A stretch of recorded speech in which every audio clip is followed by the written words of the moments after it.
Good morning and welcome to the January 26th meeting of the DC Historic Preservation Review Board. My name is Marnique Heath, Chair of the Board. Public notice of this WebEx meeting and participation instructions have been emailed to the project applicants and the HPO mailing list and posted on the Office of Planning website. The meeting is live streamed and archived on the Office of Planning's YouTube channel. Please be aware that if you're watching on YouTube, you will not be able to provide testimony. Those wishing to provide testimony must register in advance and join via WebEx. I want to ask each board member participating in today's meeting to now turn on your cameras, and I will do a roll call. See, we have Board Member Auerbach. Good morning. Present. Great. Board Member Beatty. Good morning, Madam Chair. Present. Good morning. Board Member Bell. Good morning, Matt Bell, present.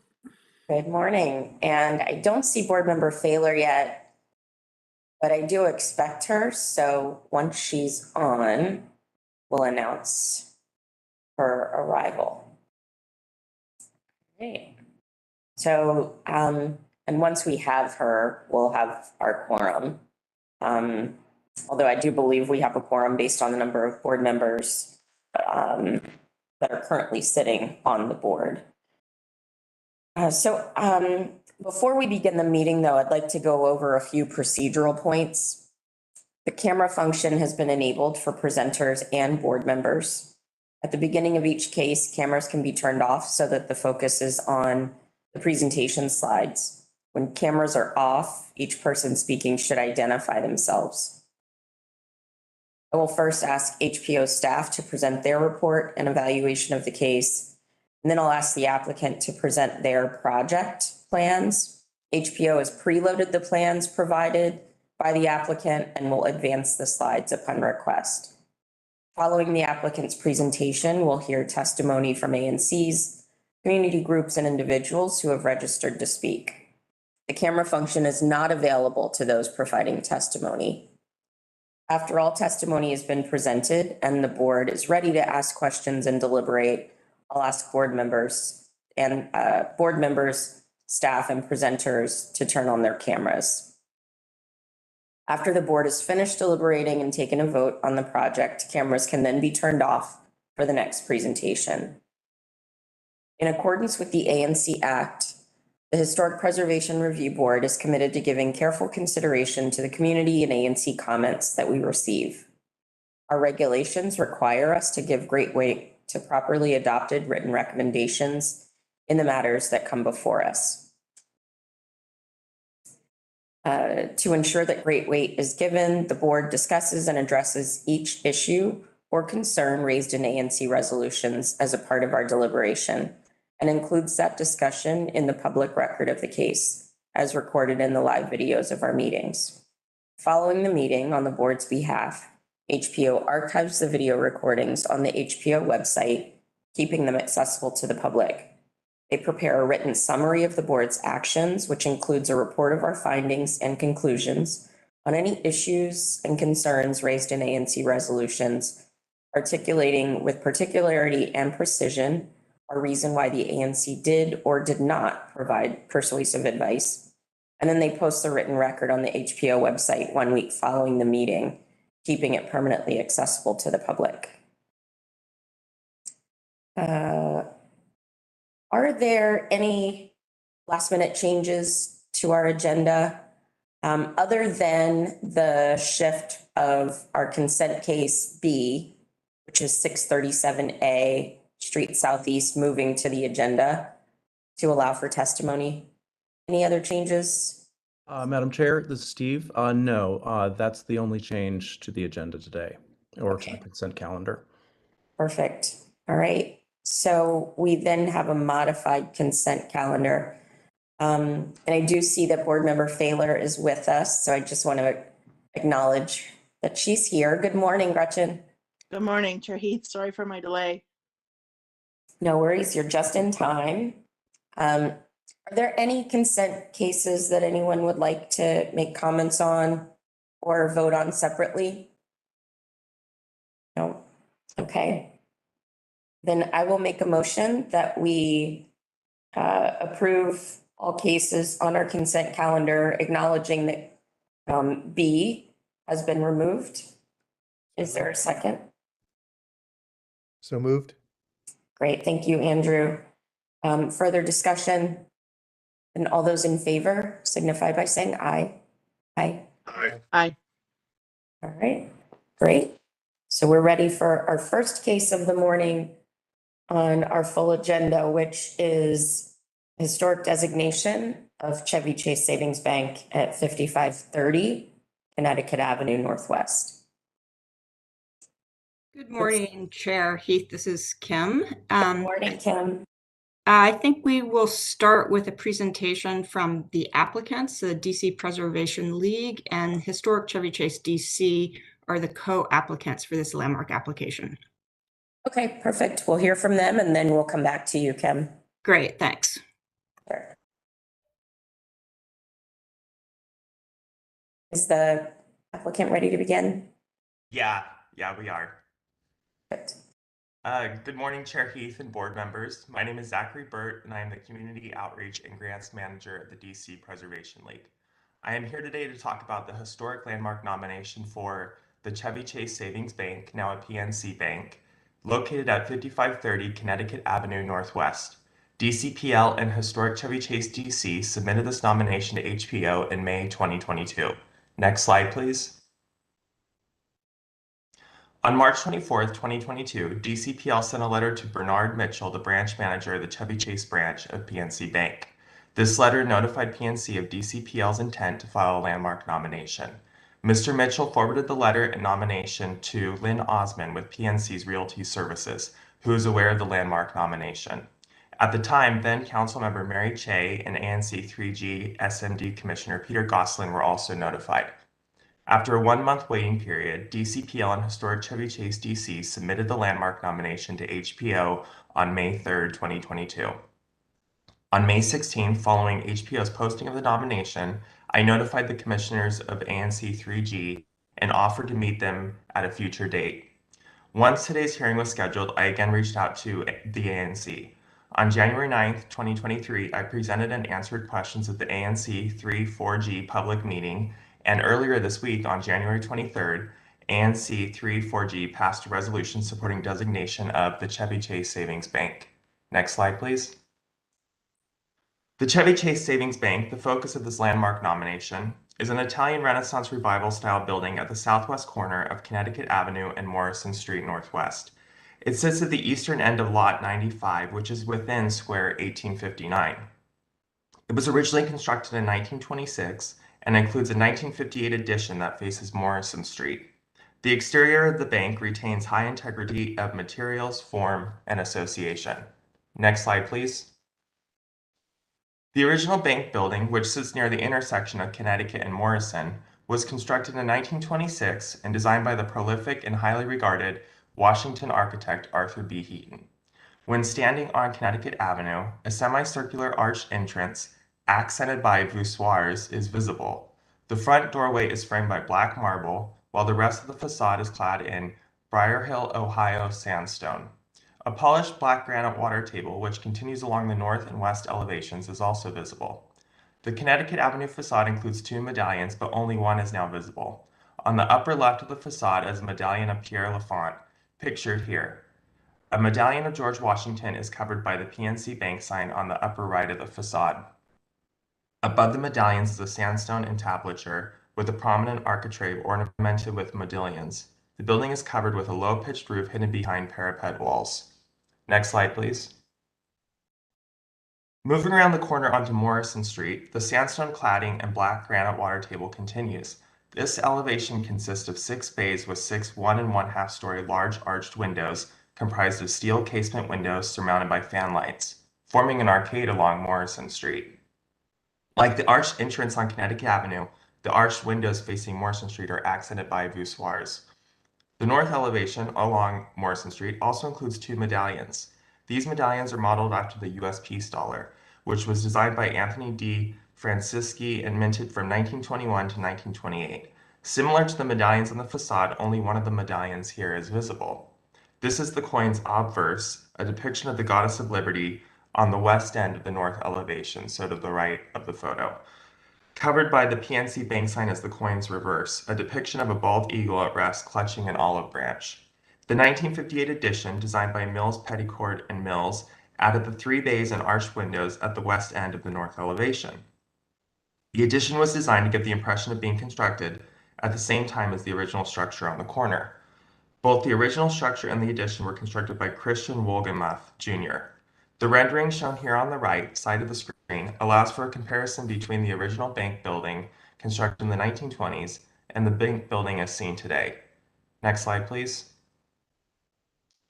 The west elevation is clad in orange brick masonry laid in American Bond fashion and includes 3 recessed bays that resemble the arched window arcade on the north elevation facing Morrison Street. The south portion of the building is attached to the Chevy Chase Arcade, which is listed in the DC Inventory and the National Register. Next slide, please. With a period of significance stretching from 1926, the year of its initial construction, through 1958, the year that the addition was completed, the Chevy Chase Savings Bank is significant in the areas of architecture, commerce, and economics. The bank building represents the importance of neighborhood savings banks and the crucial role of the banking industry in the city's development, including in neighborhoods like Chevy Chase. This bank, like others throughout the city's neighborhoods, played a vital role as a community anchor, and its prominent location in the Chevy Chase commercial strip illustrates this. For these reasons, the Chevy Chase Savings Bank meets DC Criterion B for its contribution to the district's history and development. Thus, this property also meets similar National Register Criterion A. The bank building also represents the proliferation of neighborhood bank buildings during the early 20th century, which were designed in formal neoclassical styles, in this case, the Italian Renaissance Revival style. Designed by notable Washington architect Arthur B. Heaton, who is considered a master architect, the building's materials of sandstone and granite, as well as detailed craftsmanship, symbolize financial permanence and prosperity. Importantly, this is the only surviving example of 2 such banks designed by Heaton in this particular style and with these materials. For these reasons, the Chevy Chase Savings Bank meets DC criteria D through F for its distinctive characteristics of the type, period, style, and method of construction associated with early 20th century neighborhood bank buildings. Thus, this property also meets similar National Register Criterion C. Next slide, please. Thank you for providing me the opportunity to speak about this landmark nomination and its historic and architectural significance. I will now yield my time to John D. Ferrari, a trustee of the DC Preservation League and the co-chair of DCPL's Landmarks Committee, who will speak more about the bank building and its history. Thank you, Zach, and good morning, Chair Heath and board members. It's a pleasure to be here this morning to testify on our nomination for the bank. Now the Chevy Chase branch of PNC Bank, the building is a distinguished and iconic structure that has had a vital role in the success of the Connecticut Avenue commercial artery in Chevy Chase and is a key element of the cultural heritage of the local community. The planned community of Chevy Chase, straddling the border between the district and Maryland, was originally laid out as an all-residential community.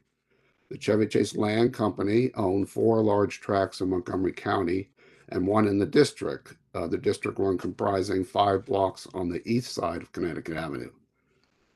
For the land it held in the district, the company restricted development to freestanding single-family homes to further its goal of maintaining Chevy Chase as an exclusive residential enclave. However, the company did not own most of the land on the west side of the street and thus could not control how those tracts were developed.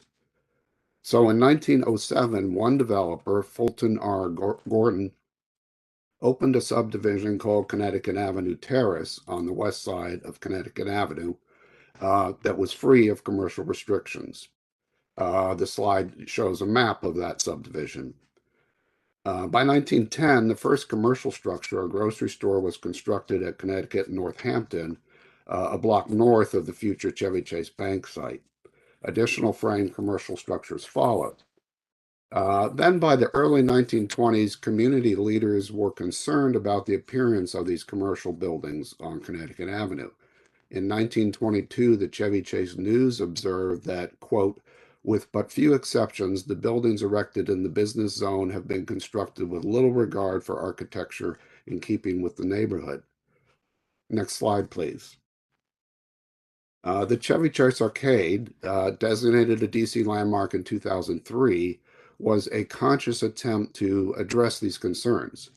Designed by Louis R. Moss in an elegant classical revival style, the limestone-clad building stands out from the plainer brick storefronts to the south and makes a statement about the permanence and prosperity of the community. It was built in 1925 by Chevy Chase realtor Edward H. Jones, who called it, quote, a building in which all Chevy Chase may take pride.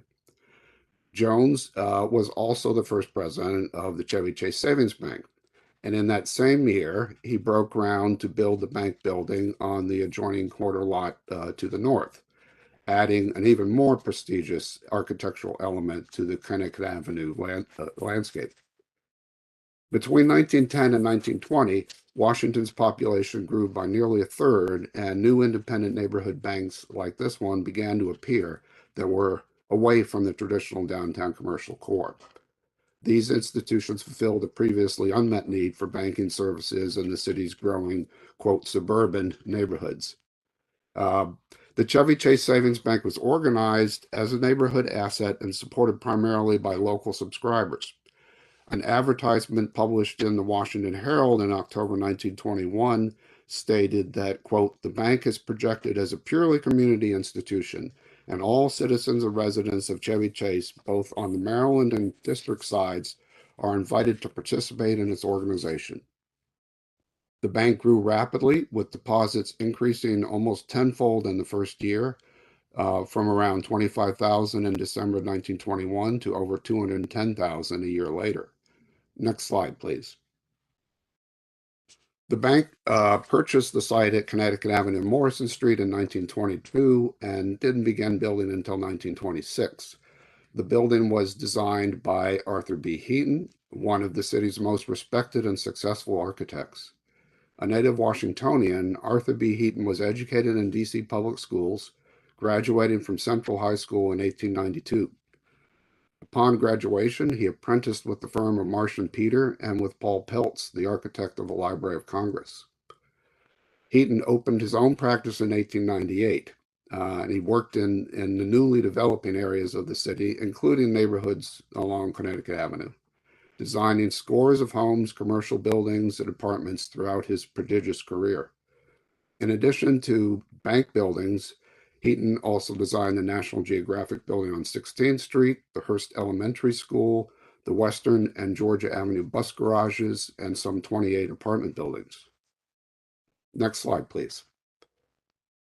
Arthur B. Heaton's distinctive design for the Chevy Chase Savings Bank recalls his design seen here for the Washington Loan and Trust Company West End Branch Bank on the southwest corner of 17th and G Streets Northwest, which was completed in 1924, just 2 years before the Chevy Chase project.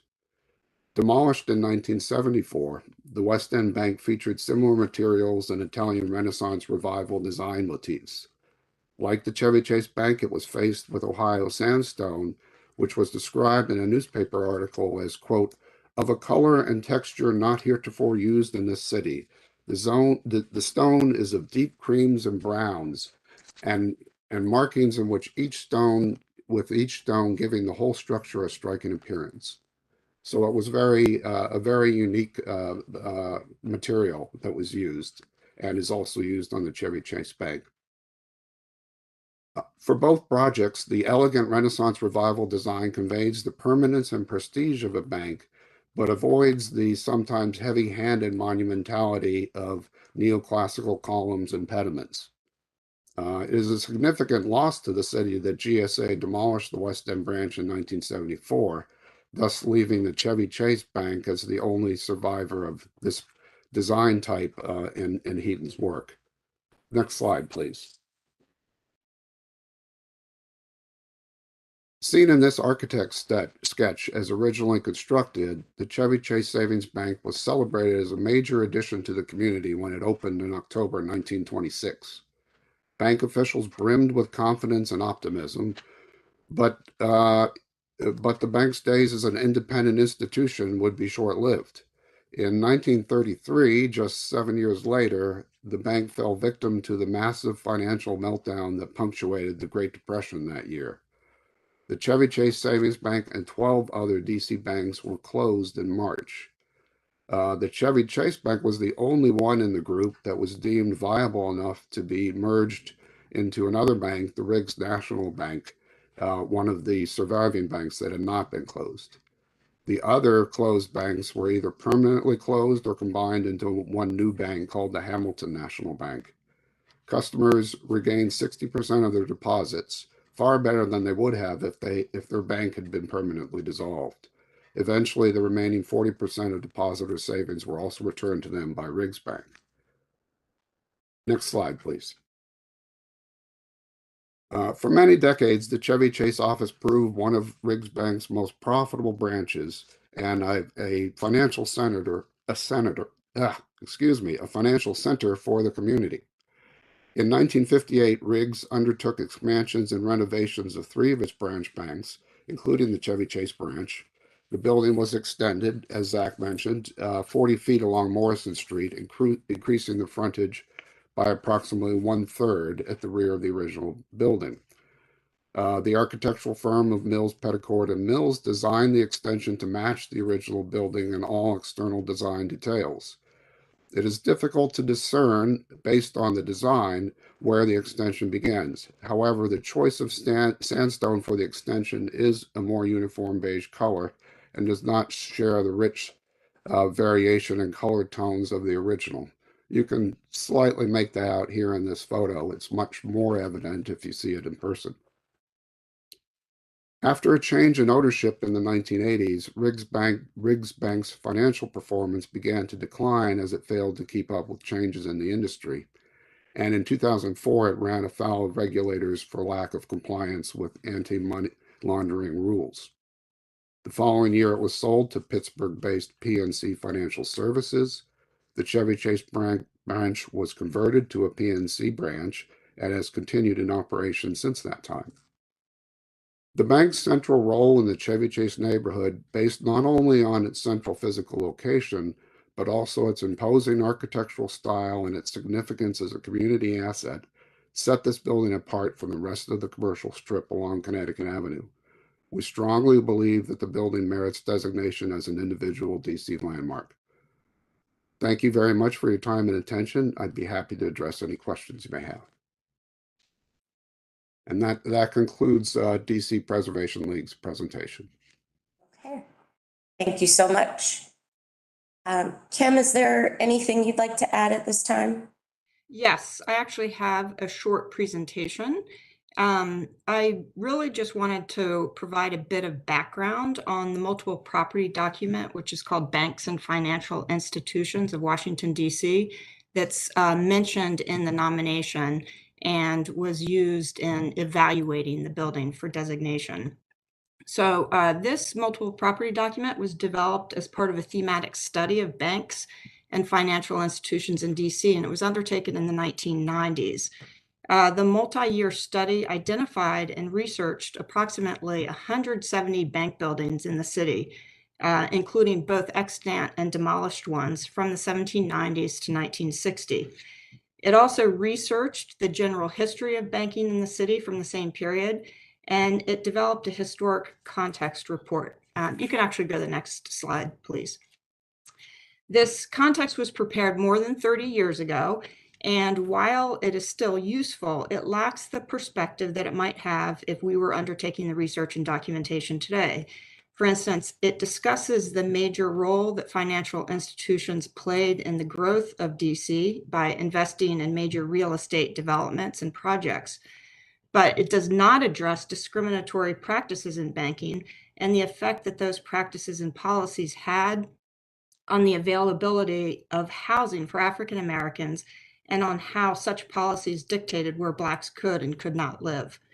The context does address the segregated nature of banking, and it provides some historic background on banks built for African Americans and on the introduction of ladies' departments for women bankers. So despite these these shortfallings, what the report does do well is it examines the evolution of the bank as a building type within the context of banking history. It organizes data on Washington's banks chronologically into several periods of development, and it provides guidelines for evaluating banks under the National Register criteria for designation. So I'm just going to go through some of these periods very briefly for you. If you can have the next slide, please. In the earliest years of banking in DC, bank buildings did not follow any specific form. They were located in commercial areas of Alexandria, Georgetown, and downtown, and they either occupied existing 2- and 3-story commercial buildings, or they were built in a similar manner to commercial buildings of the day. One of the nation's first banks and the first purpose-built bank in DC is the Bank of Columbia, which you see it right. It was built in 1793. The facade was rebuilt in 1883, but you can see just based on its massing and scale that it was really part of the commercial streetscape of Georgetown. Next slide, please. After the Civil War and through the late 19th century, bank buildings were designed in a variety of robust Victorian-era styles, often constructed of rusticated stone, presenting an impression of security and impregnability. This is an example of one of those robust bank buildings that looks like you wouldn't be able to break into it and have the money taken, have your money taken. Next slide, please.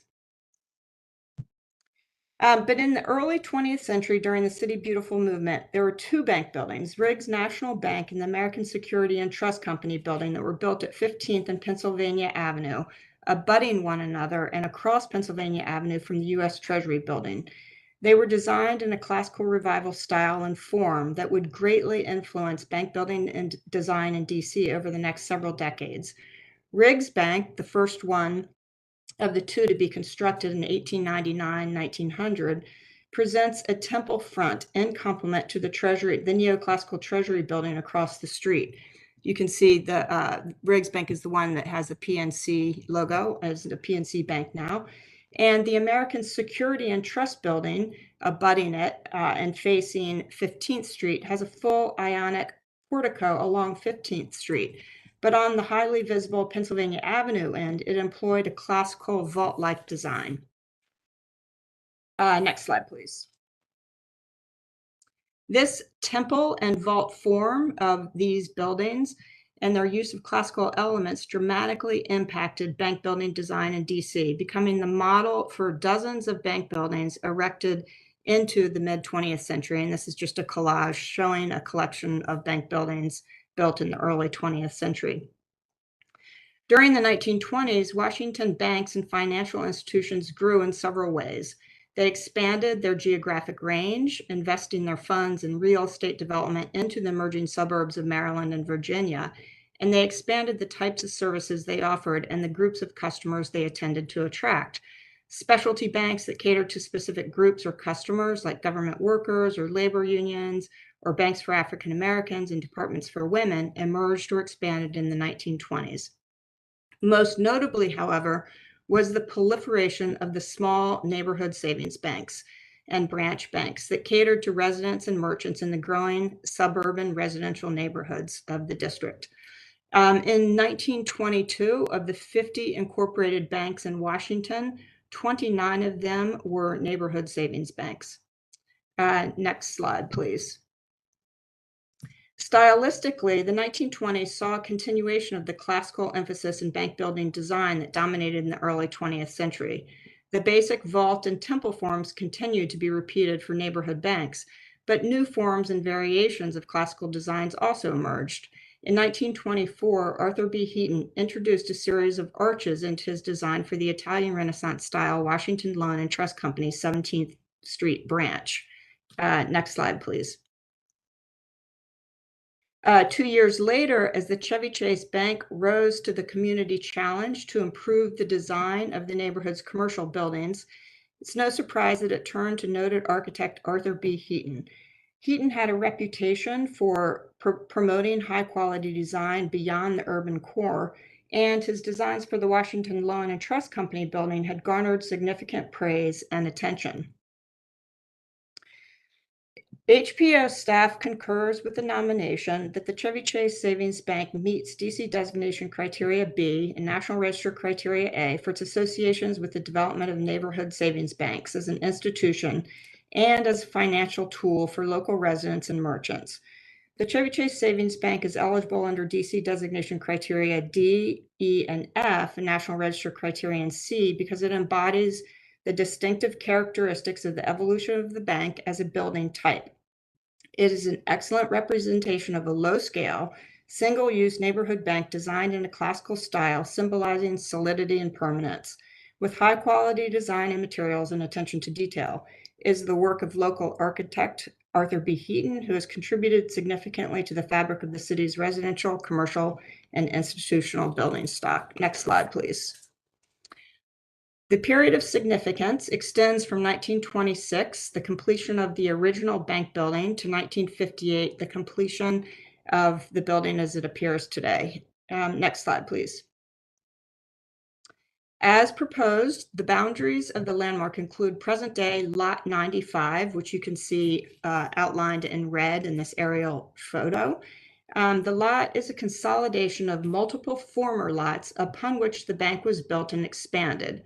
Although this lot includes the bank's parking lot, the lot is not a contributing element to the property. Next slide, please.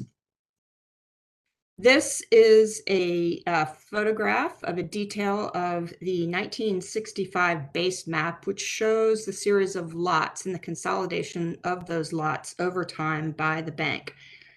The Chevy Chase Bank built its original bank building in 1926 on the corner lot, which you can see as Lot 30. This lot was established as part of the 1906 Connecticut Avenue Terrace subdivision by Fulton Gordon. Beginning in 1948, Riggs Bank purchased additional lots to the west of the bank building for parking and for ingress and egress to the building. You can see my very immature little schematic here with the hand notations of the dates that the bank purchased the lot. So lots 28 and 73 were actually consolidated into a single lot in 1948 and purchased by the bank. In 1958, it built an addition to the building on its original lot on Lot 30. And that same year, in 1958, it also expanded its holdings further west to enlarge its parking. And there you can see in 1958, it purchased Lot 57 further to the west. In 1968, after purchasing 2 additional lots, 77 and 78, the bank consolidated its holdings into present-day Lot 95. Next slide, please. This is another very basic schematic that I made that simplifies that lot consolidation a little bit. Staff supports present-day Lot 95 as the landmark boundary since it is the legal boundary of the property today, and it has been since 1968 when it was created to consolidate several lots owned by the bank. Lot 95 also comprises most of what was owned by the bank in 1958, the end date of the period of significance. Again, the parking lot would not be considered a contributing element to the landmark property. So in this schematic, you can see what I've denoted as Lot A was the holdings by the bank in 1922.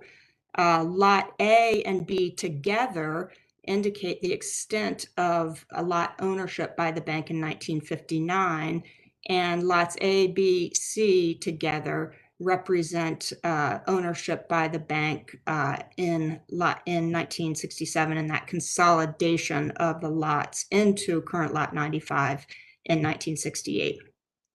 So that concludes my presentation, and I am happy to answer any questions.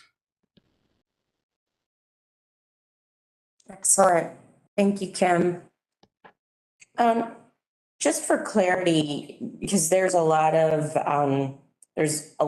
support for this nomination, but most of the opposition to it has to do with has to do with the fact that the parking lot is included in the designation. Yes. And you've said that that is not contributing. So just for clarity, I want to make sure that it's on the record that by designating the entire lot, the property owned by the bank, the parking lot can eventually be developed for whatever other use. It's not precluded since it's not considered contributing. Is that correct? That's correct. Designating the property does not preclude future development of the lot. However, any new building that is not connected to the current building would have to be done on a subdivided lot because you can only have one building per lot. So any new construction would have to be connected to the existing building on the lot as it's currently configured. And once a subdivision would have to be approved, but also the proposed development would have to be approved by the board because it's within the boundary of the Yeah, landmark. it would have to, it would have to go through the regulatory process, but it would have to do that as well if the boundary of the landmark were reduced to a portion of that lot because it occupies that lot. So reducing the boundary of the landmark would not change the regulatory process. Okay, all right. I just wanted to make sure that was clear. Thank Can I you. ask a question, Monique, about that? Sure, sure. So that would mean it would be one, if it was, if the bank sat on the entire lot, right? They would, and they wanted to develop it, they'd have to go through a subdivision. So it would add a step fundamentally, right? Well, its designation doesn't add that step. I mean, you would have, if the bank wanted to develop the lot separately, you know, with a separate building, with a different building not connected to the bank, it would have to go through a subdivision process anyway, whether it's a landmark or not. Okay. Okay, all right, thank you. Madam Chair, this is Board Yes. Member Beatty. May I ask a question? Absolutely. Please do. Yeah, Kim, thank you so much. I appreciate this additional sort of explanation. It was actually really helpful. And I wanted to focus on some of the commentary that you provided at the beginning regarding like the history around sort of discriminatory practices with African Americans and women. There was a document that you highlighted. Could we go back to that? Sure. You want just the cover image of it? Yeah, I think that's all you had, but I just want, yes. So could you just for clarification purposes, I think you stated that there was very little information regarding discriminatory practices towards African Americans and women. Could you just clarify that for me? Sure. Yeah, I mean, I can just basically repeat what I said. I mean, the document was prepared in the early 1990s. It was based on a survey and a study of the history of banking in DC.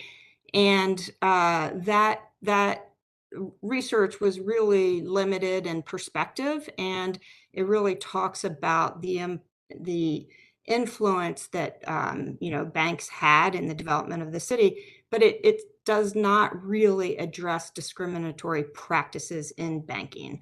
So it talks about the segregated nature of banking for sure, and it has a separate section on banks for Blacks in particular. It starts with a discussion of the Freedmen Savings and Trust Company, which was incorporated in 1865 to provide banking for formerly enslaved. It talks about the development in the early 20th century of the first bank built by and for African Americans, the Industrial Savings Bank. So it does address banking, the segregated nature of banking and banking for African Americans. It just doesn't really address this whole nature of discriminatory practices that led to, obviously, how the city developed and where Blacks could live and couldn't live. Because obviously banks were really instrumental not only in providing the funds for developing neighborhoods, but in determining who they were going to lend money to. So it's something that I think, you know, we're much more attuned to today, and we would write this differently. We would research and write this context differently. But what I would say is that, you know, it's always good to look at these multiple property documents because they provide citywide context for understanding thematically linked resources. And so, you know, this was a look at banks citywide, and they did a very, very thorough analysis of the banks. They identified 170 of them. And as I said, what was really great about the document is the analysis of those buildings sort of in relation to banking history and what was happening in banking. And clearly, you know, the growth of neighborhood savings bank at a time when the city was expanding population wise and expanding physically beyond downtown, you know, it really identifies the development of the small neighborhood savings bank as a building type. And so I think, you know, this document still is very useful, but it's also 30 years old and probably needs updating, like a lot of our documents out there. Sure, sure. No, I appreciate that. And one of the things that I was thinking, and was glad to see that you had brought it up in this part of the presentation was about sort of this idea and how what this particular bank did, right? Because I understand that the document that you all reviewed is, like you said, citywide, but I would love it if there's information specific to this bank, and perhaps even the neighborhood, like if we have information demographically about the neighborhood and can glean from that, perhaps who the base of customers or the core of customers would have been for this particular bank. I mean, maybe we can sort of work it from that angle. I just, and I can reserve this for deliberation, Madam Chair, but I think this is a richer nomination if it speaks to the history that we all probably know is there. And it's just a matter of figuring out how to do that. So I can talk more about it in deliberation. Yeah, I would actually just like to add, I agree with you 100%. And it was actually a comment that I made to the authors, and we had already talked about making those revisions and augmenting the application before forwarding it to the National Register. I think that it is very important because clearly Chevy Chase was intended to be, you know, an affluent whites only neighborhood, and the research didn't indicate whether the bank was catering to that demographic, but it most obviously was. Yeah, I quite frankly with you, Kim, I'd like it explicitly stated. I mean, we could, like I said, I'll defer to Madam Chair about what's appropriate and what's not. But yeah, you and I are driving down the same road, and I'll say I'm speaking as a career banker. This is all I've ever done, and representing that history appropriately, with sort of the justice lens on racial equity is something that I'd like to see done here. So thank you. Yeah, absolutely. And I would like to add, though, that I think that is something, you know, I'm really interested in seeing. I think the applicants and authors are too. And I think it is something we can do, and we can do justice to it without having to come back to the board. Let's just say that I make lots of revisions to applications once they've been approved by the board before they're forwarded to the National Register to augment and revise them. And I think we're comfortable doing that here. Thank you, Kim. Thank you, Great. Madam Chair. Sure, thank you for bringing that up. I think it's an extremely important addition to this. Other questions? Yeah, Chair Heath, thank you. I agree with my colleague, Ms. Stanley Beatty about this, and I wanted to ask Kim specifically because I think that more complete history helps it rise to the level of national significance. I am completely in agreement and understand the local significance, but I haven't yet fully understood how this rises to the level of national significance. So I don't know, Kim, if you could help to clarify that a little bit. Maybe this document that we're looking at helps to do that, but if you could help me understand that in the application a little bit better, that would be great. Yes, so we are actually not claiming that it has national level significance. We're claiming it has local level significance, but that it meets the National Register of Historic Places criteria for designation at the local Okay. level. Got it. So it is not of national significance. It's definitely, an example of a local neighborhood savings bank in the District of Columbia, and it's not being compared to banks outside of the city and, banking trends beyond the city. So, but yeah, just to clarify with you, things that are listed in the National Register can be listed at 3 different levels: local, state, and national level. And this would be listed at the local level of significance. Thank you, Kim. It is, just out of curiosity too, and maybe you don't know, I'm sorry to put you on the spot, but is the bank building on Mass Ave by Union Station by the Ukrainian Memorial also by the same architect? It's actually not. It actually was not built as a bank. It was actually built as a restaurant, believe it or not. It was a Child's Restaurant, which was a chain of restaurants. And it was not built by a local DC architect or design. Sorry, it was designed by a New York architect, Van Allen, who did the Chrysler Building, if you can believe it. Wow, that's a contrast. But yeah, quite a contrast. But that was the Child's Restaurant, and it actually figures into civil rights history because there was a big protest there, and it's in our Civil Rights Heritage Trail, and you can check that out on our online Heritage Trail. But interestingly, it looks like a bank, feels like a bank. It really does. Well, it is a bank right now. Yeah, I think yeah, and it is a bank right now. Correct. Huh, interesting. Thank you. Yep. Any other questions from board members? Okay.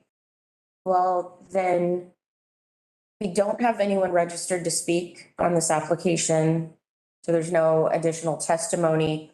I will state for the record that we received the ANC resolution in support. There's a really long list of people who submitted letters, and to acknowledge them, I will take a few moments now to just read that list of letters from people in the community. Andrea Rawson, Alex and McDonough and Thomas Hempel, Ann Hawkins, Cheryl Wasserman and Ronald Slatkin, Lee Foster Crowder, George Lang, Alan Berube, Candace Stapin, Max Dennis, Evelyn Wren, Teddy Sturvino, Jordan Benderly, Mindy Saslaw, Mary Rouse on behalf of Chevy Chase DC Conservancy, Ann Schneider, Margot Robbins, Devin Reed, Joan Rooks, James Roberts, someone named Peter who did not include their last name, Edna Povich, Nancy Mottweiler, I believe, Zach Proom, Richard Mariand, I think.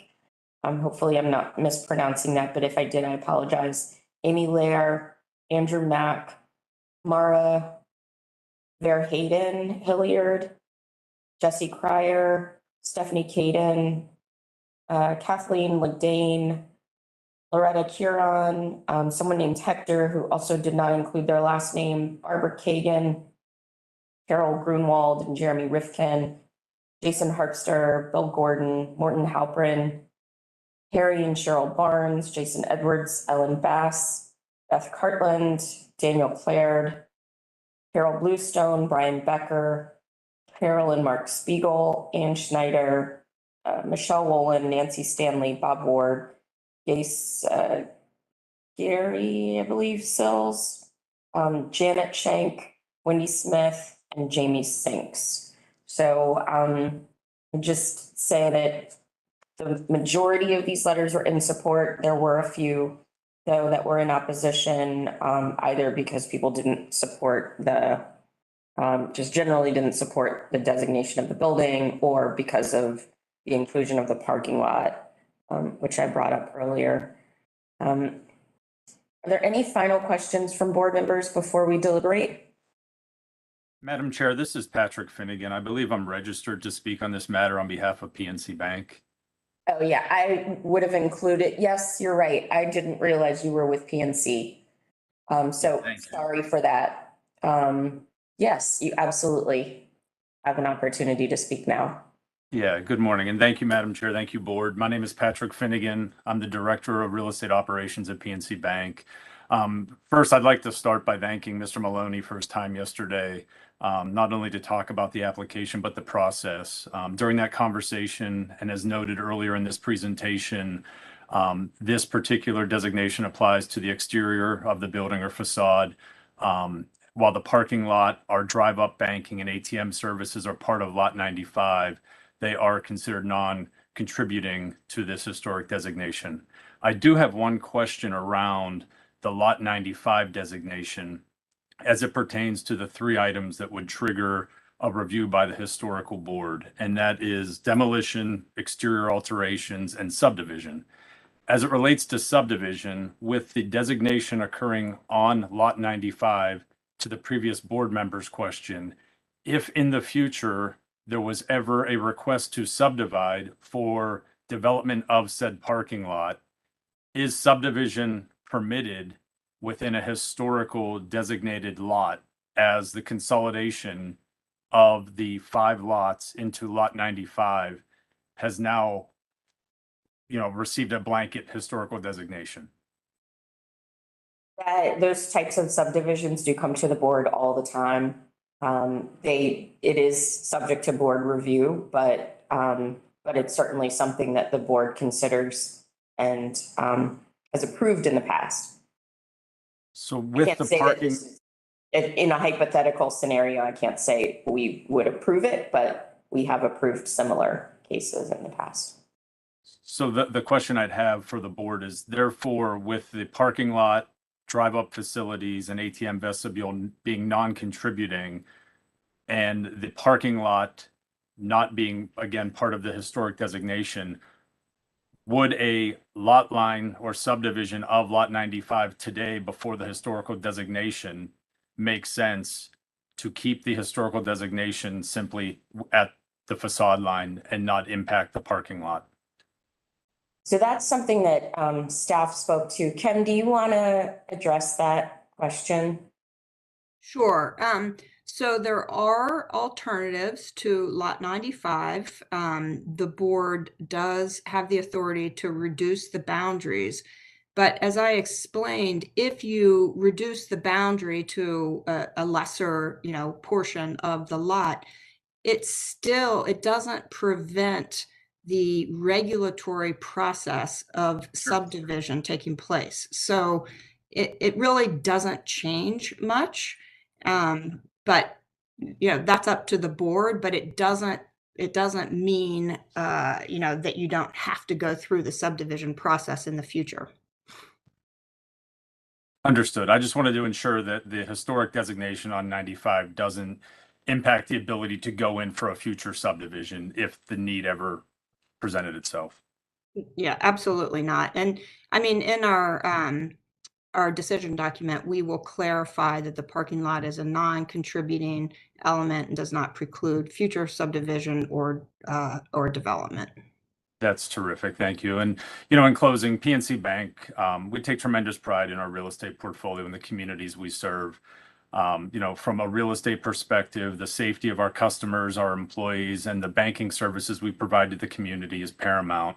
The one thing that we spoke with Mr. Maloney was relative to routine infrastructure upgrades. When HVAC systems need to be replaced, they are rooftop units in this particular location. We routinely invest in those, and it's our understanding that like for like or in-kind replacements of critical building infrastructure would not be subject to the historic review unless we were altering the facade, signage, curtain wall or envelope, if you will. That's correct. And if you do alter your signage, can I recommend that you move it away from the bas-relief that it's covered? I concur. Okay, very good. Thank you. Thank you very much for your time this morning. I appreciate it. Great, thank you. And I apologize again for omitting you in the agenda of presenters. Not a problem. Thank you. Have a great day. Thank you too. I saw David Maloney with his camera on a moment ago. I wasn't sure if you wanted to add anything else, David. No, I didn't really. I was, the reason I popped on was I wasn't sure entirely where Mr. Finnegan was going with his question. But I think that's been answered. Yeah, thank you very much. Perfect. Thank you, David. And good morning. Good morning. Great. So if there are no final questions from the board, I think we're ready to move to deliberation. So I'll ask that all board members turn on your cameras. And I'll start by saying, I think the DC Preservation League and the staff have made a very strong case for why this property should be designated under the national criteria locally. I concur with Board Member Beatty's request to amend the application, and I'll let you further expand on that if you'd like to now, Carissa. I'm okay, Madam Chair. I think, yeah, I'm confident that I made myself clear with staff, and it seems that, like I said, she and I were already on the same page, and I'm comfortable with their ability to make the nomination richer in terms of addressing some of the racial discriminatory practices and whatever history they can find that relates to the industry in general, but obviously this bank in particular. So I'm comfortable with what we've discussed. Thank you. Okay, excellent. Is there anyone else who wants to add anything? Yeah, if I could. Sure. Yeah, so I totally support the nomination. I love this building. I think it's really a gem. While we have Mr. Finnegan here and we can bend his ear a little bit, the signage is one thing covering up the medallion, which you just can't do, Mr. Finnegan. You got to uncover that other medallion. The second thing is, if you could do something about the very sensitive way that night deposit box has been carved into the front facade. I don't know if there's another solution there, but it sure would be nice to see that fixed. The point I want to make about this building and in general is Arthur Heaton was a great local architect, and I've come across his work in many places, and probably the board has as well, residential work and commercial work. He is interesting and of a generation where they were adapting previous historical types to new functions and programs. I mean, we saw this at things like Union Station with Daniel Burnham adapting Roman baths to new programs and types like train stations, which were new 19th century types. And the banks seem to become adaptable as a kind of Greek or Roman temple, and we see that throughout Washington. And he's part of a generation that were very, very well schooled in their history, but they were also nimble enough architects to be able to take these types and use them for these new kinds of programs. And we see that in almost every American city, people like Henry Hornbostel in Pittsburgh and in other places doing the same thing. And it may be worth mentioning that, I don't know, that Heaton is part of that generation, because as industrial cities grew and places became more prosperous and money was more available to people, obviously they need to have access to banks, and the bank as a place for transactions in person, for the middle class, was becoming a more normal thing in neighborhoods. And so the program of these things was very, very important and very much part of how the country and the cities were changing. Heaton's an important guy. I wish somebody would do a very nice book about him. I think it would, if I can find some enterprising PhD student to do a book about him, it would be a nice thing to have, because I think he was very talented and in our town, actually quite prolific. Amen. Okay. Thanks, Matt. Anyone else? Yeah, I just wanted to further expand on the excellent point made by both the presentation and by my colleague regarding the history of the banking in the district and obviously nationally, the racial segregation and drawing that line to the impact today. I know there's a lot of discussion in the neighborhood. I'm one of the neighbors around future development in the neighborhood with a lot of discussion around exclusionary past. And the banking industry and the subsequent redlining and the racial covenants that were tied to many of the properties all congeal to tell the story of that exclusion. And so I think a lot of the work that's being proposed today centers around that idea of helping to mitigate those exclusionary practices as they manifested in the development patterns. And so I think it's important to note that as part of the overarching discussion. No one is suggesting that people who live in Chevy Chase today are racists, but I think we all do need to come to terms with the development pattern that evolved that was rooted in racist practices. And so I think to the extent that idea can also be incorporated into the nomination would help to further tell that story. Thank you. Amen.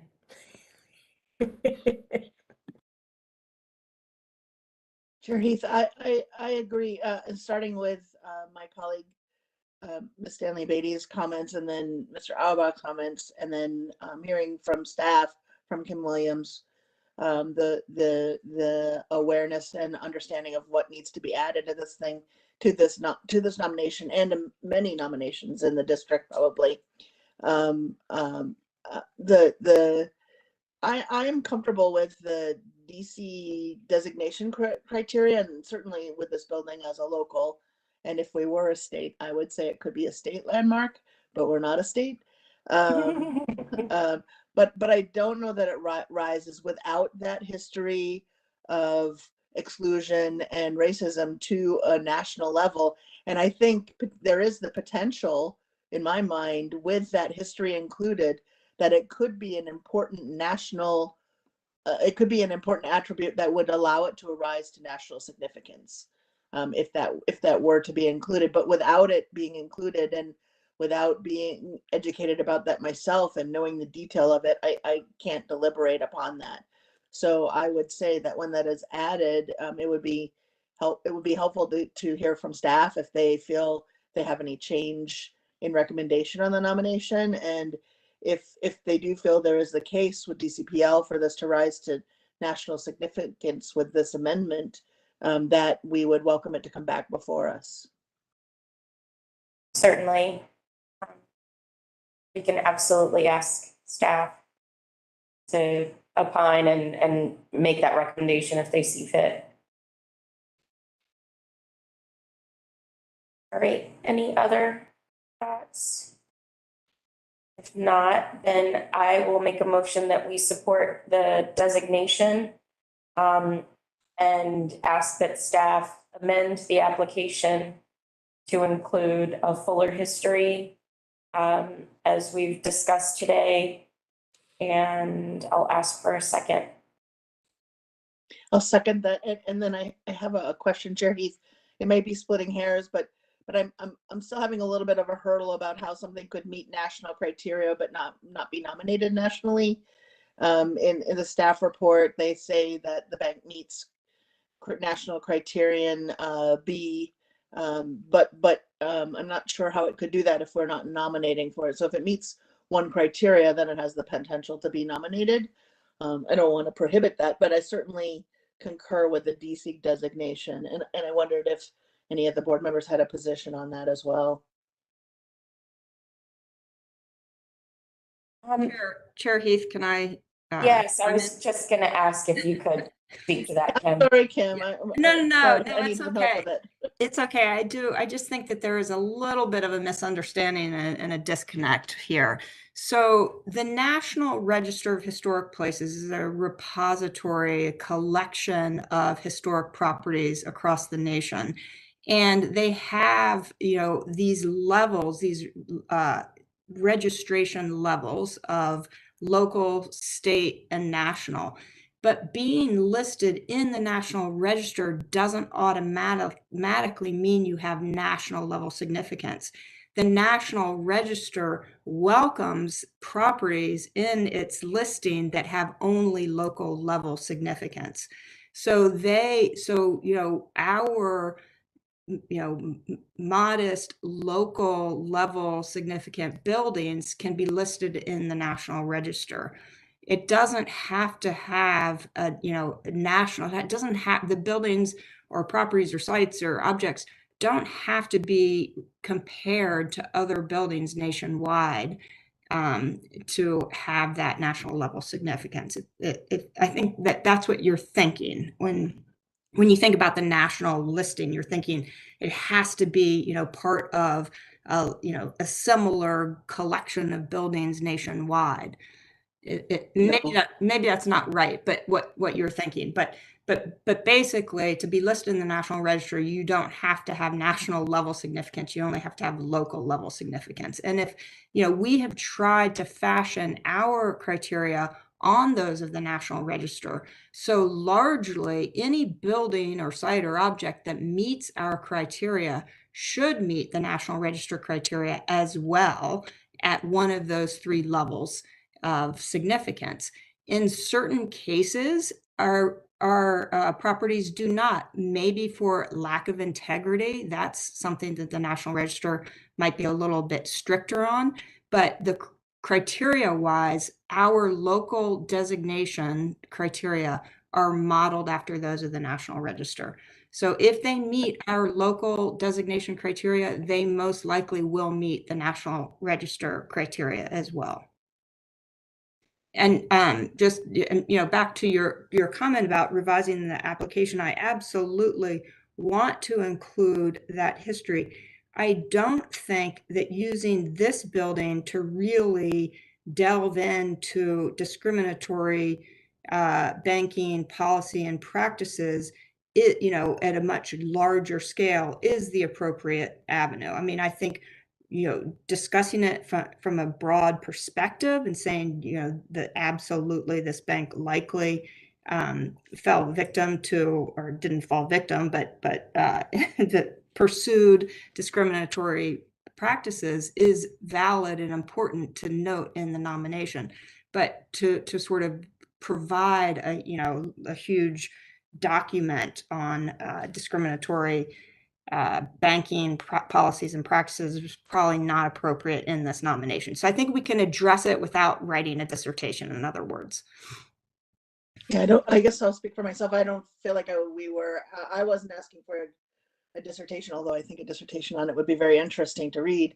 I wasn't asking for it on this building, but I think it needs to start somewhere, and I think it needs to be recognized in each of the nominations that we have where it's present and has historically been absent.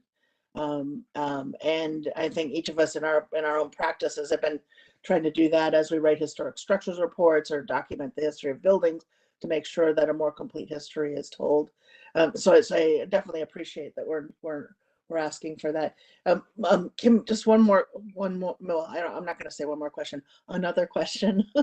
I am not thinking, just prelude. I'm not thinking about it as it's compared to other buildings or a class of buildings nationally. I'm thinking about whether this is of something of national, significance within the nation that makes it different from other banking systems or the history. If there's something that rises to make it different within the nation, but my question is, when you say it meets the National Register criteria under the multiple property document, is that different than the nomination that we have for this single building? No, it's not. It's just that these cover documents, as we call them, multiple property documents, are a tool for understanding buildings that have shared histories or are thematically linked. And so it's useful to provide that information in a different document. So that you don't have to repeat the whole history of banking in DC to understand the significance of this particular building. We have these cover documents that do that. And then you can just address the specific history of that individual building and how it falls into that larger historic context. And so that cover document, the multiple property document, is actually adopted by the National Register, and they use it also to understand thematically linked buildings. So this building, if that document didn't exist, this building would still qualify and meet the designation criteria for the reasons stated. But having that document helps us to understand the building outside of its very local context of Chevy Chase into a slightly broader context of the District of Columbia and banking history and bank buildings as a building type. So it's just an additional point for understanding the building.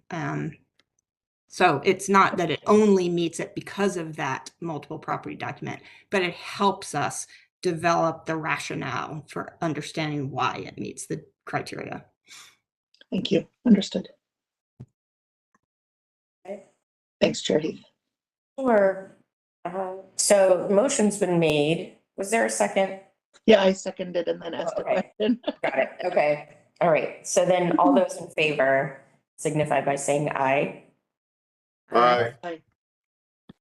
Anyone opposed? So the motion carries. Thank you. Thank you to everyone for participating in this today. Thank you. Thank you, board. Sure. We can move to our next case, which is a historic landmark at Town Center East, 300 K Street Southwest. Is staff ready to present? Yes, good morning. This is Good Steve. morning. This is a concept application for new construction at Town Center East. Town Center East is a pair of apartment buildings that were designed as part of the Southwest redevelopment in the 1960s. These two towers were designed by I.M. Pei and are among the most important, architecturally most important buildings in Southwest. The project reviewed a concept application and a master plan for the redevelopment of this site back in 2013, soon after the site was designated as a landmark.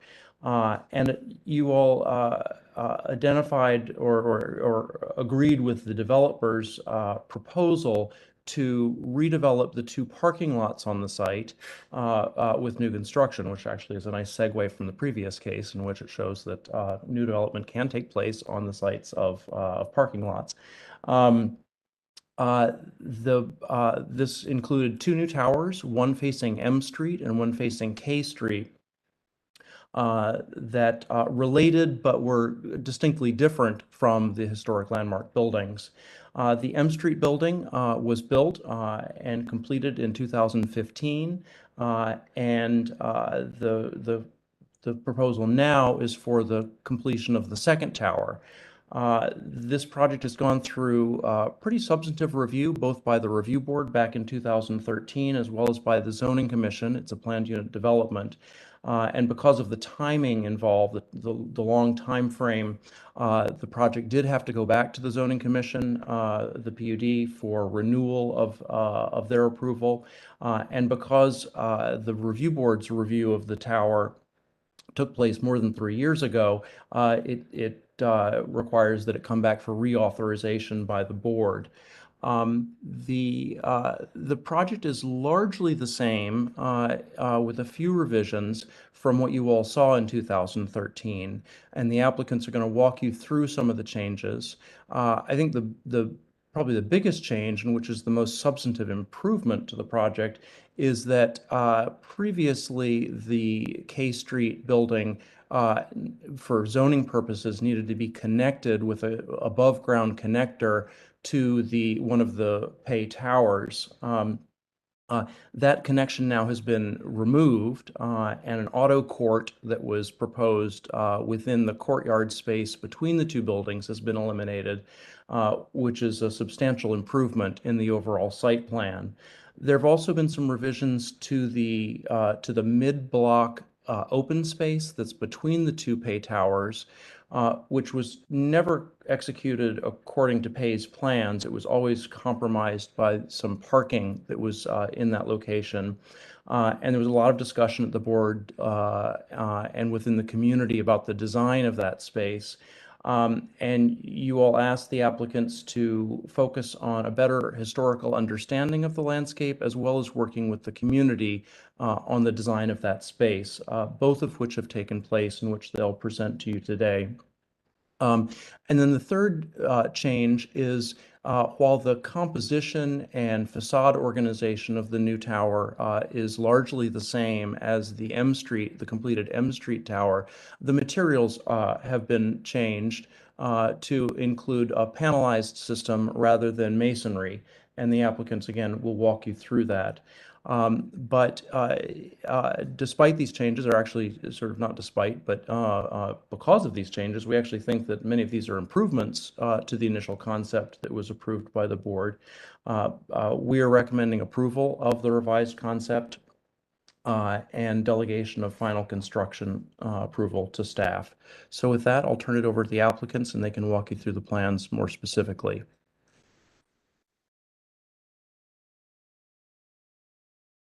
Morning, Madam Chair Heath and members of the board. My name is Greg Rooney. I'm Senior Vice President of the Bernstein Companies and Development Manager of this 300K apartment building subject to this hearing. Appreciate the opportunity to comment on our site. This is the last phase, as Steve was saying, of a PUD that started many years ago. Why is it taking so long? Well, I work for an old company, the third generation family-owned DC company. And there's no doubt other developers or merchant builders might have developed this site much quicker, but it's not who we are. We're property owners with a long-term vision of our buildings, and thus we tend to take things quite carefully and slowly. While the PUD was in 2013, we actually became involved with this site in 2004 when the tenant association for the I&Pay buildings received a notice of demolition of the two existing buildings on 3rd Street. That demolition would have been part of the demolition of Waterside Mall on 4th Street. Because we believed in the revitalization efforts in Southwest ongoing at the time, we began working with the tenant association and the city to save the Pay buildings and create opportunity for home ownership for the tenant association. After purchasing the site, and I think that was in 2005 or 6, we delivered our promise to the topo arrangement by creating home ownership for those tenants wishing to have their own home and property. We completely gut renovated the I&Pay building on the south and turned it into Waterfront Tower condominium, where the tenant association ended up living.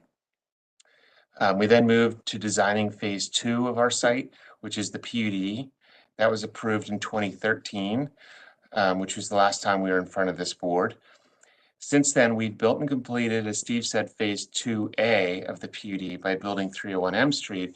It actually, Steve, was finished in 2018. I think we probably bid it out in 2015 and we started in 2016, but we finished that in 2018 and we're now left to finish the PUD by building the final building, 300K, and the courtyard between the two Pay buildings. All this hearing today is about the renewal of previously approved concept approval from 2013. As Steve noted, we've made a few subtle changes, which our architect and landscape will review now. It is worth pointing out the stimulus to the changing of the previous approved landscape design came from our condo neighbors at Waterfront Tower. After the completion of 301M, the community asked us for a more usable courtyard design and one that they had been using for 7 years, and the one that was approved in the landscape designs of 2013 didn't seem to fit their needs. Right now, you'll see that that courtyard is bifurcated. It's our objective to bring it all together as one. And so in partner with Waterfront Tower and the ANC, we hired a new landscape architecture firm who we're thrilled with, Moody Graham, and designed a completely new landscape plan, which we're all very proud of. As Waterfront Tower was one of the entities who registered our extended site on the National Registry. I want to point out that we took many strides to make sure the plans were relevant and complementary to the original landscape designs of Zion Breen. Waterfront Tower even hired a landscape architect historian to join us in the design process. We had several great working meetings, and after working with HPO, Waterfront Tower last summer, the final changes have been approved by ANC 60 and the Zoning Commission, and look forward to sharing with you now.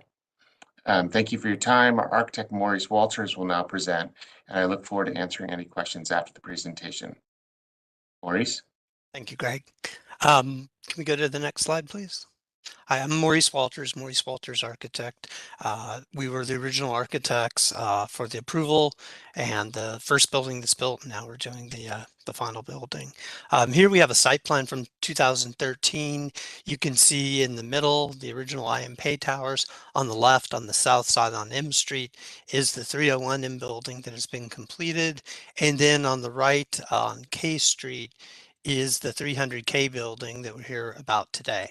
You will see to the left of that building, between the Pei building, the connector in the 2013 design that allowed the two buildings to kind of function together, and it kind of divided that courtyard, that smaller courtyard, into two spaces. If we can go to the next slide, I'll show you where we are today. Okay, here's the current design where that connector has gone, and now we have one common courtyard, a combined courtyard in that area. A little a nice intimate courtyard. And actually, Ryan Moody with Moody Graham is going to speak about the landscape more now. So I'm going to actually pass it to Ryan, and then I'll come back and finish up on the architecture. Okay, great. Thanks, Maurice. As Maurice mentioned, my name is Ryan Moody. I'm a founding principal at Moody Graham, and I look forward to presenting the central courtyard as well as the 300 K Street courtyard and answering questions as necessary. Next slide, please. Here we have just an overall site context map. I've included this to note the our site highlighted in orange, as well as the purple site, which is the sister I.M. Pei complex, Town Center West. And we did have the chance to visit this site, to look at the central courtyard there, and look at the two smaller courtyards to the north and south to better understand the size and feel of the space and how other teams have approached this design problem. Next slide, please. A few historic photographs of the Pei building from the 1960s. And importantly, here we have the original landscape plan from Zion Breen. And a couple things worth noting. And they're most known, I would say, for their work in Paley Park, that is Zion Breen, as well as with the MoMA. But a couple of things worth noting here that we took away from the plan and the design and conversation were the simple geometric forms of the landscape, the central lawn, the canopy trees, many of which were actually L Street street trees that were left on the site, and the flexibility of the space and the openness across it. Next slide, please. This is the National Register of Historic Places application for Town Center Plaza East in 2013. The cover page, we did have the opportunity to read and digest that and look at it through the lens of landscape and think about how that might inform our design thinking. In discussing Pei's design, there are references to traditional Chinese courtyards where they note there's oftentimes a primary courtyard that is a flexible social center space with carefully sited trees, but then some of the smaller, lesser courtyards are really opportunities for garden spaces, and that together these gardens, quote, provide stimulus for spiritual reflection and aesthetic contemplation. So this gives us some kind of guidance in our design thinking starting off. Next slide. A few existing photographs of the central courtyard space between the Pei buildings. We began the project really with conversations with the client and the Waterfront Condo Board. As Greg mentioned, their design committee, they hired a landscape architect named Dan Marriott, who is an expert on the identification, preservation, and management of historic and cultural landscapes.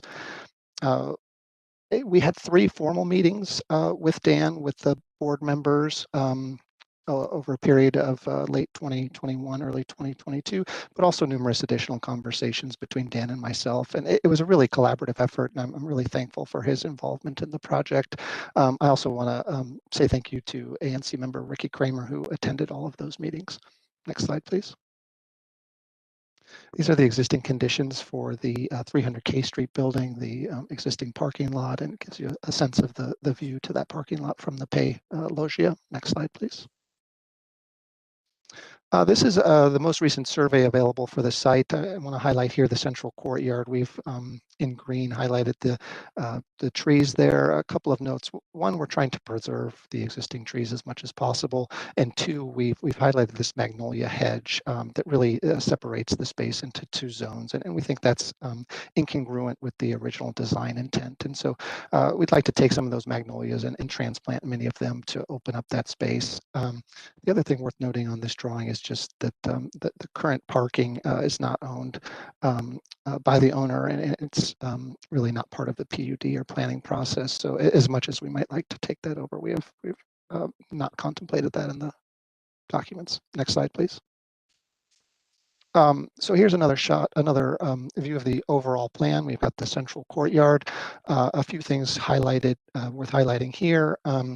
Screening the existing parking to the west, plan north on this drawing.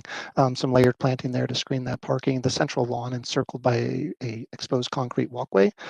This form aligns with the original Zion Breen design. We were careful to kind of contemplate that and lay it out. A new connecting walkway between the two zones that allows for some flexible seating arrangements and grilling stations. We're proposing adding some flowering understory trees a little bit closer to the Pay buildings to frame some of those views between the loggias across the landscape, and then a new fenced dog area to the northeast in the corner of the site.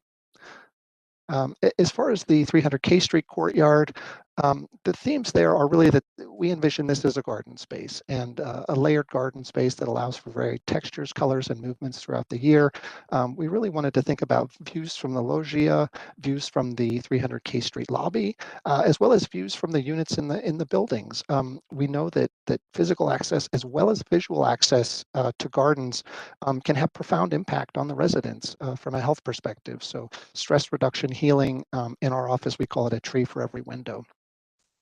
The circulation is set up so that we can easily navigate the grade change between the two buildings, which is between 2 and 3 feet. And we wanted both the accessible route as well as the stairs to feel cohesively designed so that the accessible route wasn't relegated to the side or a corner of the site. There are both fixed and flexible seating areas within the proposed courtyard. And we've been considerate from the early stages of the bioretention that we knew that would be necessary, and tried to incorporate it into the planting character and design of the site. Next slide, please. I'm not going to talk much about this slide, but it is a circulation diagram. I just want to highlight the circulation now across the courtyard. We've removed the magnolia hedge, so we have visual access and physical access across the courtyard, as well as the kind of fluid movement within the smaller 300 K Street courtyard. Next slide, please. A diagram showing some of the existing lawn space that's at the already completed courtyard, the proposed lawn space in the central courtyard that offers flexibility, and then the yellow is some mixed amenity space, and the red is some new garden space that we'll highlight in another slide. Next. I had a professor who talked about sitting as an act of self-care. And so when we approach projects, we think about where you might want to sit in a garden, and how you might want to view that garden, and how you may want to have a protected back, where you may want to see trees and have long views and see garden spaces. So just a diagram showing that we're considering this, and it's an important piece of our thinking. Next slide, please. As mentioned, we're trying to preserve as many of the trees as possible in the central courtyard, transplant some of them and preserve the larger deciduous canopy trees. But we're also looking to add a number of trees. The central court, or the smaller courtyard, we see once again as this garden element. So thinking about layers of design, from the canopy trees to understory trees to shrubs, perennials, and a ground cover layer. And then in the central courtyard, it's more about a flexible open space with some next generation hardwood trees. Next slide, please. Here's just showing kind of an enhancement to the garden spaces. The blue is showing some existing garden spaces that occur next to the 300 K Street building and that courtyard. We're really looking to enhance the garden spaces throughout the complex, and so that's highlighted in green here. Next slide. Just a few precedent images highlighting the character of the spaces that we're looking to create, this kind of layered planting screening in the central courtyard to the parking. I mentioned we do have a small dog fenced play area. We or even starting to think about some specific tree selections. So a honey locust, which would have been an appropriate selection for Zion Green. And then the central image at the bottom there is from the National Arboretum. It's a photo I took to better understand the scale of the central courtyard and the walkway and potential widths of that walkway. And so if anyone's been to the Arboretum, they might know this spot. It's really a beautiful location and similar scale to what we're proposing. Next slide, please. This slide is a bit different in character. So the previous slide was more open space, which is the character of the central courtyard. The smaller courtyard has a more refined garden feel. And these slides are highlighting some of the conditions or feelings we're hoping to convey within that space, really getting at the layering of the plants, this idea of a small bioretention bridge, a water feature, as well as some fixed and flexible seating. Next slide, please. And this last slide is just a conceptual sketch. This is an early drawing that we did in our office to understand how one might move through the space and provide this kind of cinematic perspective as opposed to the more orthogonal lines that maybe determine some fixed perspectives. So this gets at the grade change and some of the fixed and flexible seating that we spoke about. So now I'll turn it back over to Maurice, who can talk a little bit about some of the architectural revisions. Thank you, Ryan. So this image is from 2013. This is the South Building, 301M. The design, the way we configured it, is to reflect the structural bays of the Pay buildings, which is about a 20-foot grid, and then very ample areas of glass. This was done with a window wall, a combination of a window wall system and then some brick around the building. Other important aspects were the base of the building was set up kind of on a two-story base. There was a significant massing step back at the 9th floor to reflect the height of the Pay buildings. And you'll see, let's see, we'll just go ahead and go forward to the next image. There's the building as built. Again, the key things being kind of the structural module reflected of the Pay building and just very large areas of glazing. Next. This is an image from 2013 of the North Building, the building we're here to discuss today. So it's identical in massing to the South Building. Next. And then the rendering of where we are today with the proposal for this building. So the structural modules, again, the same, the glazing patterns, the same. You will start to see a slight increase in the percentage of glazing. It'll show up in some elevation drawings. And then the absence of the brick, where we've basically kind of gone all in the window wall system. We used it for a significant portion of the building before, and in this design we've decided just to go ahead and simplify the idea and do the building out of that one system. Next. Here's a view of the courtyard from 2013.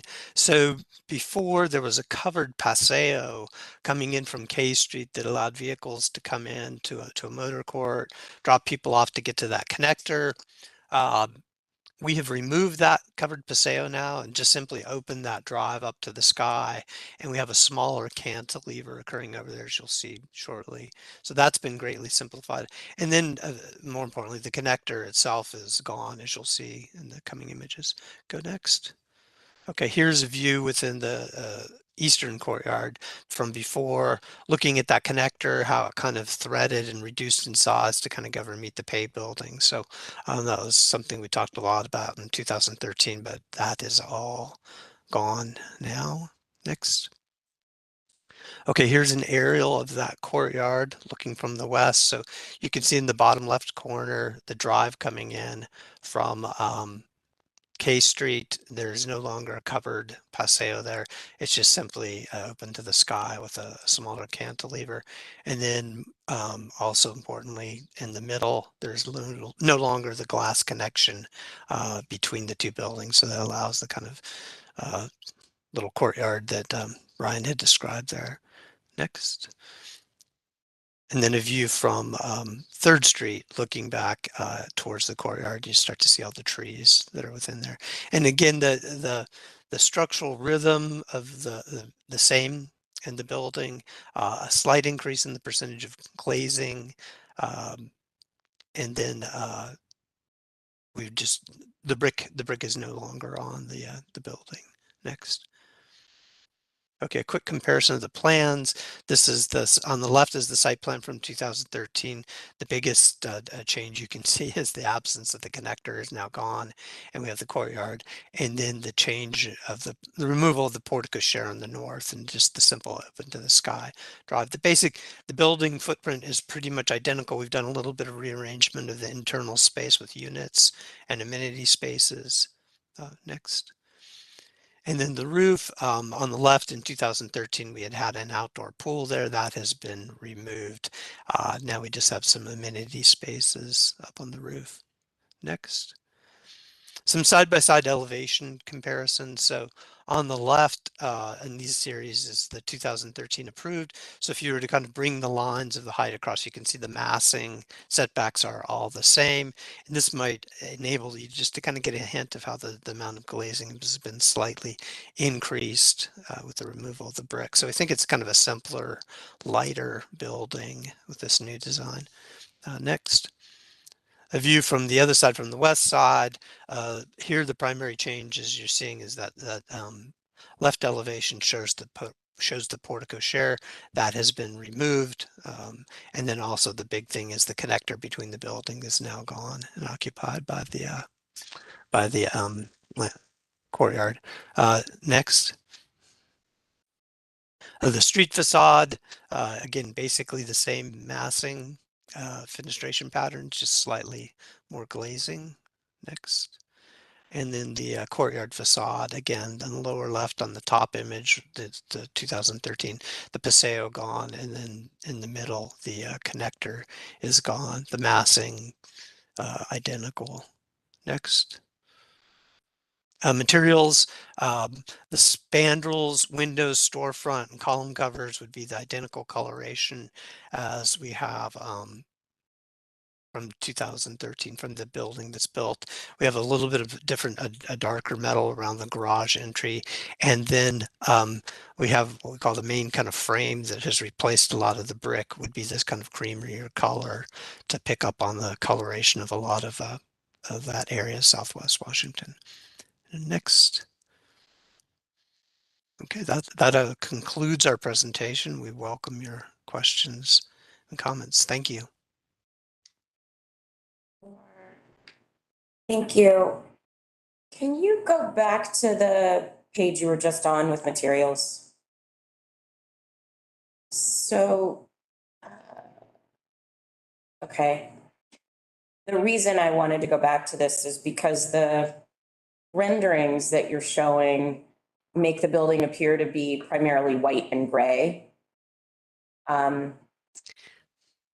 so I was slightly deceiving because your panels, the siding on the right is the primary material. Yeah, if we go to the next slide, you can see that we call that the frame. So that's the piece that's fronting on K Street, where it's wrapped at the top at the 9th floor, and then at the 3rd floor, and then on the ends. That is what we're calling the frame, and that's kind of, areas where you had lots of the brick before. So that's kind of got the same coloration, and then a very similar conditions happening on the end building. There's another frame there on facing 3rd Street. Does that answer your question? That does. Yeah. And then the material that is on the surface at the rear of those panels, is that a white material? Yeah. No, that'll be kind of a silvery panel. I think that will be more of the spandrel. I think that's the color we're calling the spandrel, the top one. Okay. Yeah. Okay. And we don't have any white in the palette. The closest to white would be the column covers and the major mullions, which is like almost a clear anodized aluminum. Okay, obviously shifting from this beige, which is more in keeping with the materiality, the color of the Pay buildings, to a white and gray is a big change. So I had a question about that. Thanks for clarifying, but also it appears that you've made the building more a series of frames and floating panels than a more solid architecture, which is what 300M appears to be. And I'm wondering if you could speak about that. If we go back to, it'd be good to go back to the photograph of the existing building. I mean, we did kind of play that game a little bit with the brick. If we keep going back a little bit. So we were kind of continuing on back to more. It's a little difficult to see, but if you imagine where the frame is now, there is a brick wall that's kind of what I would call a wing shaped form there.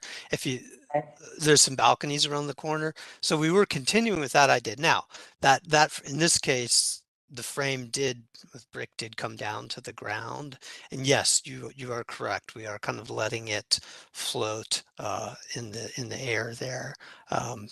So it's not touching down there. And then we did experiment with that a little bit, or we're using that same idea on the ends on 3rd Street.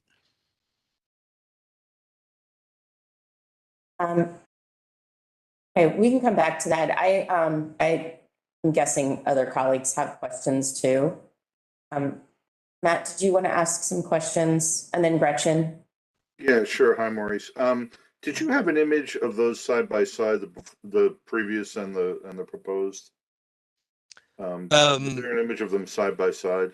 And the elevations are kind of the best side by side comparison. Okay, I see. All right. So that's the third, I'm sorry, that is the 3rd Street elevation. Yes. Okay. A couple of questions about the ground level. Is there any material on the building that matches the material of the garden wall? We do not have any brick on the building. Now, no. And the garden wall is, and we will use that's a different material in the palette. Okay. Yeah, and we're just like I&Pay never had the brick touch the building. We're doing the same thing where it kind of stops short and it's separated by a gate. Well, I&Pay did it this way, so speaking for us. Okay, next question. I saw some transformers. They're underground, aren't they, in that area? Yeah, there's a band of transformers that we're putting in the grass panel there between the back of the sidewalk. It's actually on our property. So it looks like in the previous version there was a gate there to get into the garden, and you've eliminated that. Is that correct? That's correct. So the public wouldn't have access to this. This would only be for the residents, correct? Yeah, it's strictly viewed as kind of the residential courtyard for use by the residents of both the 300K building and the 1001 Pay building. But previously, was it imagined that that the public could enter that gate and use that? Is that why it was there? I think it was because we had done it on the south. Before, that would have been more private because we had the connector there, so it was kind of a pocket. You couldn't even get in there. So it just made more sense now to leave it off. Could you flip to the landscape plan that shows how that garden? But okay, yeah, that's useful there. So that image. Well, okay, so you have the transformers there. But I don't see the landscape in this drawing. You had one in the perspective. I guess we get back to the landscape. Yeah, well, yeah. So you're screening that wall with low planting in front of it. Is that right? Yes. Yeah, Yes. Yes. And the transformers are where then? In this drawing. We can zoom in. It's actually the white area. Yeah, there's the dash green lawn, and then there's some trees in that white area is the transformers, and they are below grade. And actually, you can look across to the existing building, you see the exact same condition. Yeah. Okay. All right. That's helpful. And then so there's a strip of planting intervening between the sidewalk and the transformers. Yeah, it's pretty much if you go out there, you have a hard time kind of realizing they're there. All right, that's helpful. Thanks.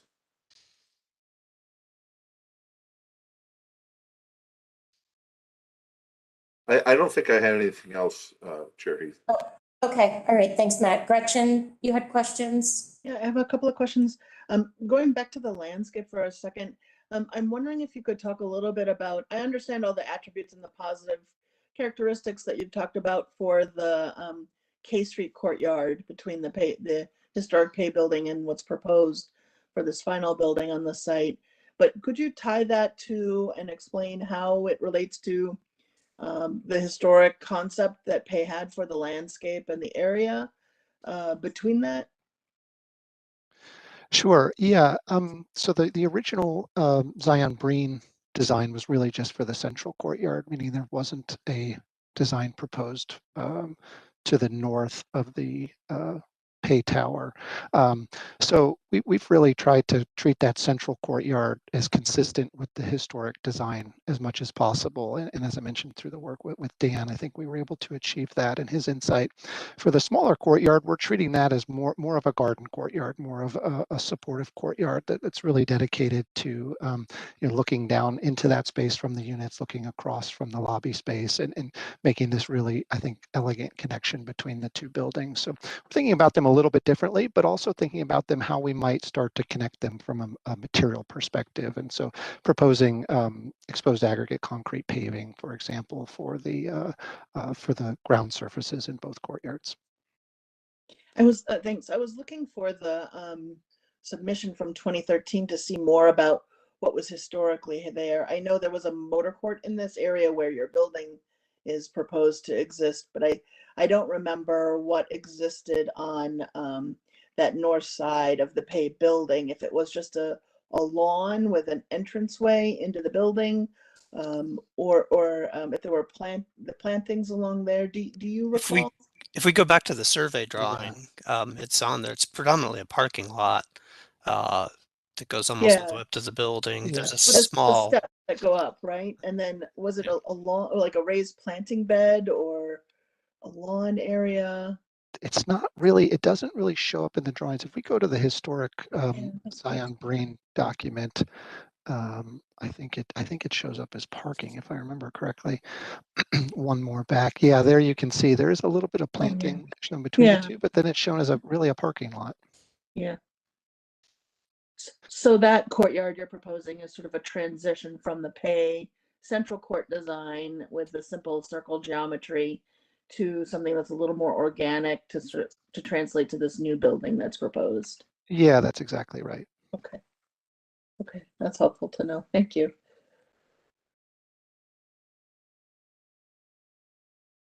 Then, good morning, Maurice. Good to see you again. Hi. Thanks. Good to see one you. of the things that we I think talked about way back in 2013. I guess I'm becoming that board member. I remember back in 2013, and luckily you're here with me because I know you were there at the same time.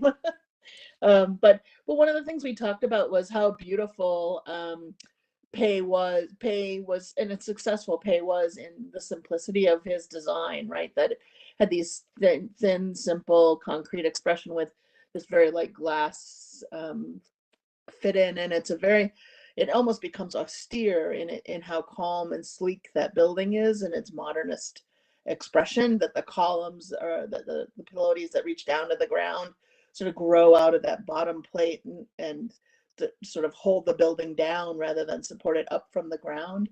And then the concept that was previously presented, now seeing it reminds me a little bit more of sort of the Carrollsburg condominium style with the amount of masonry that's there. So I could see your desire to shift to more of a glass and metal panel as a way of a modern expression. One of the things that we asked for, even with the previous concept, was further simplification and sort of minimization. And I wondered if you explored looking at simplifying the layering that you have. When I look at some of the elevations in the south and the west, I think show some of those materials best in your presentation. But have you considered simplifying the number of screens and panels and systems to further relate without becoming a deliberate copy of the Pay building, but looking at a way of having a modern expression of something that echoes that simplicity and kind of purity of materials that Pei achieved. Yeah, I mean, so in the Pei buildings, it's just a binary choice of materials. It's concrete and glass. Right. We are not exposing our concrete. Our binary is metal and glass. We are using a little more color. We have varied the colors, different hues. The the planes that you see now, we are using them. If you see in this drawing on the left and the right, the middle pavilion on our 3rd Street facade here is set up to be similar in height to the Pei building, and even the width. If you kind of were to draw a rectangle on there, it's set up to kind of mimic the volume of the Pei building. So to try to answer your question, I guess my response is all those things are kind of in support of the massing that we're trying to achieve. I think we could look at maybe a simplification of the colors if that's what you're getting at, where we maybe don't have so many different colors. But right now, kind of all the massing moves are keyed in to the massing that we arrived at in 2013. Okay. And we still, as you'll see, where the Pei buildings on the 1-story PLOT, we scaled it up to 2 stories for our building because we are taller, and we are repeating that exact same design from 2013 where the building sits up. Yeah. It doesn't bother me so much that the building, seeing your building now with the glass volume, if you look at where it says the line where facade updated first hits the building, not where the arrow end is, but where that is, if that were the glass volume, that wouldn't bother me so much if it were taller and simpler in these scrims. I know I'm getting a little bit into deliberation. I'm sorry for that. But just to say that because you were looking at in the previous 2013, you can see the masonry, I think, was something that was literally and figuratively holding you down at the same height as the adjacent Pei building. But now with the Pei building on M Street, with the new building on M Street and the 2 Pei buildings, this building on K Street, I feel like those 2 buildings sort of encompass and sort of embrace the 2 Pei buildings and the center court. So it wouldn't even bother me if that tower were taller on the outside. And certainly my colleagues can deliberate, we'll deliberate more on that when we discuss it. But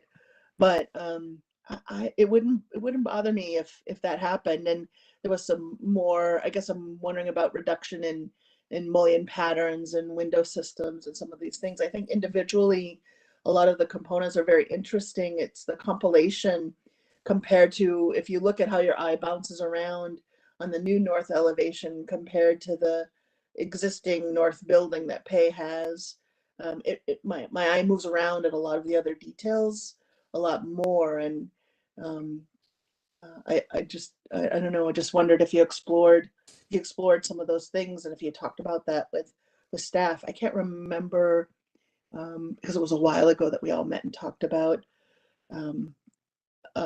providing clarification on some of the design comments that we had for that area.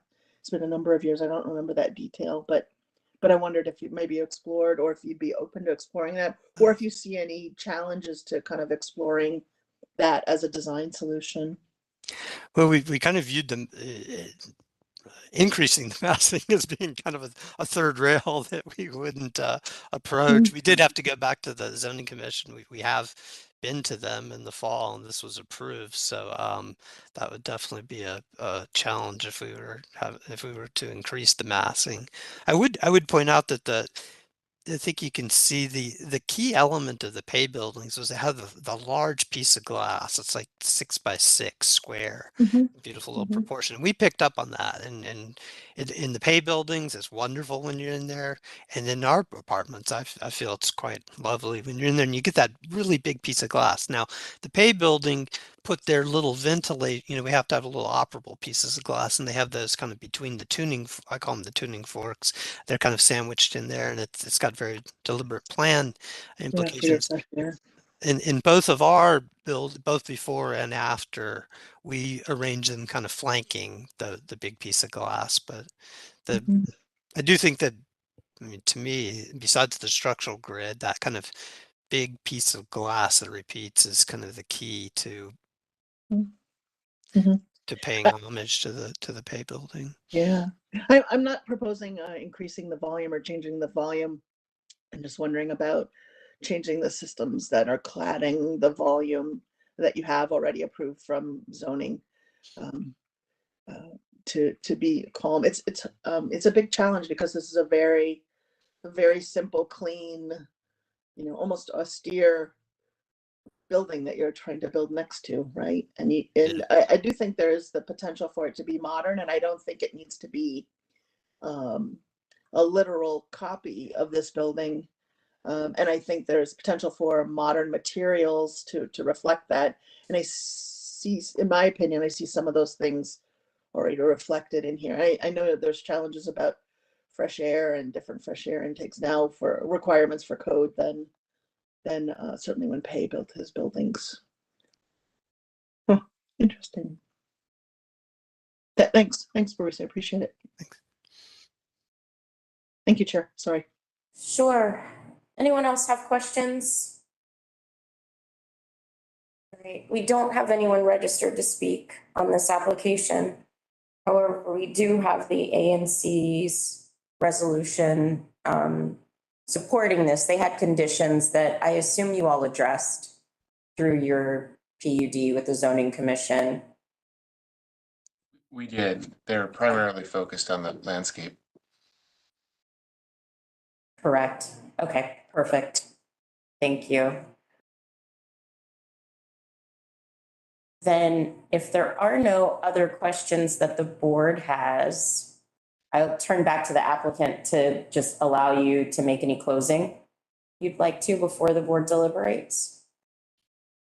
Sure. I just want to appreciate being here and getting your thoughtful inputs on it. It's been a long road. We've definitely tried to take, one of the things, we had the luxury of taking lessons learned from 301M and applying them to this building. I think architecturally we were really light on the building, other than the metal panels.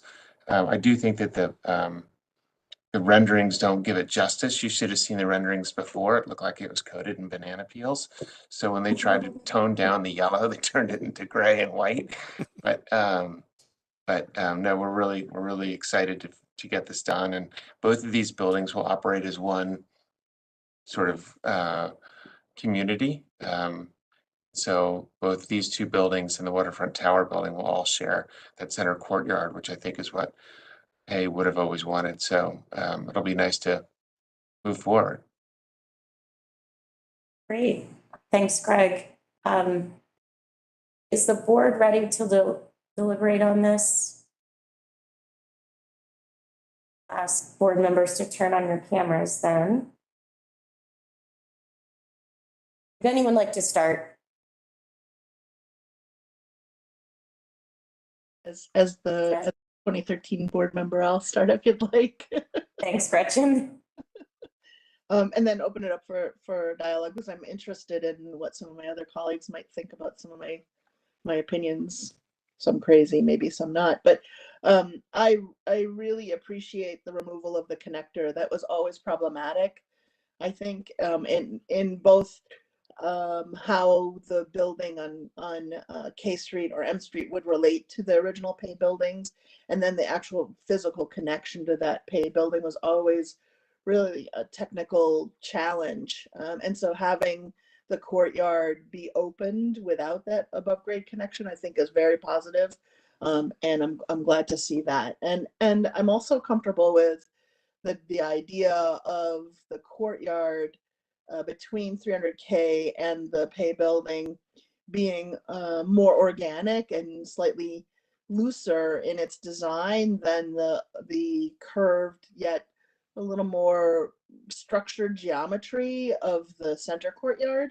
because I think the design for the center courtyard between the two pay buildings does reflect and work with the original concept very well and allow for some modern interventions that work well. So I'm comfortable with the landscape plan has been proposed. I do think that the new building, especially now seeing it side by side with the previous 2013 concept, I do think that the materials that of metal panel and glass are really interesting to me to see as compared to masonry and glass. And that the masonry, I think, was something that was really holding down the building rather than sort of lifting it up and letting it be as light as maybe the pay buildings were or are. But I still am wanting to see some simplification of those materials. I feel like the screen floating in front of a screen with a series of boxes behind it needs to maybe just be one box of a building with a series of lighter screens that sort of float in front, and allow for the windows to exist within them. I understand the need for ventilation, and how challenging that can be in detailing in the concept, but maybe there's one or two window styles that work within the building rather than the multiples that are shown. But I'm really curious about the comments from my colleagues on that. I am also comfortable with the concept for the penthouse. I wonder if it also could be just a little bit lighter in how, especially the center part of it, in the south elevation, for example. Maybe there's a darker panel that makes this band over the center parapet area seem like the parapet is a little lower in how it's clad, and maybe it aligns with the main body of the mechanical part of the penthouse, to just lighten it up, because it feels like that area over the open area, the occupiable area, is a little bit heavy as it comes down. And it might make the whole penthouse just seem a little bit lighter in its concept and presence on the building. And I think that'll be important because you'll be able to see that as you're coming down M Street, and it'll be visible from a distance, certainly from some of the other longer avenues or streets. But that's my general comment. And same on the south elevation. There are some solid balconies, but then open windows. And I just wonder if maybe it could be simplified to be a little more streamlined and modern. I'm not opposed to the palette of materials that have been selected and the typology of them as metal panel and glass, but just more simplification to sort of lean back and not distract so much from sort of those beautiful, simple buildings that Pay has created for us. Those are my initial comments. But otherwise, I'm in support of a building. And I would also be in support of something being the main body of the building being, when it's clad, appearing to be taller. So if the part that goes up to 122 feet would read like an entire building, wrapped in some smaller screens, that wouldn't bother me either, where the screens maybe relate to the height of the Pay buildings. Okay. Thanks, Gretchen. Other thoughts? Or agreement with some of her comments? As the other board member who was on at the time, I concur with Ms. Vaylor's comments. Okay. I mean, I think some simplification is probably an okay objective. I support the concept overall. I think clearly what we're looking at is a building, the 21st century residential building, and all the issues that go with that, in a 1960s building, which is a very different animal there. And so I think the architect has done a commendable job of making reference to that building, but also making a building that meets the pragmatic and systemic needs of residential buildings we make today. I think probably the top could be simplified, but I think it's the basic surface and the approach is skillfully done. I think the wall at the bottom, do I wish there was a material related to the garden wall on the building? Yeah, but you know, as Maurice Walters said, it was not an approach that was originally embraced by Pace, so I guess I can live with that. You know, somehow, who am I to argue with IMP? Anyhow, so I support it. Okay, all right. Yeah. Matt, I'm just curious about, because maybe you were proposing a case in 2013 when we heard this in December, but you weren't on the board at the time. But I wondered what you thought about the idea of the building, the main building volume being taller than the pay buildings. Is that something that you think would be compatible with the pay buildings? Well, yeah, because I think these buildings, I think if it was closer to those buildings, you'd really notice it. But the Right. fact that there's this intervening courtyard, I think, you know, I think in general, the basic distribution of the facade, the way it's been done, will seem generally approximate with the pay buildings. If they were right up next to each other, I think you probably wouldn't have that perception. Yeah, I would agree with that too. And so I think that's something that the applicant can explore. I also agree with you, Gretchen, on the simplification. I think certainly that can happen with window styles. I think the shift from masonry to metal panel, particularly in elevation, it may not be as apparent when you're seeing this thing in real life in 3 dimensions, but in elevation, everything with metal panels is going to appear to have a lot more lines in the way it's detailed. And so that may be part of what we're experiencing here, just feels like there's a lot more fussiness. But I think as the applicant works through the final design and detailing of this, finding ways to just generally simplify, understanding that this is adjacent to IMP's masterpiece that is incredibly simple. So obviously we're not asking you to get to that level of simplicity, but just understand that there's a lot of room to simplify here, and that's the general direction that the board would like to see this move toward. Were you going to say something, Carissa? No, I'm okay. I was just going to agree with Board Member Failer about her commentary, particularly about the removal of the connector and the simplification. So I'm on board with everything that everybody has said. And to your point, Martinique, particularly in contrast to the building that it's adjacent to. So yeah, I'm in agreement. Okay.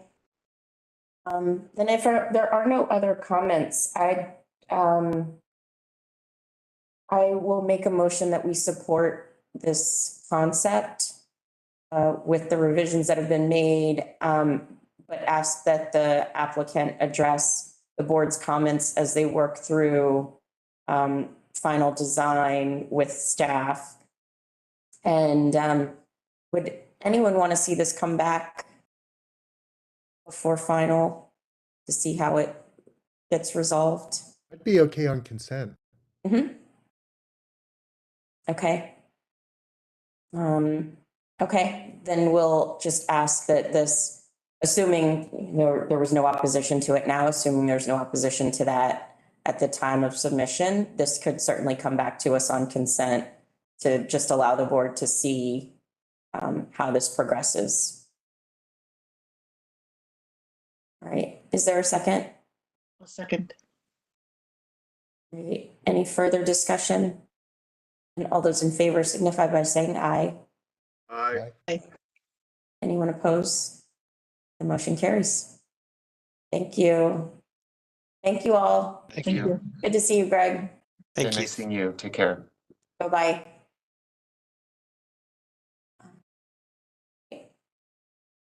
We're ready to proceed with our next application, which is at the Sven-Garn High School campus. Is staff ready to make your presentation first? Yes, good morning, Madam Chair and members of the board. This is Andrew Lewis of the DC Historic Preservation Office. I have just a few brief introductory remarks before turning the presentation over to the project team. Just by way of introduction, the case proposes the construction of a relatively small addition to the existing car barn at the corner of Benning Road and 26th Street Northeast. The project is also on the site of the Spingarn High School landmark property and within the boundaries of the Young, Brown, Phelps, and Spingarn Education Hill Historic District and the Kingman Park Historic District. As board members Failer and Arbach and perhaps others may recall, the car barn was the subject of extensive HPRB review in the years 2012 and 2013. DDOT is proposing the addition and modifications to the adjacent rail yard in order to provide services and accommodate its expanding streetcar fleet. Staff has worked closely with the project architects and representatives from CFA to ensure that the design of the addition would be compatible and respectful both with the architectural character of the car barn and the historic character of Spingarn. It's also important to note that the addition's location to the north of the existing building and its setbacks on the east and west sides will significantly limit the visibility of the new construction. Changes to the landscape were also refined and substantially minimized to protect the open landscape setting of the larger historic district. And for these reasons, HPO finds that the project will result in minimal changes to the historic setting and is recommending that the board find the concept compatible with the historic landmark and historic districts as outlined in the staff report. And with that, I will defer to the project team unless anyone has any questions of me. Questions for Andrew at this time? If not, we certainly can take questions after the applicant's presentation. All right, and the applicant should proceed. Thank you very much. Jim, would you like to go ahead and introduce the project before I get started? Sure, Charlie, thank you. And my name is Jim Penton. I want to thank everyone who's joined us today. We appreciate your consideration in this important DDOT project. This morning, our project architect, Charlie McLaughlin, will describe to you DDOT's project to construct an addition to DC Streetcar's Barn Training Center. The addition supports maintenance and operations of the DC Streetcar, as well as the expansion of DC Streetcar service to the Benning Road Metro Station. One thing you'll hear from Charlie is he'll be talking about trucks this morning. He's not talking about GM, Ford, or Chrysler. These are known as bogies in Europe, and these are the devices that will that house the wheels, the traction motors, and the gearboxes for the DC Streetcar. Okay, next I'd like to introduce Charlie McLaughlin, who is our project architect and will be presenting the car barn addition project. Go ahead, Charlie. Thank you very much, Jim. Yeah, my name is Charlie McLaughlin, and I'm a senior architect and project manager for DDOT on this project and with Jacobs Engineering. Thank you very much for the opportunity to meet with you today to discuss this project. It is an important project to help continue and expand free DC streetcar service to the community. And we hope to show you that we've taken care to be sensitive to both the history of the site, the venerable existing building, which was built, completed in 2017, and then while also providing for needed expansion to make this service better to service the community. After submittal and review with the CFA, as you've heard, with many discussions about mitigation to historic impact, and we have, hopefully you'll see we've addressed those concerns. We're very thankful for the letters that have been received. I do want to clear up a quick matter before we proceed. Some of them refer to this as a new Pepco garage. I'd like to make a distinction that while there may be a project for a new Pepco garage, this is a separate project on DC Streetcar right of way. Okay, go to the next slide, please. The current DC Streetcar Barn Training Center is a new modern building constructed in 2017, and it's located at 2550 Benning Road at the end of the current service. The Benning Road extension to the west, which you can see to the right in the dotted line there, is being progressed to expand the service. The location of this facility occurs at what would be the midpoint of this completed service, the existing building, and this would be, as was stated, a relatively small addition on the car barn itself. Next slide, please. As was already stated, the project is located within two historic districts, the Kingman Park Historic District, Young, Brown, Phelps, and Spingarn Educational Campus Historic District, and it is adjacent to Langston Terrace Dwellings Historic Property and the Langston Golf Course Historic District. The Spingarn High School is also individually listed in the National Register of Historic Places. Spingarn School is also location of a proposed project by GGS. Our project will not impact their property. Next slide, please.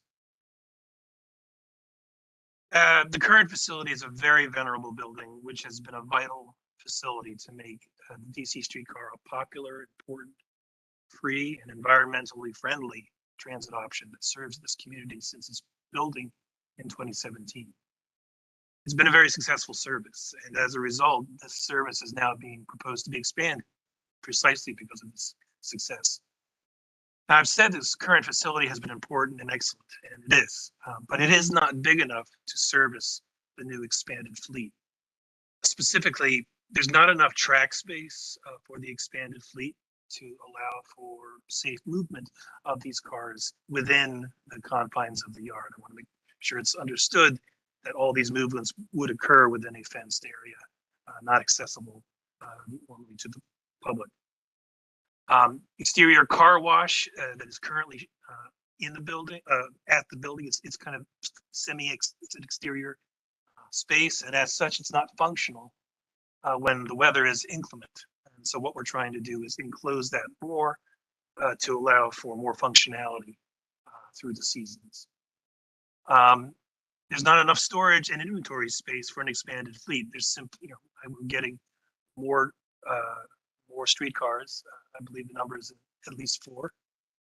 And we don't have enough room in the existing area to include that expanded fleet. And so there needs to be storage tracks, which you will see in a few moments how we're going to handle that and still maintain the historic quality of the space.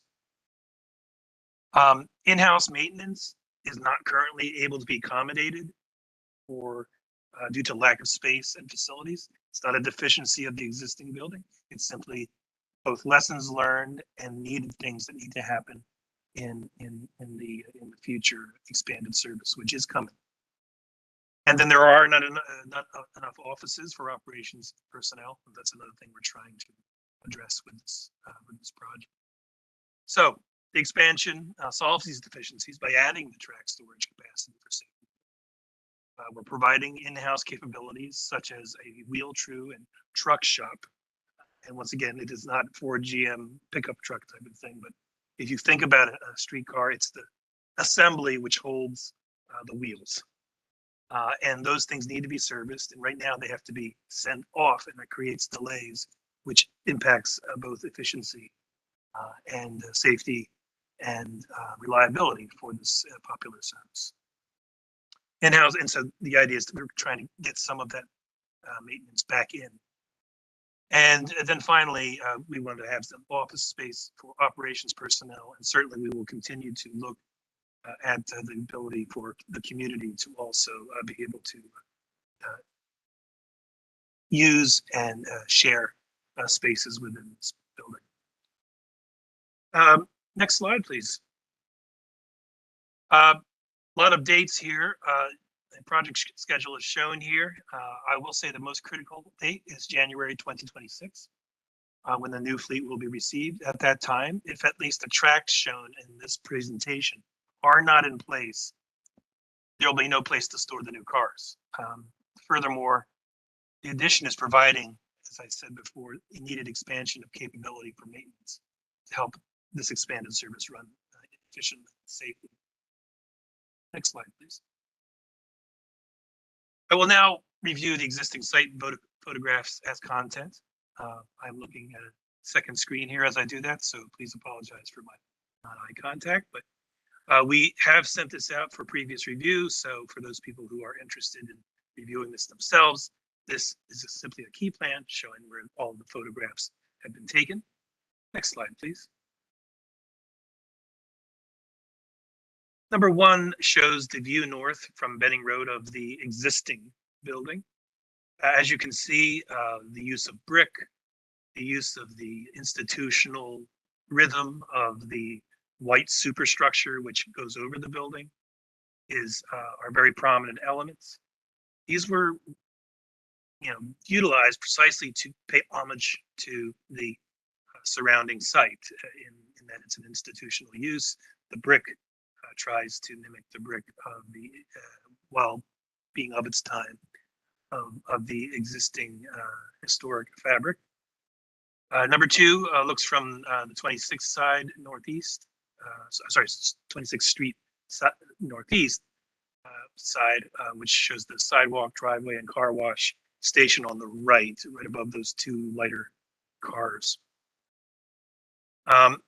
View northeast is number 3 from the sidewalk. And as you can see, the entrance is there on the right. And for those people who are familiar with this site, there is a wonderful ability to see inside the inner workings of a train station, a train shop, I should say. And that is one of the things we're trying to also mimic in our design. Number 4 is actually the view from the southeast. This is a view towards the southeast at the car wash station. As you can see, while in good weather, it's certainly able to be used. In bad weather, freezing weather, windy weather, it becomes a lot more difficult to use. And so what we're proposing is optimizing this space by enclosing on one side. Next slide, please. This number 5 is the view west of the car barn and the 3 existing car bays. This is a very, very, very, very busy facility with those three bays, and it will become hard to sustain with an expanded fleet. You can see the car wash area on the left-hand side. And number 6 is a similar view, but now you're behind the gate, which provides security from people accessing the site.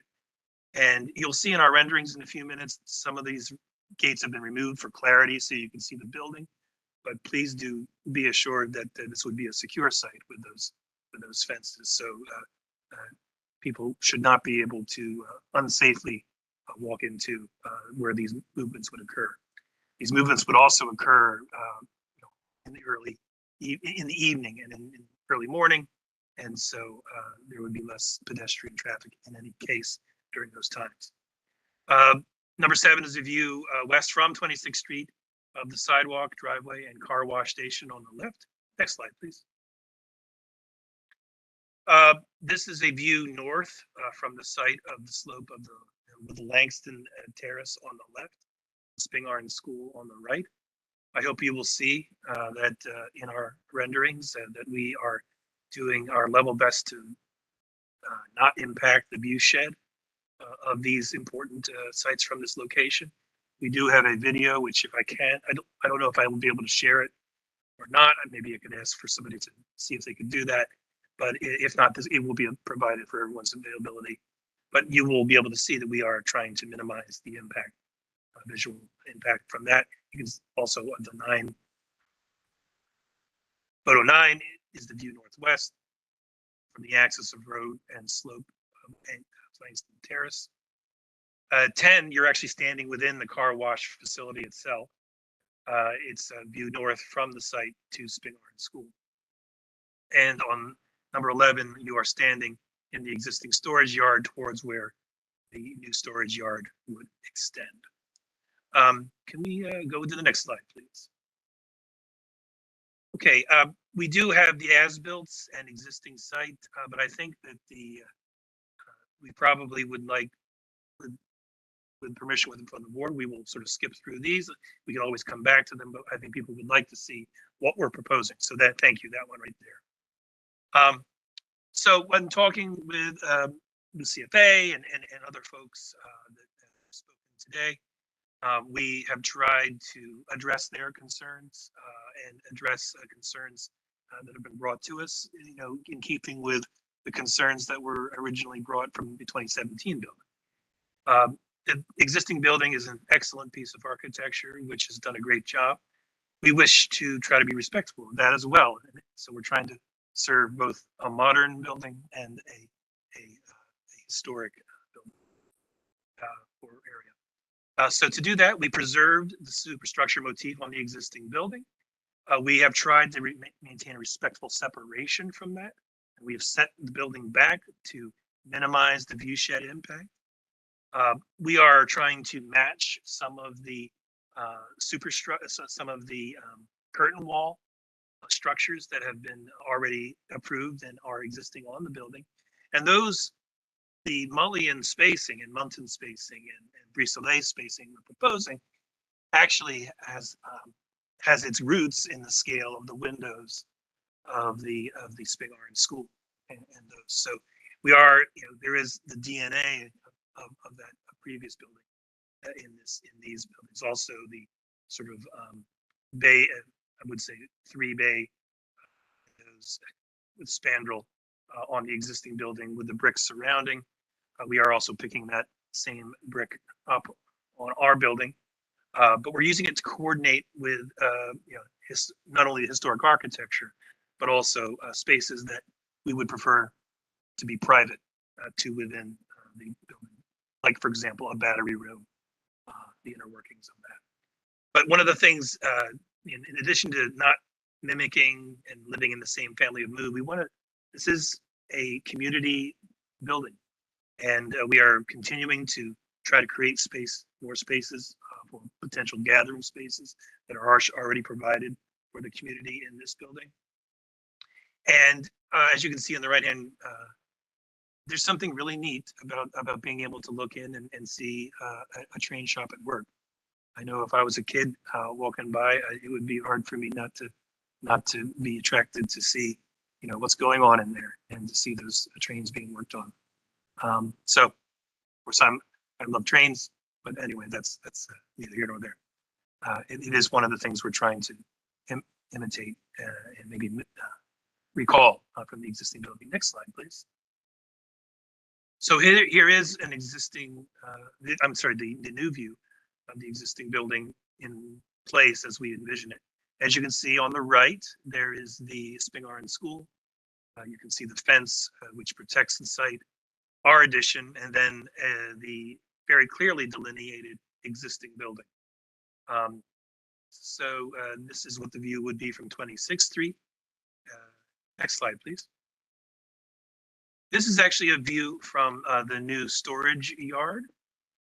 As you can see, we are trying to mimic the look and feel of the existing building while still maintaining a separation, a respectful separation from that building. So as you can see, the car wash area, which is between bays 3 and 4, remains open. It remains, but we are encapsulating it on one side, which helps us ward off additional inclement weather, and it makes it more functional.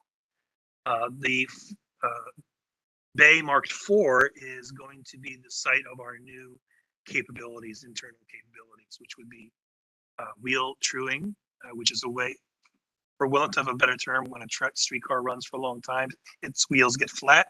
And so that material must be redone. And that's where this facility, this is where it would be done.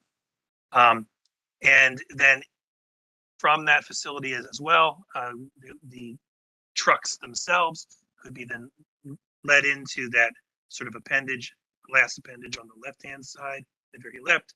That would be the site of storage and the truck shop, where that special assembly would be internally with existing employees be serviced, which will add a tremendous amount of flexibility and efficiency to this new fleet. Next slide, please.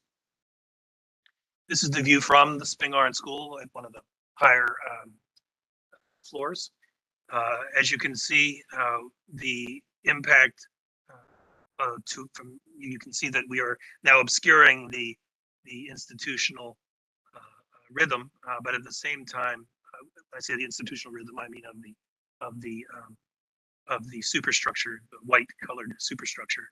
But as you can see, we are continuing to utilize similar rhythms, similar scale of Munson patterns and Mullion patterns and Brise-Soleil patterns to both respect the existing building and also the site with the existing windows at Spingarn and Langston.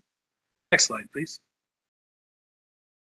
Here's a closer view, and once again, this is an example of one of the images which does not show the fence so that you can see the building itself. Obviously, there would be a fence, so that the people could not traverse into the yard itself. This just shows some of the ideas we're trying to do in terms of LEED and green and sustainability. The streetcar service is itself environmentally friendly, but is a important initiative.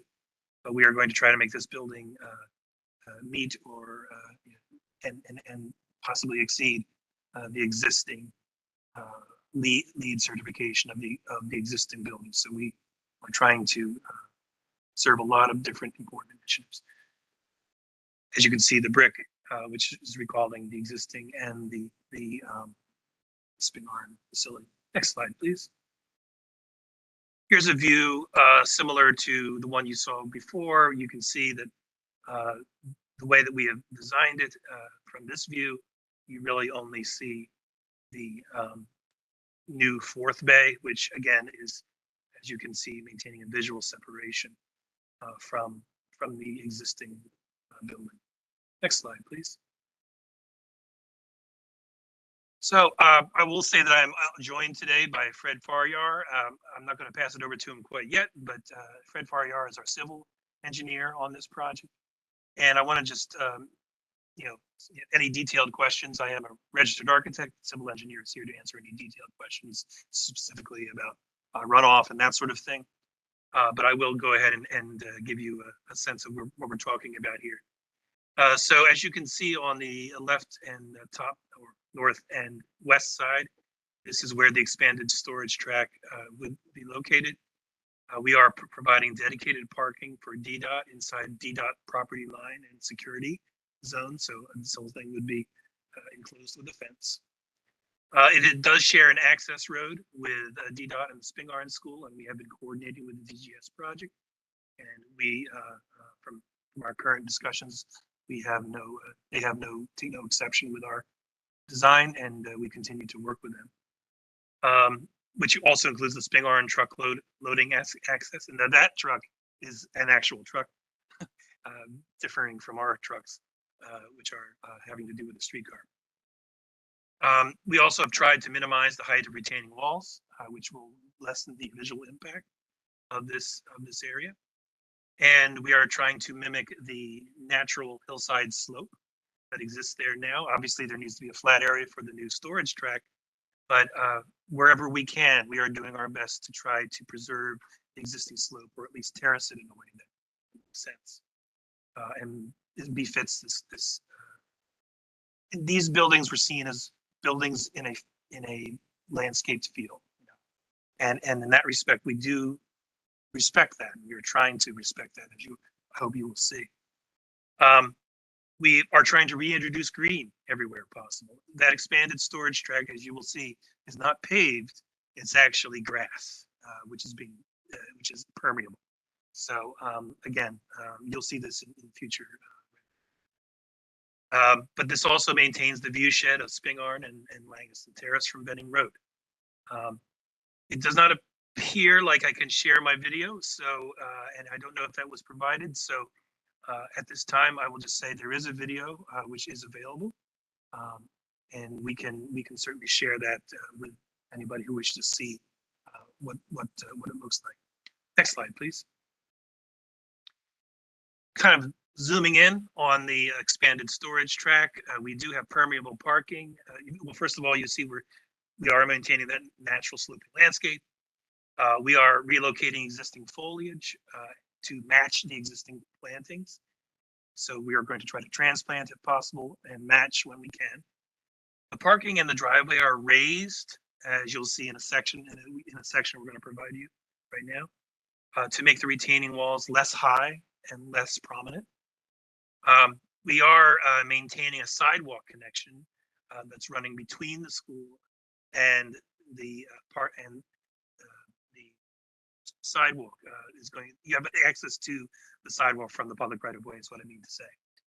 And that is all not within the fenced area. Once again, that sidewalk is not occurring within the yard. And the retaining walls, as I said, we're at 3'6" for the largest height of retaining wall that could be seen from Benning Road. So in that respect, I think we've been pretty successful in minimizing that impact.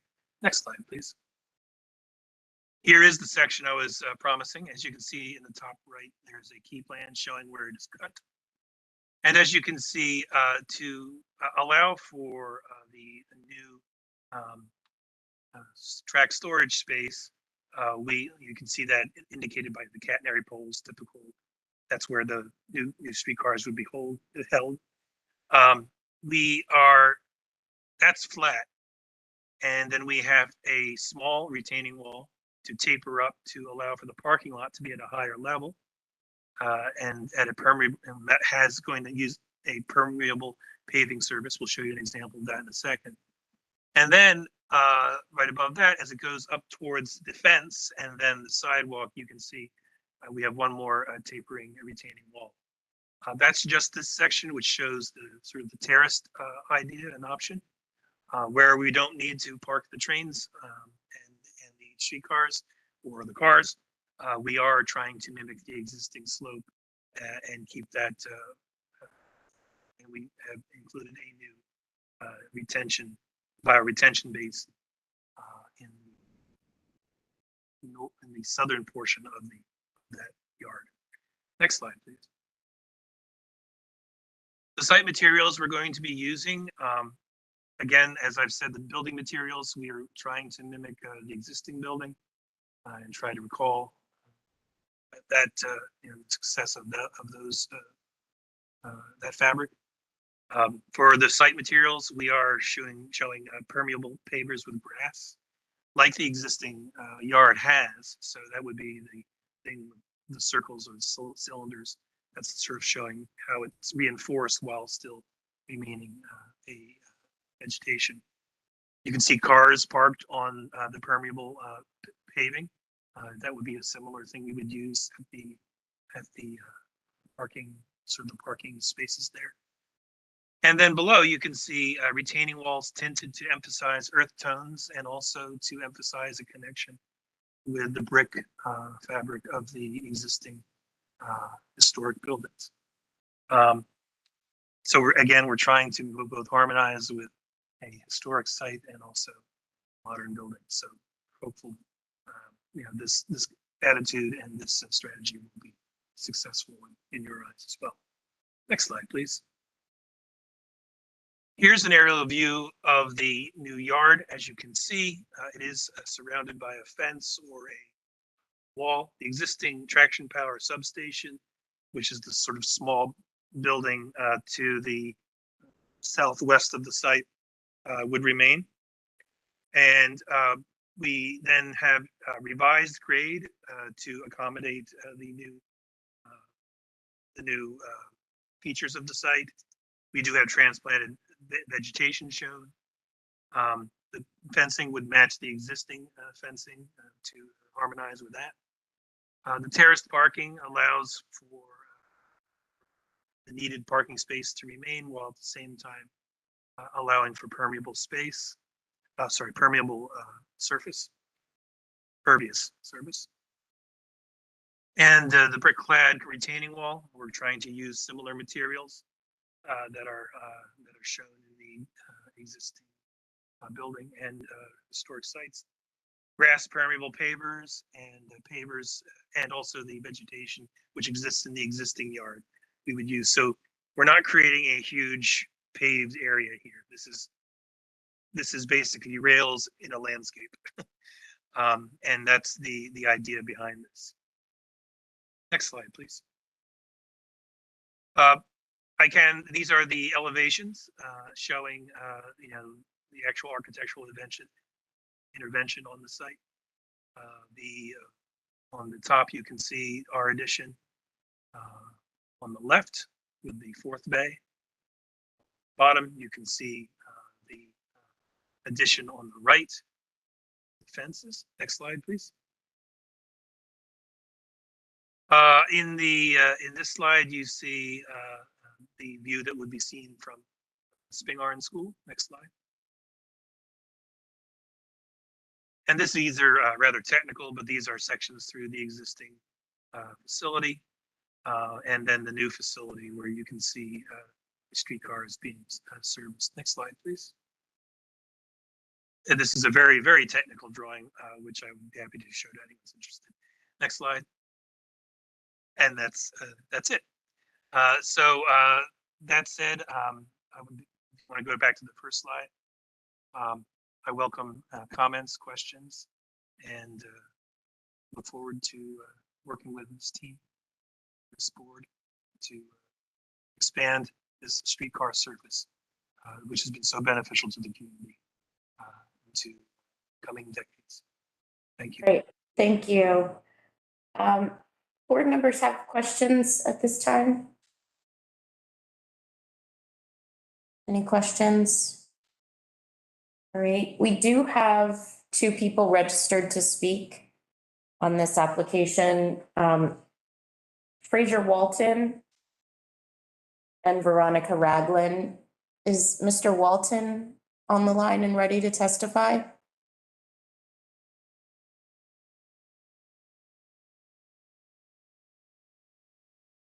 Chair Heath, this is Juliana speaking. Mr. Walton is on the line and has been unmuted. Okay. Mr. Walton, you can make your statement now. Can't hear you yet. Can you hear me now, Chair? Yes, now we can. Thank you. Thank you, Chair. Chair Heath, for allowing me to appear before the board today. On behalf of the members of the Kingman Park Civic Association and all, which includes the Coalition for the Preservation of Historic Spingarn Senior High School, the Brown Spingarn Phelps Young Historic District, we respectfully move the DC Historic Preservation Review Board to deny in total the district's request to build an additional or second streetcar garage on the grounds of Spingarn High School. The coalition includes the Spingarn Alumni Legacy Group, Stand Up for Spingarn, the Kingman Park Civic Association, and the 5D09 ANC Commissioner. Some of these groups have worked diligently for many years, as you are well aware. The board has been there to attempt to preserve Spingarn, which is closely connected to the Brown versus the Board of Education and Bowling v. Sharp decision. After approximately 5 years of neglect in the preservation and care of Spingarn, the District of Columbia government now proposes to construct a second streetcar garage on the grounds of a national and local historic site. The site just happens to be based upon African American history and culture, something that is greatly under attack in the United States today. The undersigned coalition members objected to the original construction of a streetcar garage based upon many of the reasons we are citing today. As noted by the proponents of the streetcar, they are trying to, quote unquote, minimize the impact. And I congratulate them for that statement because from our perspective, the impact cannot be minimized. It has actually altered and is continuing to alter and encroach upon the grounds of Spingarn, a historic site, making it into a truly industrial facility where you wash vehicles, repair vehicles, and when I say vehicles, I mean large vehicles, streetcars. That shows great disrespect for the history of the historic district on that hill. The coalition members have requested that the renovation of Spingarn include a multipurpose room, public library, and some sort of historic museum reflecting the history of Spingarn.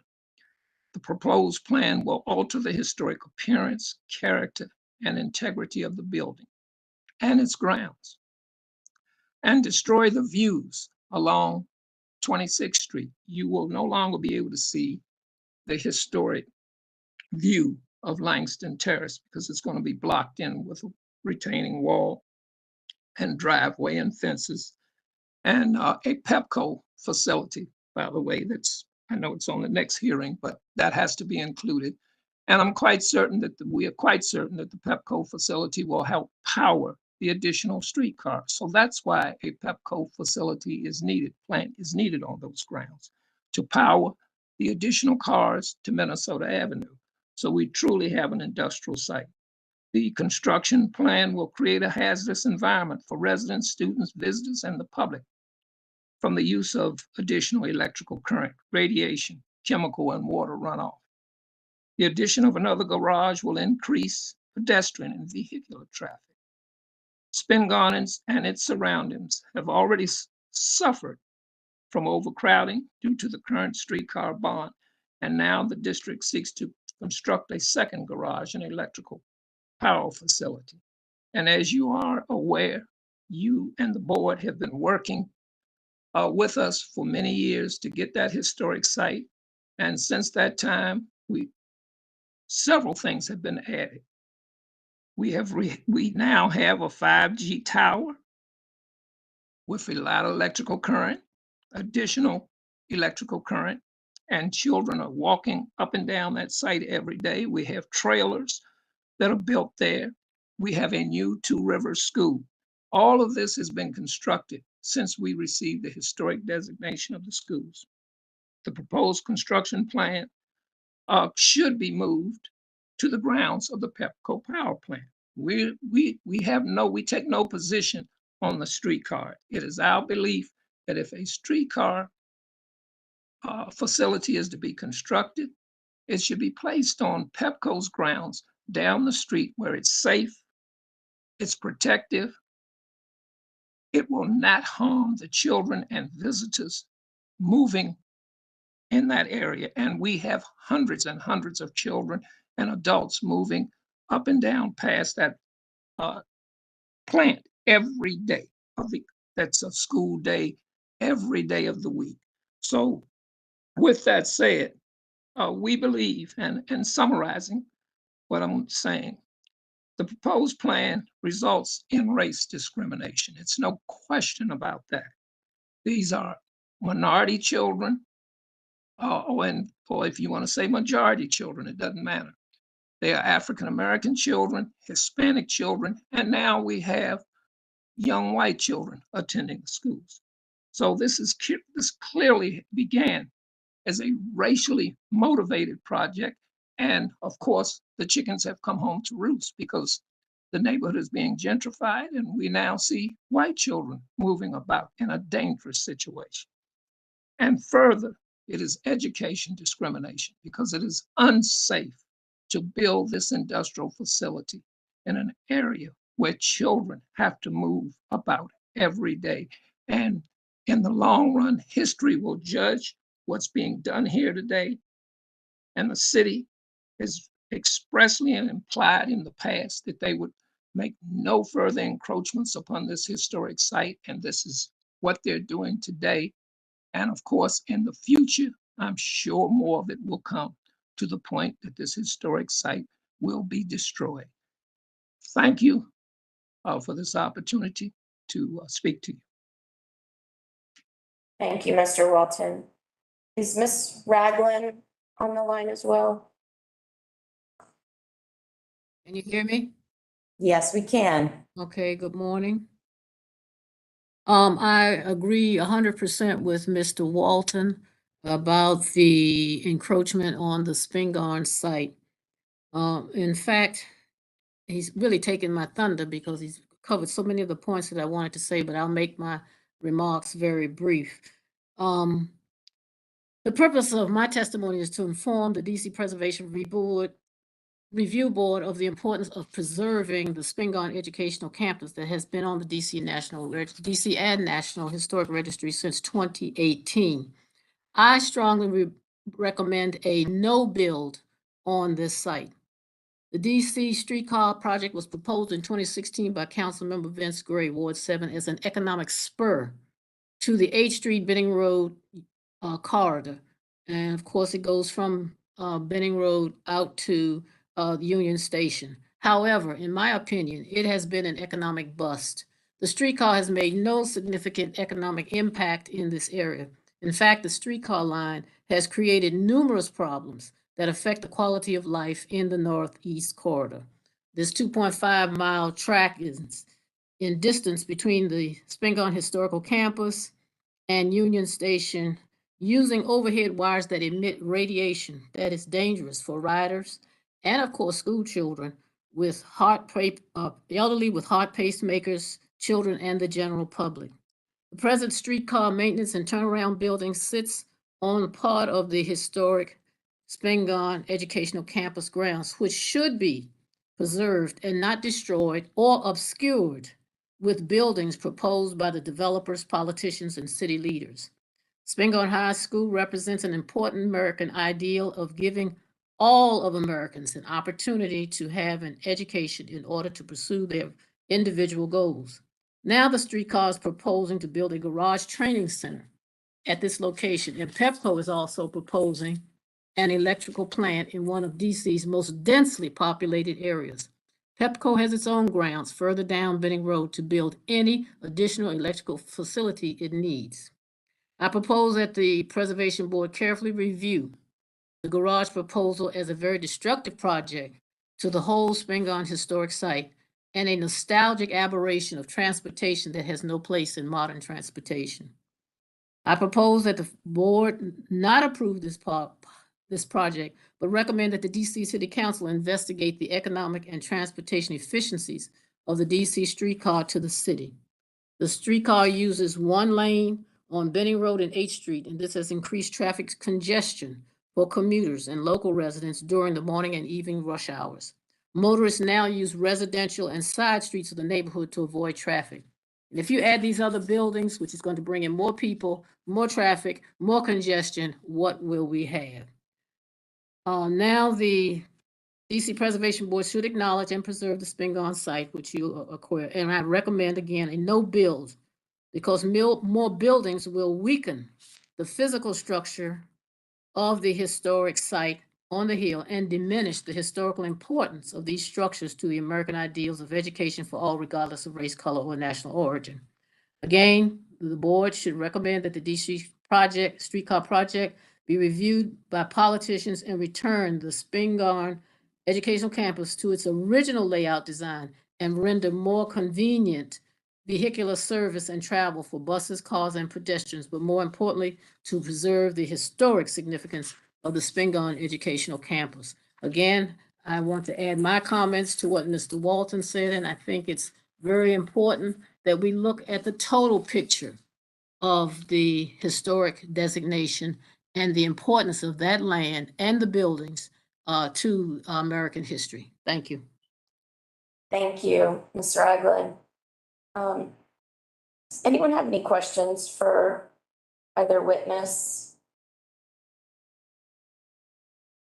Then would I just didn't know if Jim wanted to comment on the use of the I was Pepco. just gonna come to you. So you have the opportunity, since it appears the board doesn't have any questions, you have the opportunity to speak in response to their testimony now. All right, thank you.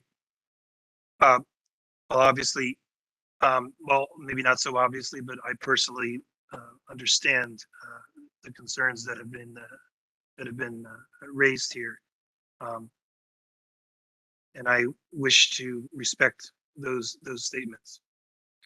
The purpose of this building has been to provide more transit options for this service, and this is what we were trying to do. I think Jim can talk a little bit about why this particular site was chosen. Jim, do you want to quickly weigh in as to the reason this was selected and not the Pepco site? Sure. This project has nothing to do with Pepco.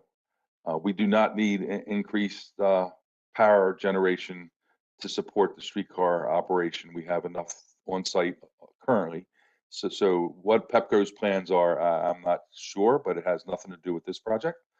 As far as radiation being transmitted from electrical lines or from cell phones or from, there's been many studies, and I don't believe there's ever been a link that would support that catenary wires would somehow radiate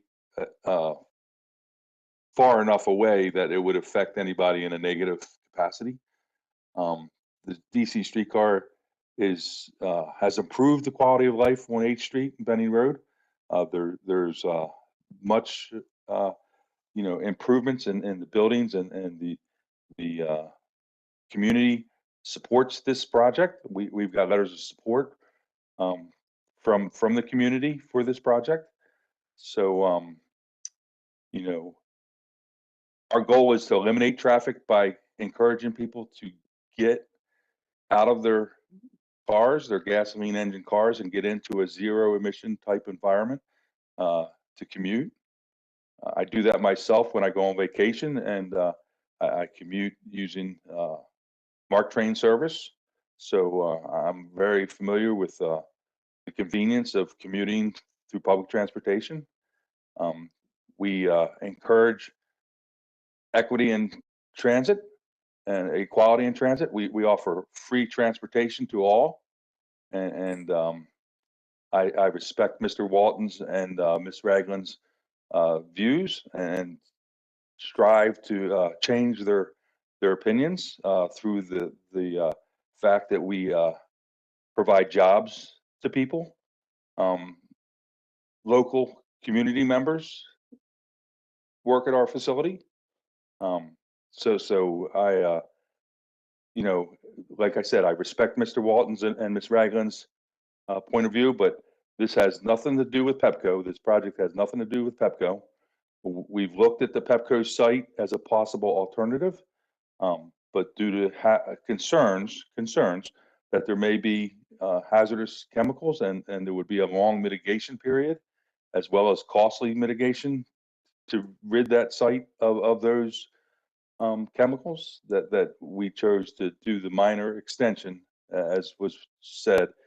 It's a minor expansion to promote the major expansion that we're doing to Benning Road Metro Station that's already approved, and so that line is funded and ready to break ground, and we need this small addition so that we can do maintenance on the vehicles, and that's the only purpose of this and storage of parts is for these vehicles as well. Atlanta streetcar system is shut down right now due to the wheel maintenance and the lack of wheel maintenance.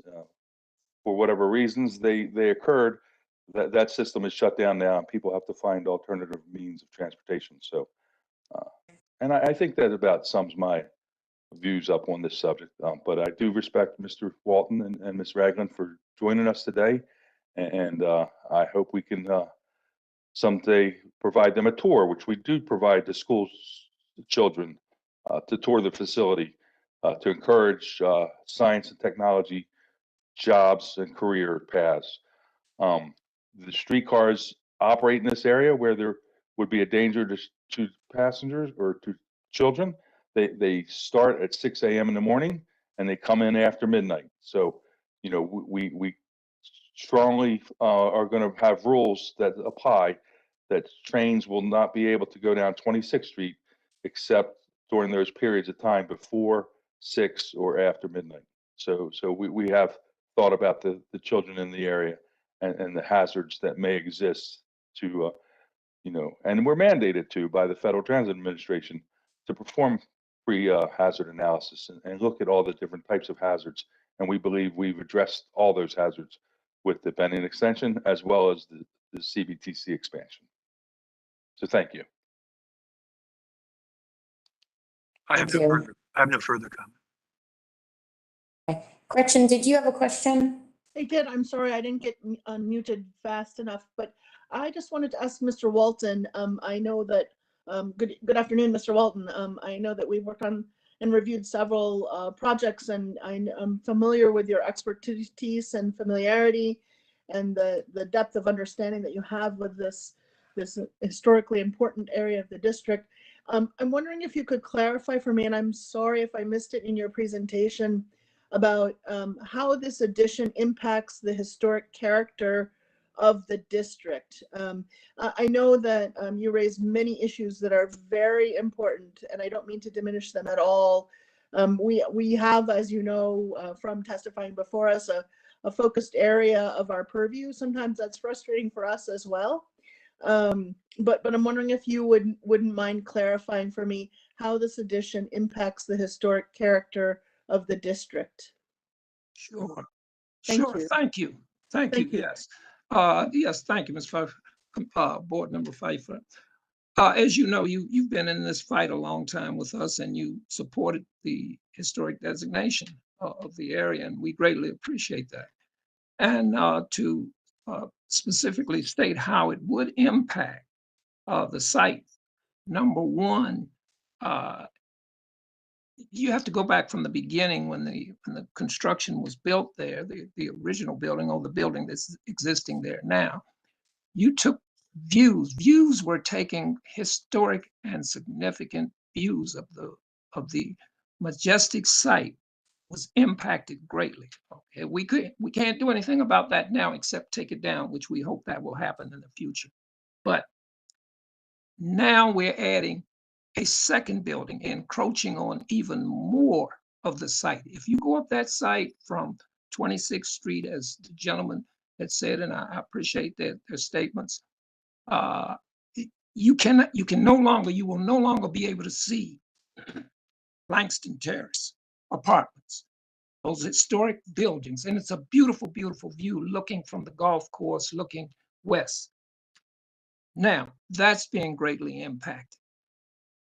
The school is being closed in with a fence and wall.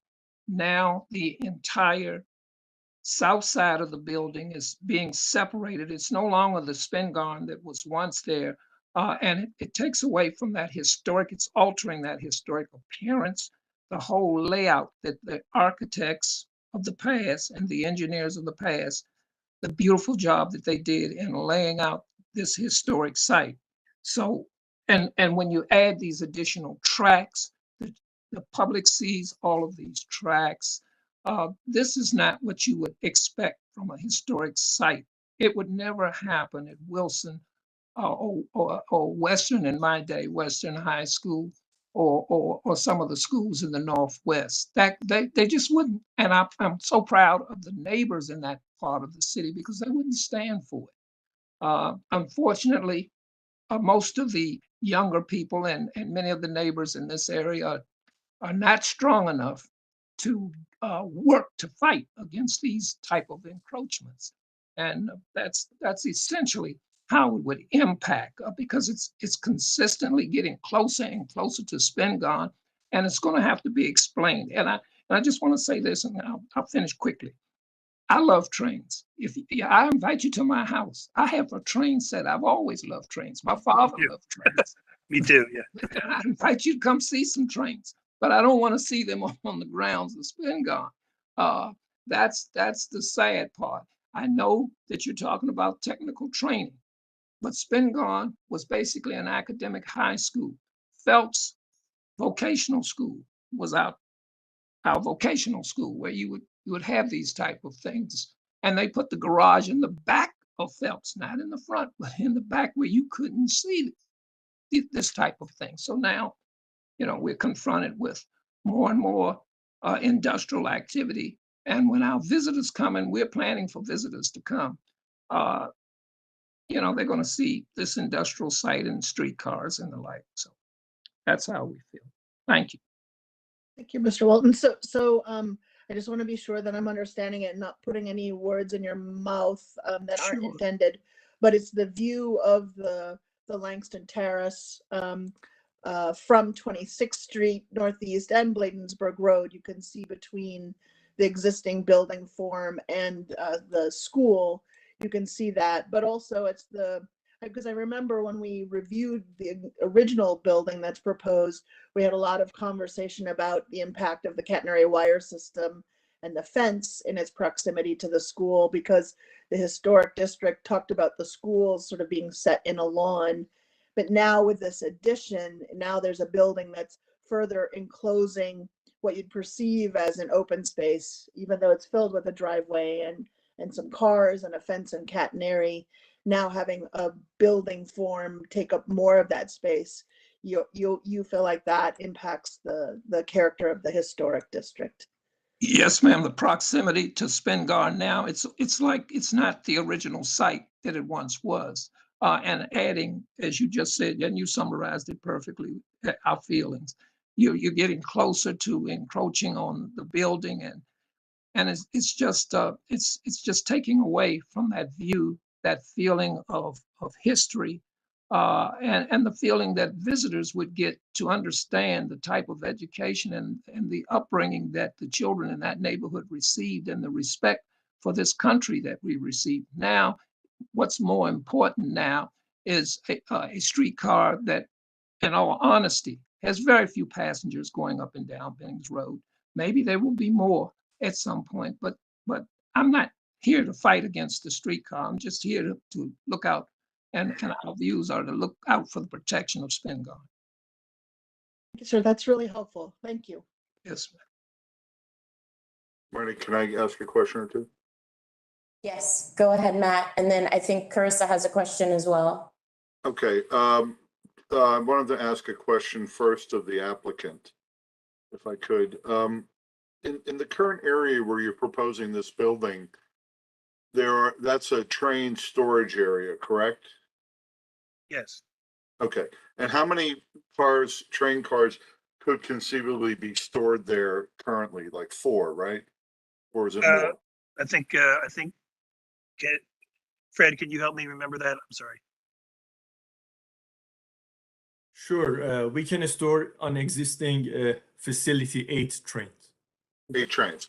And building this structure will decrease the number of trains and overhead wires in that area adjacent to the high school. Is that correct? They'll be inside, in other words. They'll be inside. The answer is that the ones that you would be able to see, they would otherwise be inside. So if I'm looking at your site plan, I can see 2 train tracks for storage as for the future in terms of what you're proposing, rather than the ones, the number, either 6 or 8 that are currently there today. Is that right? That's correct. Okay. So on balance, there's fewer trains and overhead wires directly adjacent to Spingarn. Is that correct? Yes, except for the obvious exception of the study. Okay, and now I have a question for Mr. Lewis. Is the view that's been cited along 26th Street by the folks who have testified, is that considered an essential or historic view of Langston Terrace? I don't know that it specifically has been called out. The open landscape character of the overall historic district has been identified as character defining to the district. So I would agree that it's one of many that's considered important. But it's fine, you can see the landscape, but it's generally a side elevation of the whole complex, is it not? It is a side elevation. I think perhaps maybe one of the more important views is, as I think Mr. Walton said, was looking back towards the Education Hill Historic District from Langston. Maybe the more important, with Young being the centerpiece with the cupola and that sort of thing. The view to Langston itself, I don't know that it's specifically called out as one of the more important ones, but again, I wouldn't say it was not contributing. Okay, but fair enough. And then the street, one more for the applicant. You're not proposing to alter the location of the small access street that opens out onto 26th Street, right? That will stay in the same location, right? Correct. Okay. All right, I'm good, Marnie. Right. Carissa, your question? Yeah, I did. And maybe there was an attempt to answer it and I just missed it. So was there a discussion about um evaluations of other sites? I mean, I heard conversation about this not being related to Pepco, but what was there diligence conducted regarding potential alternatives to the site? Yes, there were. Go ahead, Charles. Yeah, yes, there were. And I'll just sort of elucidate what Jim mentioned. The schedule that I showed at the beginning, which shows January 2026 as the delivery date, requires that we have a space for these streetcars to be when they are delivered. And the concern and the diligence done prior by DDOT was that the concern for hazardous and environmental impacts that would have to be addressed and remediated, and to create not only a facility, but one that actually works with the current and future Benning Road expansion made the time schedule impact was not feasible. The economic impact in terms of cost of remediation was not able to be accommodated.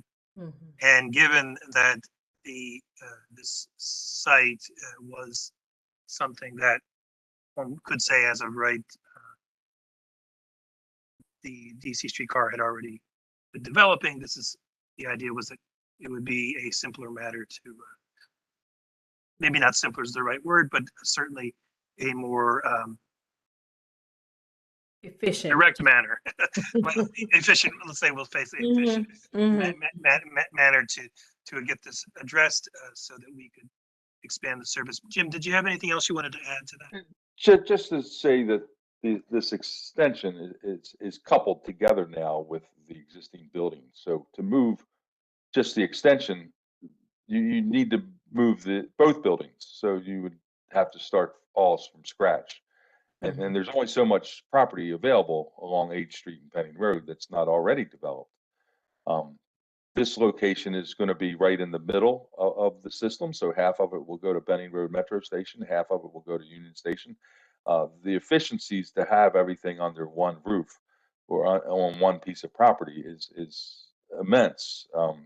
You can't have half your operation here and half your operation somewhere else. You have parts here and parts there and so on. Personnel, security, there'd be an immense cost, that would be incurred to even attempt something like that.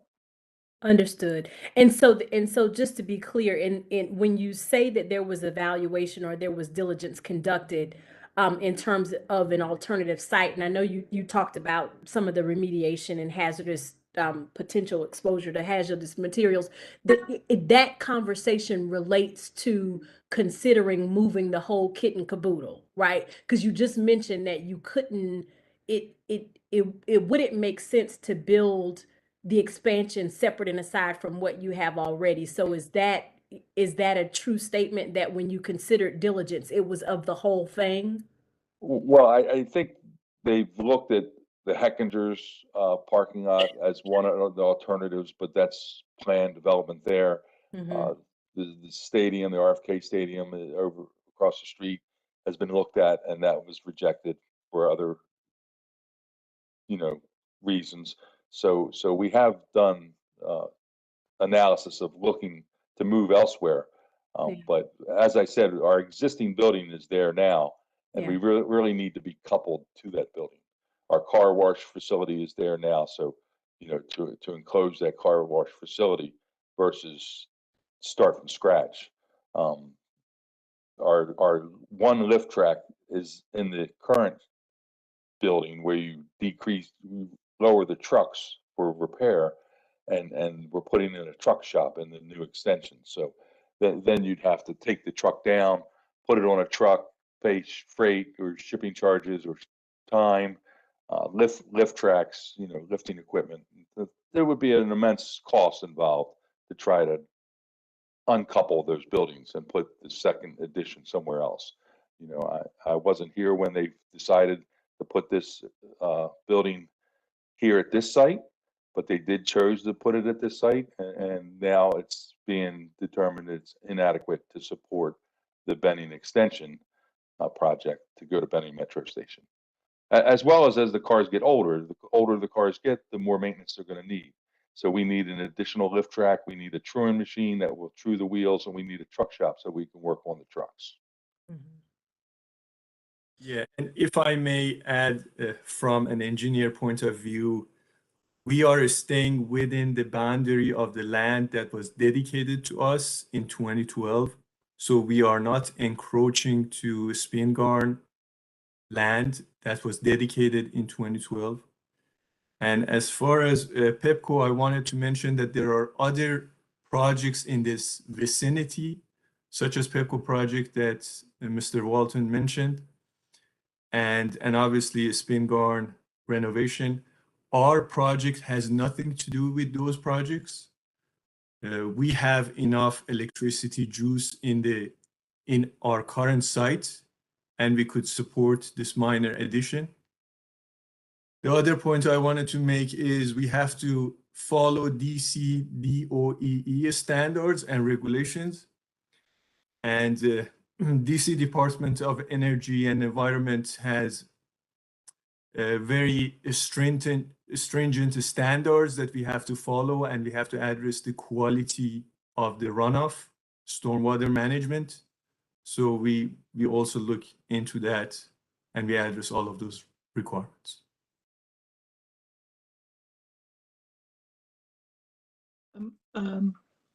Mr. Benton and Mr. Fayard, Chris, I don't mean to interrupt you, but I have some questions when you're done. Yeah, I was just going to ask one more question, and I want to just ask it for the purposes of the record. You're probably going to tell me that you don't know, but is there in what you can anticipate, and this is to the applicant, is there any thought that in the near future there may be additional expansions? I mean, is there anything that you might be able to speak to or predict or share that would result in additional expansions, or for the most part, is this it? Additional expansions would occur after my lifetime, for one, but Okay. that's not to say that we're not thinking of that. Sure. They've talked about going to Georgetown several times, and that's long-term in the future. They would have to build a yard facility at that location to make sense. They wouldn't want to travel all the way back to 2550 Benning Road to do the maintenance. If your service runs all the way over to Georgetown, you'd want to put a yard facility over in the Georgetown area. So Georgetown being as crowded as it is, you would need a small site versus a large site, because now you'd have two sites instead of one. But there's no more plans to expand the 2550 facility in my lifetime or beyond. So, and as Alfred said, we are staying in the current boundaries of the land provided to DDOT. That's helpful. Thank you for that. Thank you. Do you have a question, Gretchen? I do. And sorry again, Chris, I didn't mean to interrupt your questioning. It's of Mr. Benton and Mr. Fayard. When we talked about using this site for the car barn, we went through the program. We went through a good amount of detail, extensive detail, in fact, in terms of the operation, the movement of the cars on the site, how things would be maintained, the types of activities. I have two questions. One very basic question: what changed that you now need an addition from the long-term planning that you were doing? And maybe this is a more pointed way of asking what my colleague just asked you, because we were assured at the time that this was the long-term resolution and this would be the needed vertical construction on the site, we had a significant amount of dialogue for my question 2 about the layout of the track and the catenary system, because it's not only, as you're aware of, you're building on your own property, but it's the amount of vertical architecture on the property because of the space that would be required to be compatible with the historic district of the school and the views that it provides of the housing adjacent also to this property. But my first question is, what changed from the first assurance that you gave us when this was built? And then what is your understanding of minimization of the impact of vertical construction, although it is on a property area that you are occupying, how, of how you are not further impacting the character of the historic district with the setback of the school and the view of Langston Terrace? So the original plan had tracks going over to South Capitol area, and there was a maintenance facility over at South Capitol.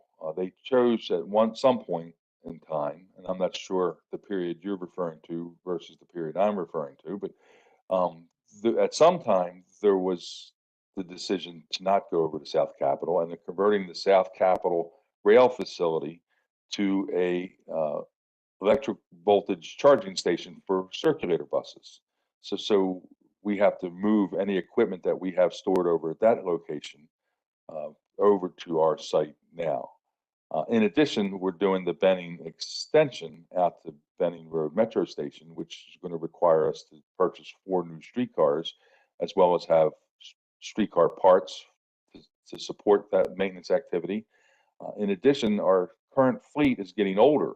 So the older they get, the more maintenance they're going to need. And at some point, we're going to have to replace those streetcars when they get too old. And it's not like you ship out these cars and then you get those cars in the same day. There's a transition period where you're bringing in a car, you're taking out a car, you're bringing in a car, you're taking out a car. You got to do testing and so on. So we need that expanded storage area to support those kinds of activities.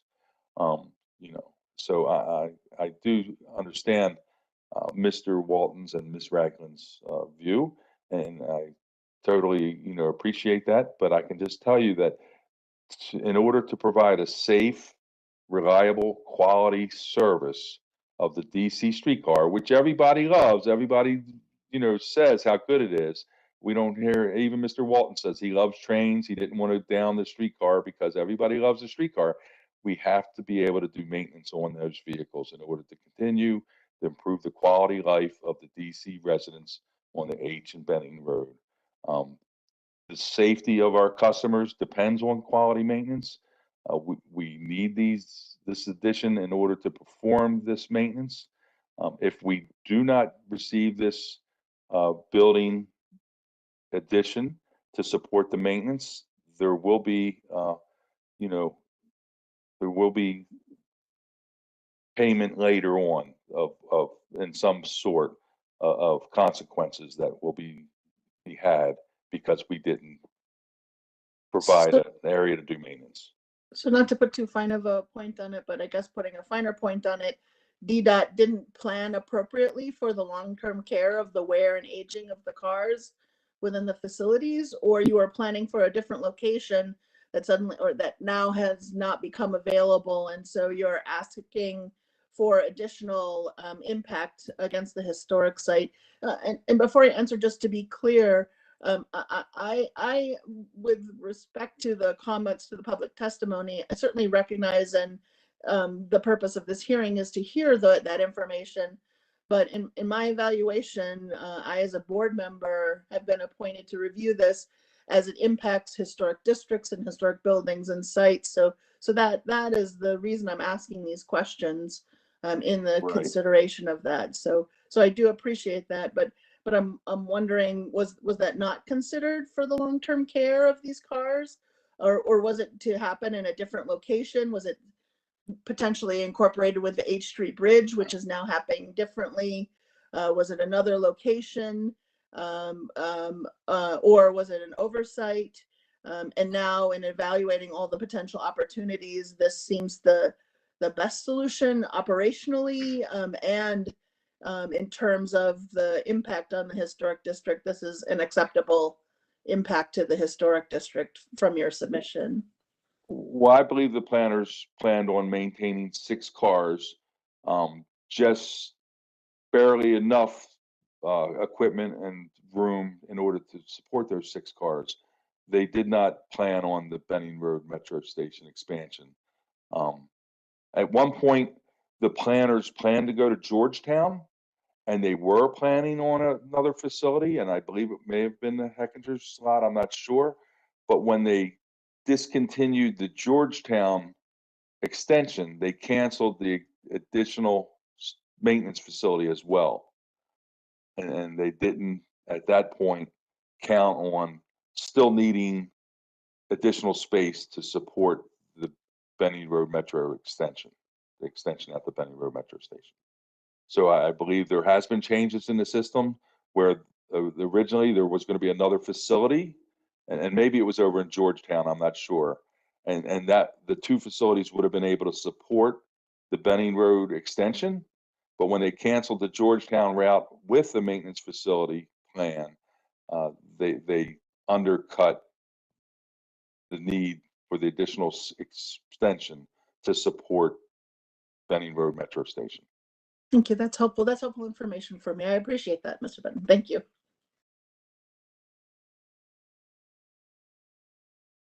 Great. Any other questions? All right. And do want to state for the record that we have a number of letters in the file from community members, including Mr. Walton's testimony. We also have a letter from Friends of DC Streetcar, a letter from Aressa Verdell Williams, Barbara Hungerford, Marianne Bobo, Sandra Barnhart, a letter collectively from Dwight Thomas, Denise Thomas, Milburn Thomas, Clara Canty, Helen Thomas, and then another letter from Lisa Wheeler. So I just want to make it clear that the board has seen and reviewed each of those letters. If there are no other questions from the board, is the board ready to deliberate? Madam Chair, may I make a quick statement before deliberation begins? Sure, Andy, go ahead. Thank you. I just wanted to point out this case was originally scheduled to be heard in December. Subsequently, DGS submitted their plans for the rehabilitation of Spingarn itself, which we were aware that some landscape improvements were proposed, but we had not seen the detailed plans yet. The next case is going to introduce some more impacts to the site. And I just want to point out that we are concerned about that as well in terms of the effects on the landscape as a whole.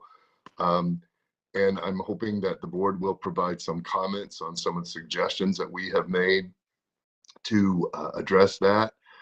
Potentially a landscape plan being developed by all the district agencies and hopefully the private charter school that's on the site, so that we could have a single tool to guide development in the future and to ensure that that open landscape setting is protected.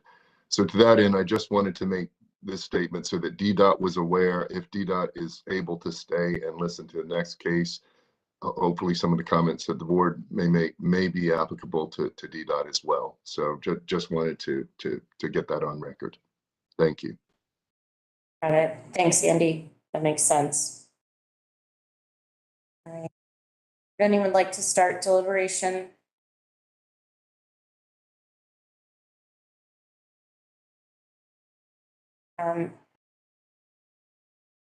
This is a oh, thanks for all turning on your cameras.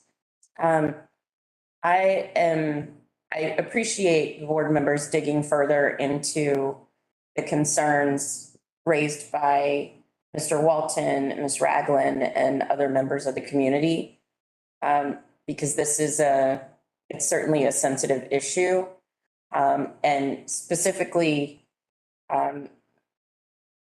Board Member Failer's question around the compatibility of an addition on this site.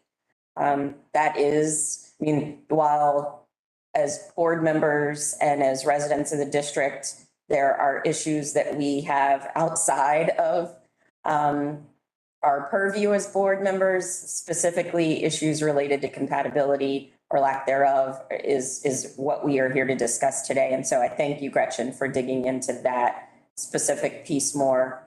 It is really unfortunate that this has had to come back to us. It was controversial when it came to us the first time. The citing of this here, and you know, as I hear DDOT talk about it not going to Georgetown and plans being canceled for this to go to Georgetown, but it's being located here and expanded on here in Kingman Park. Just something doesn't feel right here. And so I just want to say, I just want to start with that I understand that there is maintenance necessary for a facility like this and to keep this part of DDOT's operation running. It is a shame that this wasn't anticipated, should have been anticipated when this was built. It hasn't been here that long. And it's hard to imagine that the servicing of these vehicles has significantly changed in the past few years. But I'm having a hard time with accepting this, given its impact on the historic district and this community. But I at the same time, I understand the need for this, for the maintenance that's associated with these streetcars. So I am curious to see where my colleagues stand on this. But I'm very torn for those reasons. Madam Chair, this is Board Member Beatty. You wouldn't believe it if I said you literally took the word out of my mouth. I wrote down the word unfortunate, and that's exactly what you said. I feel, to be quite frankly blunt, I feel like this is poor planning. This feels like asking for forgiveness and not permission, which is concerning to me. This seems to be a situation where this site was chosen because it was the path of least resistance, and we can talk about why that's so. I think, you know, the testimony from the public probably puts a very fine point on why that's so, on why this is the path of least resistance. And to be honest with you, I am concerned in terms of compatibility of the site.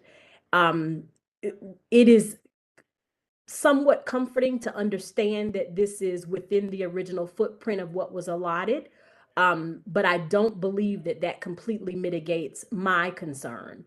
And so I will very well likely be voting against this, probably not expecting that it won't pass, but just in order to obviously represent the thoughts and the feelings that I'm having. So. Thank you, Carissa. Very unfortunate indeed. So if I could weigh in, I was not obviously part of any of the previous deliberations or discussions about this. And I can imagine they were robust and in depth. Obviously, this is an area of town that has a lot of unique history associated with it, from Langston Terrace and the schools that are there and the golf course and things. And also, you know, I think the mayor, I think this is a Mayor Fenty project, was trying to bring amenities to this part of the city in the form of the light rail. And these are the kind of facilities one has to build. So I can imagine originally there were some pretty robust discussions and designs that went back and forth about this. It is also complicated by the fact that you know, there's a lot of topography, and that makes it kind of not an easy site or an area to build light rail on, because light rail likes things that are flat. But when I look at the actual proposal there, I actually think what has been presented is rather sensitively done.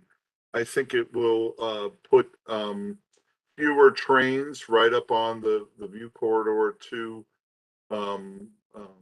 the, you know, as you're looking down from Benning Road to the high school, because they'll be inside, and I think that's a plus.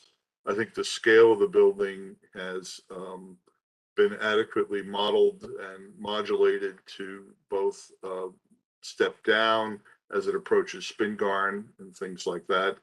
And I find that the actual width of the building is not such that it precludes the awareness of the Langston Terrace housing, you know, the very important Langston Terrace public housing project nearby. It certainly will be less, but it doesn't, in my view, it is a side elevation, and Mr. Lewis's comment about the landscape is very important.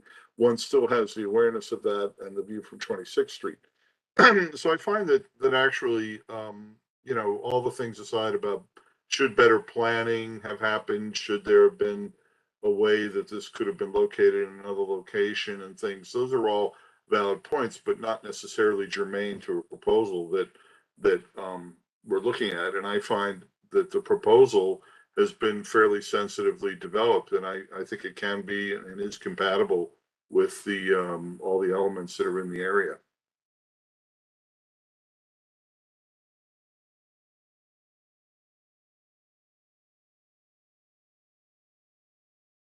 Anyone else want to weigh in? Yeah, I will. I agree with you, Matt, about your position that this addition is as minimal as it can be, and I think it's respectful. And I think if I didn't already feel like the existing building is and has an impact on the Spingarn Historic District, I might more easily be approving this. But recalling the amount of discussion and review and design and redesign of this facility that went in place in order to be compatible with the historic district, when I voted for the previous in support of this current building that's there, I feel like that is sort of the maximum incursion, and it's a little bit like a death by a thousand cuts, you know, or you're, you know, I guess continuing weird metaphors, maybe it's, you know, the frog in the boiling water, like it just getting a little bit warmer, a little bit warmer, a little warmer, and all of a sudden, you know, there's something else that changes that's needed. But I think building this closer to the school and reducing the open space with more vertical construction between them further impacts what is already impacting the open space and the view of the school sitting within the open field, you know, the open lawn. To me, it just, I felt like we were already at sort of the maximum impact that I felt like was compatible in the previous solution. So I'm having difficulty with this piece, even though it is minimal, being added to the building and imposing on the historic district and the view of the Langston Terrace that's there. So that's a challenge for me in looking at this. But I'd be curious, I mean, not to put you on the spot, Andrew, but you were also on the board at this time when we debated this. Maybe I'm too conservative in my perspective. But I was hoping not to have to comment. You know we were coming for you next. Yeah, I know. I actually really totally agree with all of the sentiment being expressed, and I know that's a little bit of a cop-out. You know, this streetcar system, and I am a huge advocate of public transportation, and particularly this project as it was originally proposed. It was supposed to be a 37-mile system that included at least 2 east-west corridors and 1 north-south corridor going up Georgia Avenue. Boy, wouldn't it have been great to put the terminus of a north-south corridor at the Pepco and soccer stadium site in Southwest. Right. And it's really hard to understand how the planning for all of this has failed over time. That's not the purview of this board. The purview is this particular proposal. But I think, this could almost be characterized as a bait and switch. We were presented with this as one piece of infrastructure for a full network. That network seems to have disappeared. Now it looks like it's going to be a single east-west corridor, at least as the applicant put it, in our lifetime. And so to that end, I agree with Matt Bell that, that this is as sensitively designed as it could be. And so thus I think it's supportable, but there's a macro issue here, which has been expressed by the community and by my board members, that this is not what we signed up for when we approved this car barn to begin with. And now you're putting the board in a position of for lack of a better word, a square peg in a round hole. I mean, it's really unfortunate to be put in this position, and it's even more unfortunate for the community to be put in this position. So, if you take it on, is this a well-designed, sensitive proposal? Yes. But in a macro view, I think, again, it's not the board purview, but it'd really be helpful to understand what is the plan if the streetcar system is expanded down K Street. Will we need to revisit this expansion again for yet another expansion, or is DDOT planning on a different facility in a different location that may or may not be in a historic district, but are we going to be coming back in 10 or 15 years saying we need to expand this again or do something else to accommodate the system? And again, I'm a huge proponent of this system. If it were up to me, the original streetcar infrastructure that we had 100 years ago would still be here, but it isn't. So we need to make choices. And the purview of this board is compatibility under the law of the Preservation Act. So I think I would side with Mr. Bell in supporting this proposal. But boy, I'd like to have a lot more information from DDOT in terms of what the future holds, so that this board is not in a position to make still more tough choices in the future. Yeah. And if I could say one more thing for the applicant, there would be no more room. The applicant, you're not, this is not your time to speak. It's just the board's deliberation. So, thanks. Can I make one clarification about something? I'm voting for this I'm supporting it based upon the design I see, not because I think we need this at all costs. In other words, that if they came with a different proposal, it would be a different proposal. And I think Andrew's points are good ones, which is, what is the plan and how does it impact either historic districts? Obviously it would come to us, or other agencies would review them if there were other places where DDOT needed to do these things. But my support is based upon what I see relative to its impact on the historic setting, not based upon this is a piece of infrastructure we need.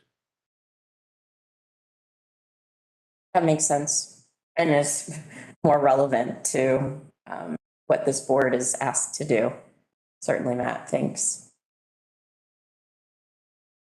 Okay, then I will, I'll make a motion to support this, sort of holding my nose as I do it. But because I do agree with Matt that this is, if there has to be an addition here, that it's minimized. It is at the rear of the building. It's unfortunate that it does block the view corridor, at least some from Langston Golf Course to Langston Terrace, but it is minimal in comparison to the original building. So I'll make a motion and see where this goes, supporting the addition. I'll I'll second. second. Okay, so the motion's been made and seconded. Any further discussion? All those in favor signify by saying aye. Aye. Aye. Okay, I'm not supporting my motion, but I did want to put it out there to see where the board stood. So those opposed? Okay. Nay. Okay, so I don't know if I need to make a motion that passes then. To say, I guess that means it doesn't, it's the same as doing the reverse, right? So I don't need to vote, take a motion denying this. It has been denied. So, okay. All right, well then that concludes this hearing. And thank you to everybody for your participation in this. Thank you. All right. So we're behind schedule, but I do think it makes sense for us to take our next application before we take our lunch break. And so continuing at this campus, we now have the proposal for the concept and alterations to Spingarn. Would staff like to make your presentation first? Andy? Yes, Madam Chair, just one moment, please. I'm just was taking notes from the last one. Oh, perfect. Okay. Sounds good.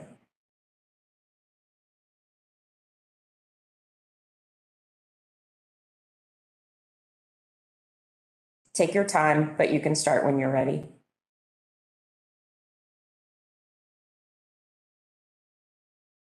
Thank you.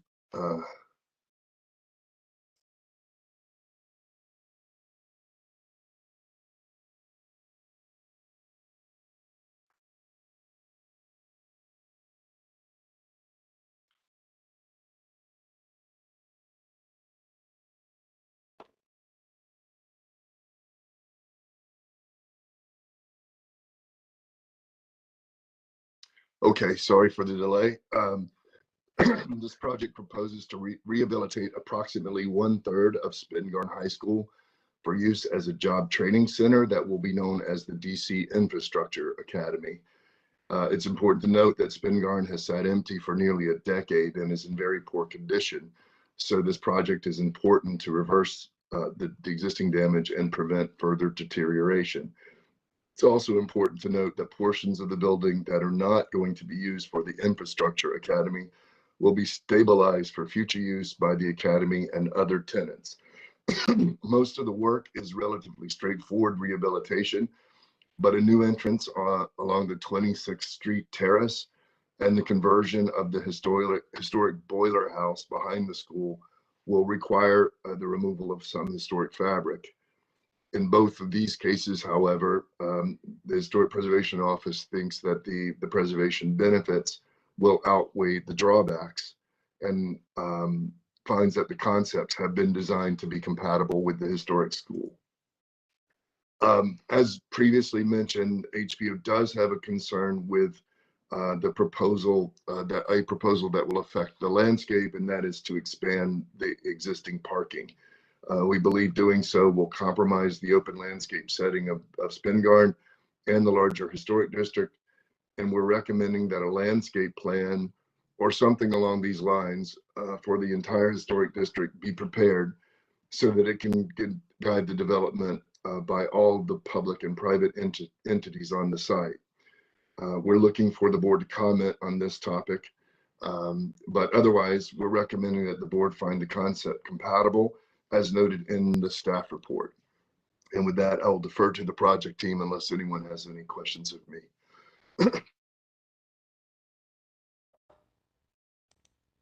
Thanks, Andy. Is the applicant ready to present? Yes. You can start. If you can just forward the slideshow. So my name is David Bell with Bell Architects. We're teamed to the VMDO on this project, working for the District of Columbia Department of General Services.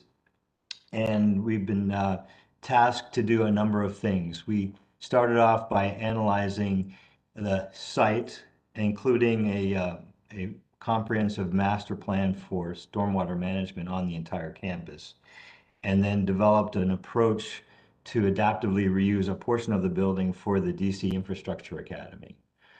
The idea is for them to move out of their Wilkinson Elementary School space they're in now and expand into this building and provide training for adults for infrastructure type jobs, good jobs for people. And it ties pretty well into the education campus and Phelps and other things there.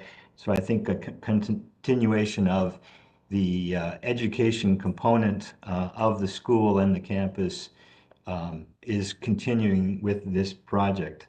It's occupying about 50,000 square feet of the building, with some of the other significant spaces that are in the building remaining as warm, dark shell spaces, stabilized and ready for future uses.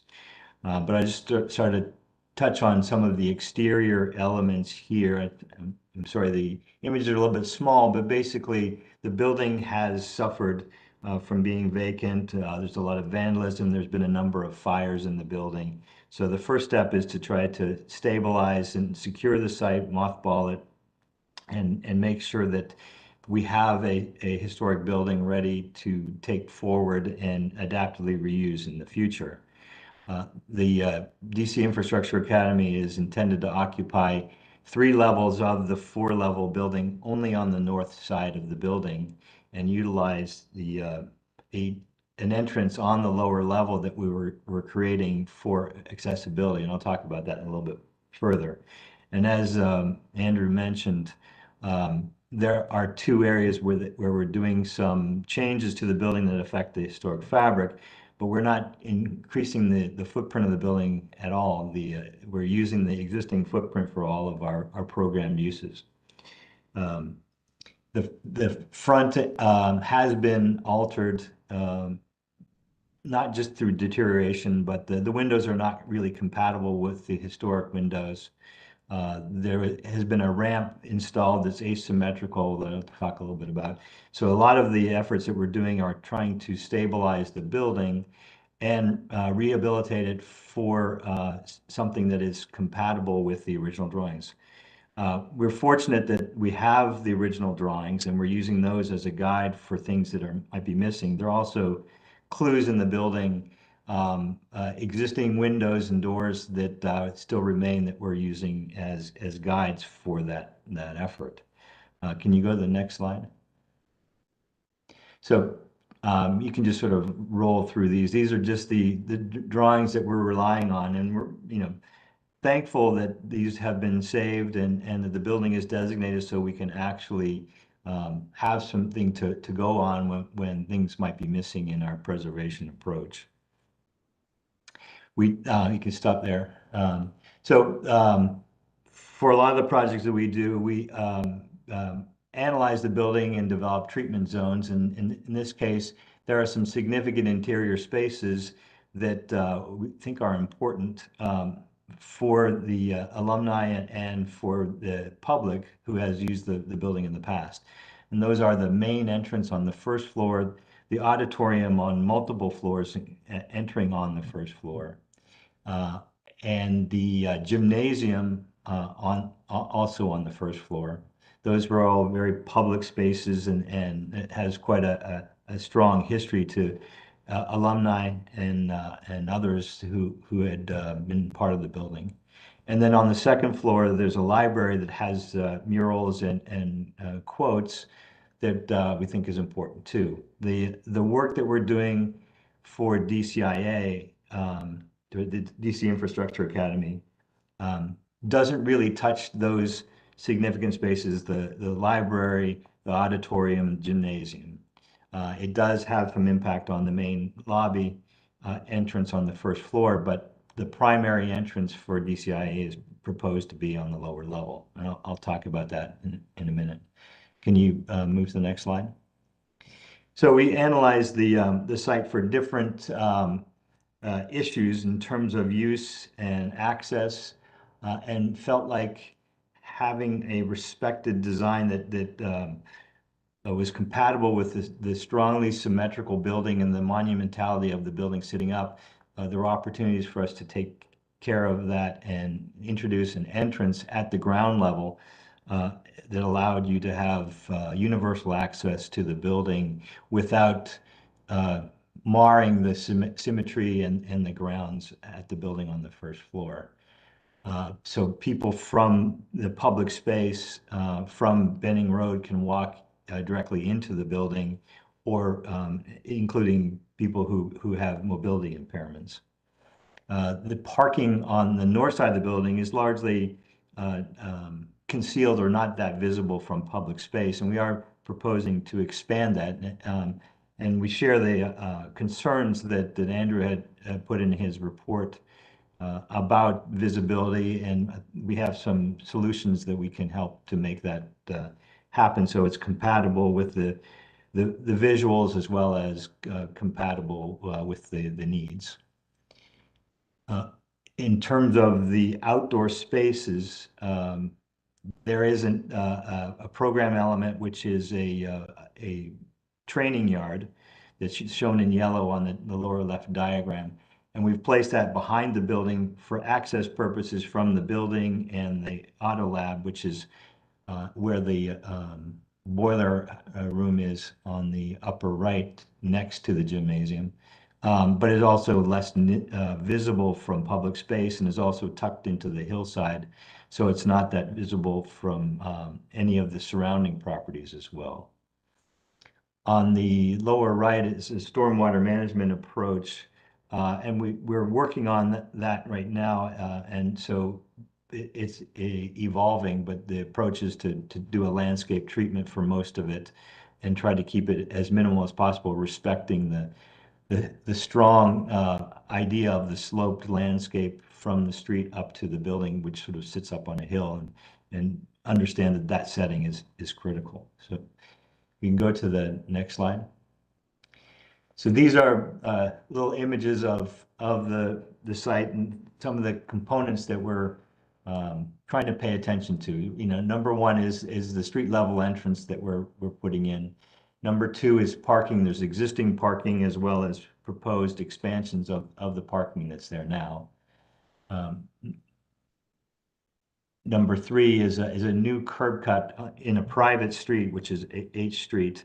And that's right now there's a ramp that slopes pretty significantly down from that street. And we're trying to mitigate that situation. So we're putting a new entrance that is at grade and follows the street. That street on the north side of the building on the right of the plan is pretty steep. And that is an opportunity as well as a challenge, because the site is so steeply sloped. It actually will allow us to do some depressed parking that follows the grade a little bit better and helps to minimize its impact. Number four is a loading dock, and you saw the plan for the DC streetcar. We're following along from them and modifying the plan for a shared facility to try to minimize the impact of loading and trash and recycling by combining those uses and providing it within the existing Spingarn building. Go to the next slide, please. So I want to just touch on some of the elements. So this is the east elevation. The upper view is the existing and the lower view is what's proposed.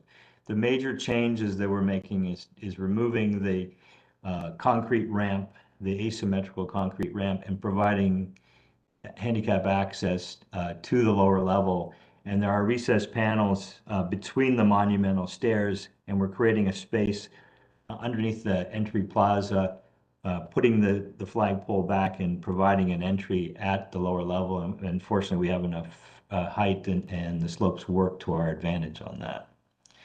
The windows are all going to be replaced with more compatible windows. I'll talk a little bit more about that. Go to the next slide.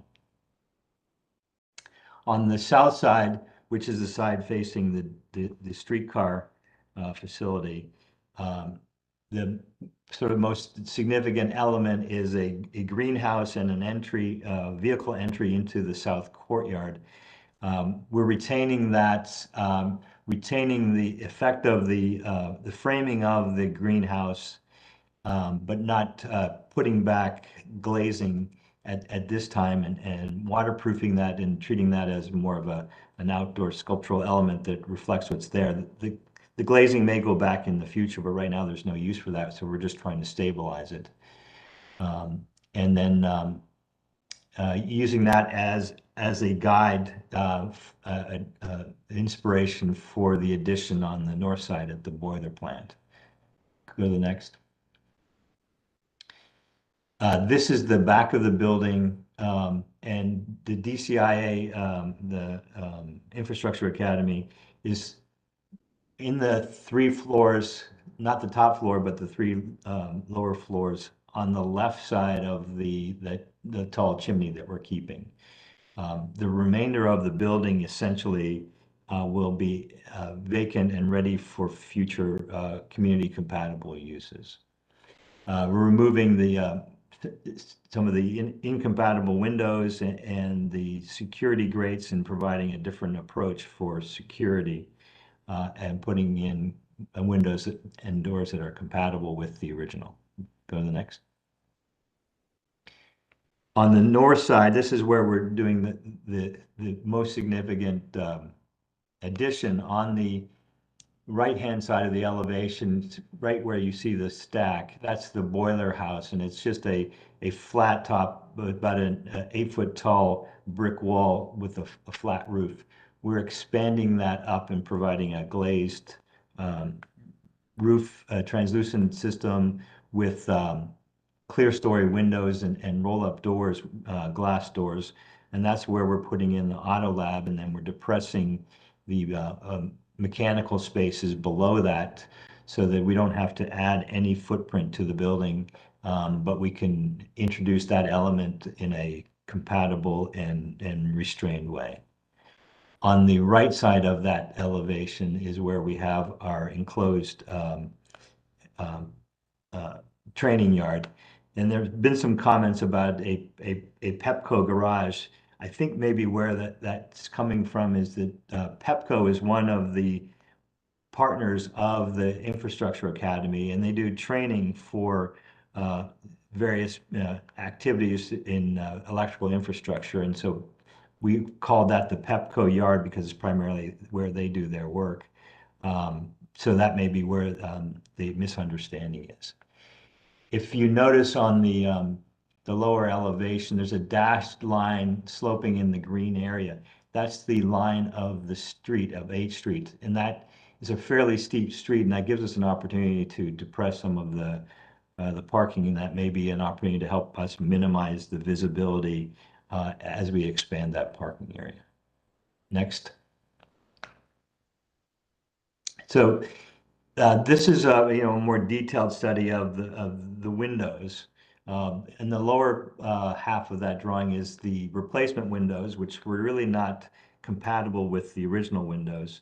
The original windows are more of a cottage style window with a larger lower sash and a smaller upper sash, but the proportions and the materials of what's there now will be removed, and we'll replace it with a wood-clad window that's compatible with the original ones based on these drawings. And there are a couple of windows still left in the building that we're using as a guide for our treatment and selection of new commercial windows. Next. The same thing with the doors. A lot of the doors have been replaced with hollow metal doors, and we bring back the style and rail type doors, again with a more commercial fabrication so that they'd be clad, but they would be compatible with the original use. Most of the transoms are still there, and we would restore those. Next. So we talked about the accessible entrance and removing that asymmetrical ramp. This is the area at that front entrance. So we would be regrading the entrance plaza area. There's 2 steps there. We would make that slope. We would alter slightly the 2 side stairs to add 2 extra risers there, and then cut open the existing blind windows that are below that terrace level, and then create an entry to the lowest level, and that would become our primary DCIA entrance and our fully accessible entrance for the entire building. The entrance on the first floor and the monumental stairs and then the lobby would be rehabilitated to their original configuration. That wouldn't be accessible, but it would certainly be restored to the original configuration that would, express the feeling and the setting of what the users of the building historically would have experienced. Next. This is a little bit more detailed view of the auto lab above the boiler plant, and we're working on that to try to make it transparent and also make it light and airy for the users, but also allow people to be able to see in and understand what the Infrastructure Academy is doing for training. I think part of the transparency and the ability of all the students in that whole campus to see that is they can actually see people working and learning and an idea of where education is taking them. Next.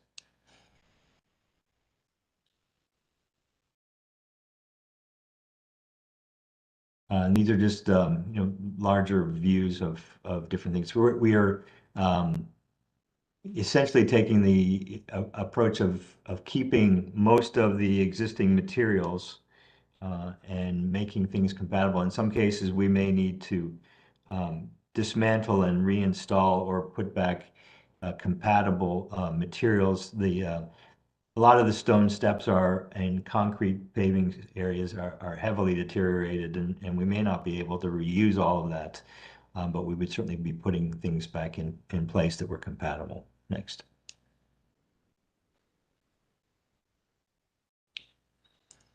And part of this view here is we're taking that steep ramp from H Street and building it up slightly to match the first floor level so that we can actually bring vehicles into the auto lab directly without having to create some specialized lift or have it at the wrong level for the functional uses inside the building. But I'd say probably 2/3 of that ramp that's there now is already up well above the parking lot, and so we're just extending it about 3 to 4 feet higher on the southern third of that ramp. Next. And generally, the view from 26th Street looking northwest towards the building will be this kind of view, although there won't be glazing in the greenhouse, it will still reflect that current configuration. There's planting and parking there now, including a rain garden, and we would continue to keep those in place.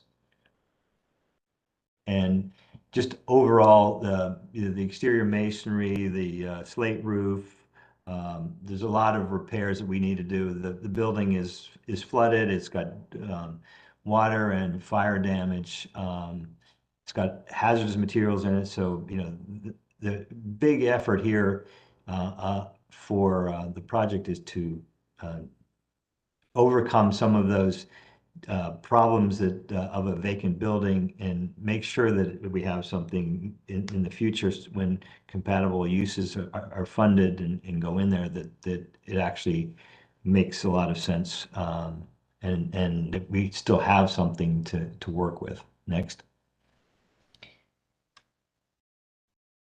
Just the gray block that you see there, that's the proposed location for shared trash and recycling with the car barn, and altering windows on the lower level to provide a concealed loading dock within the building to keep that to a minimum. So all the recycling and loading would be occurring at that particular location, accessed from the existing driveway that's between the DC trolley barn and our building.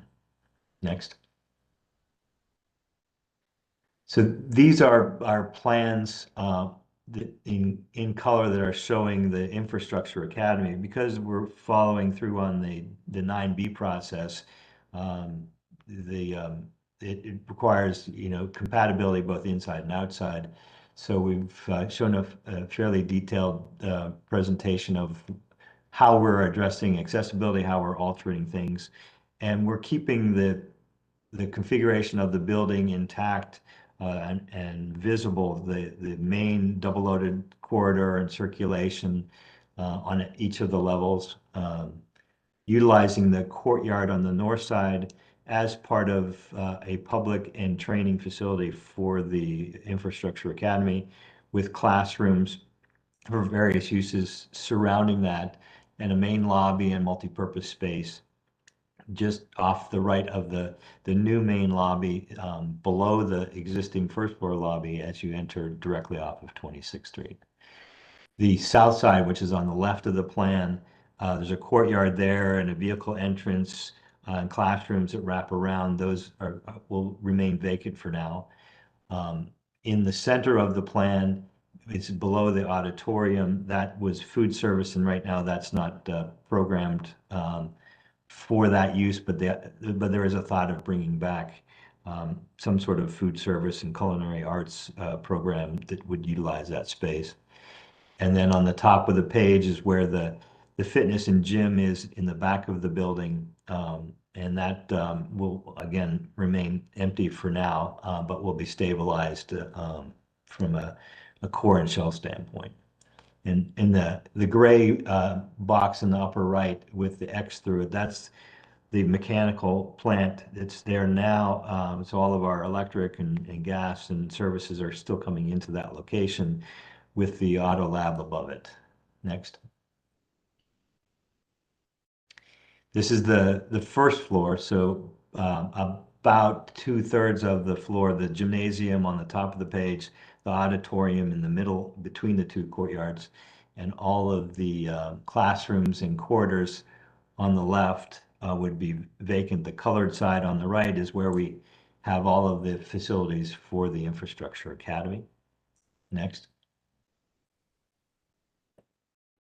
And this is the top floor of the Infrastructure Academy facility. So all of the main corridors and the configuration of classrooms will remain, and new classrooms will be configured. So most of the classrooms that are in the space now will get expanded, but within the confines of the corridor and the exterior walls. This approach to the project is intended to be LEED Silver, and so we're proposing geothermal systems and high-performing buildings systems, as well as introducing some improvements to the exterior envelope and roof to meet those guidelines. We've done an archaeological investigation and found no reason to do further investigation, so we're confident that we can move forward without impacting any archaeological resources. Next. And that's most of it for us. I think that, just conclusion, that I think this is a compatible use. I think it's really important for things to move forward quickly so that we can stabilize this building. And I think there's opportunities for compatible community uses in the future. Thank you. Thank you for your presentation. Have you presented to the ANC and Yes. community? Okay. We didn't see a letter from the ANC on this. Did they take any action? They did not. Any feedback during your meeting? I think they were generally concerned about different kinds of uses, a recreation center, a library, things like that. Because we are not occupying the entire building, there are opportunities for those sorts of things if they were funded. So I think that's the view was sort of neutral. I think there are some people that have expressed concerns about respecting the history of Spingarn and finding compatible uses that carry on the education and other neighborhood needed uses that it served before. Okay. And so the rehabilitation of the portion that the Infrastructure Academy is going to take is obviously within your scope. Do you know if there's any plans for renovation of the remaining portion? We're stabilizing the whole building. Okay, It's basically a cold dark or possibly a warm dark shell. We're addressing all of the exterior walls. We're going to try to put in as many new windows as possible, although that may not happen. We may have to mothball and board up windows when funding becomes available for future uses. But it's the idea is it's going to be secure and stabilized so that it can become something else in the future. We are putting in 2 new elevators in anticipation of future uses as well as to serve the current proposed use. Okay, great. Thank you. Other questions from board members?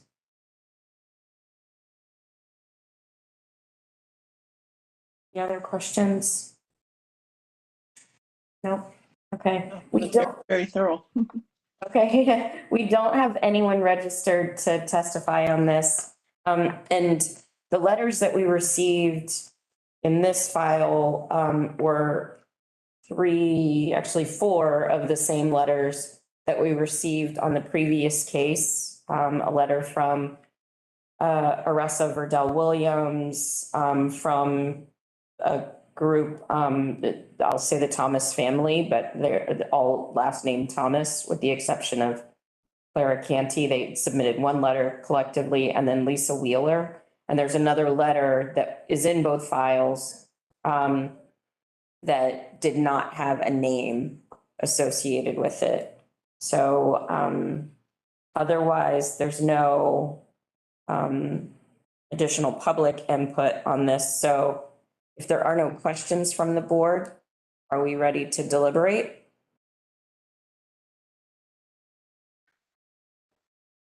Okay, by me. Yeah. Okay. All right. Okay, well, I will lead by just saying this is a much different case than the last. And I think, this is a really important historic structure, and it's great to see it being rehabilitated and put back into productive use. And I think that the solutions that you've proposed are really thoughtful. And so I am in support of this.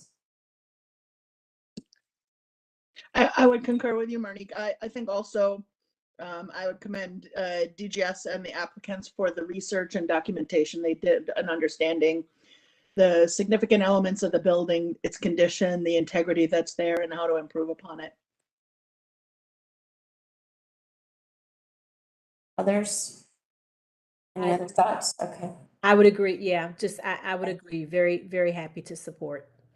Okay, then I'll make a motion to support and ask for a second. Second. Okay. So the motion's been made and seconded. Any further discussion? All those in favor? Aye. Aye. Aye. Anyone opposed? I think that's all of us. All right. So the motion carries. Thank you. Nice project. Thank you. All right, so we've reached our lunch break. It's now about 1:20. We can come back at 1:45. Does that work? Yep. 25 minutes. Okay, perfect. We'll see you then.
Good afternoon. It's now 1:45 and we're ready to resume our afternoon hearings for today. Our next case is in the Foggy Bottom Historic District at 925th Street. Would staff like to make your presentation? Yes, thank you, Madam Chair. This is a concept application to build a basement entrance stair along the side of the house within public space at the northwest corner of the intersection of I and 25th Streets. The property is the south end unit of a 6-unit brick row erected in 1880, with the first floors essentially at grade. The shallow side yard is now enclosed by a low fence, but it is entirely within the I Street right-of-way. As part of a public street, this strip should be greened up, consistent with the intent of the Parking Act of 1871, rather than permanently excavated and hardscaped.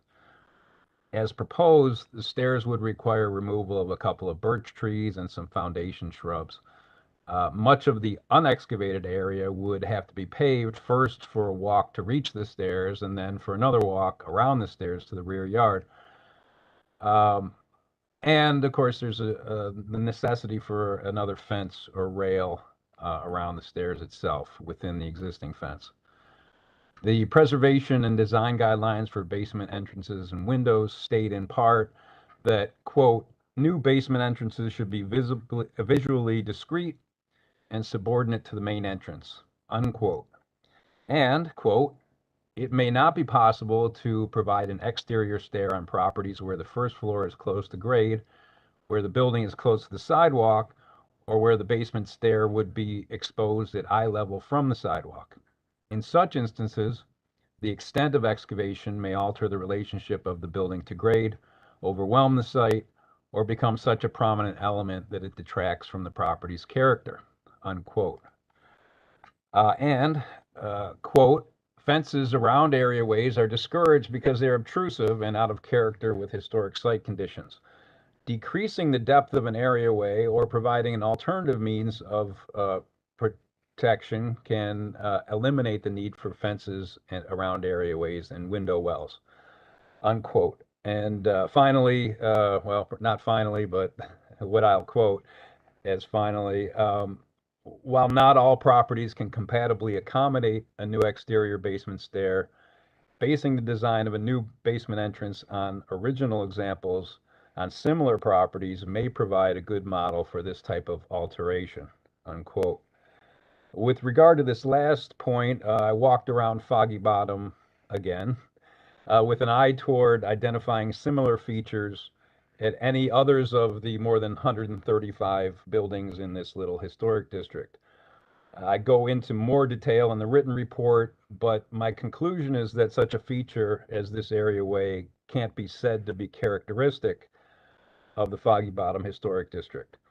Within the district, the only real comparable is on the I Street side of 842 New Hampshire Avenue, also a corner property, but it is not as extensive because its basement door is half above grade. Importantly, it was also built before the neighborhood was designated. Staff had recommended that the stair be mostly relocated to the rear yard to minimize the projection of such a feature into the public space, to minimize the removal of planted areas, and to minimize the exposure of the building's foundation. Even if this means that the stair has to extend somewhat into the right-of-way and be decked over in the rear yard, much as many front yard stairs wind around the end of a porch or stoop. As a practical matter, if the board opts to support this proposal, it opens the door to similar features at virtually all corners within the Foggy Bottom Historic District. The board has to therefore consider whether this proposal ought to be treated more like a front yard areaway or an areaway that is in the rear of the building or on an interior side yard between buildings and away from public space. If this is pursued, whatever the position of the stair, additional attention should be given to the materials of the walls surrounding it. While the retaining walls may be poured concrete structurally, the portions of the wall visible from the street should be faced with brick. Thank you. Thanks, Tim. Is the applicant ready to present? Yes, hi, my name's Chad Navarette. My wife Denise, just wanted to thank the board members for the opportunity to present our concept.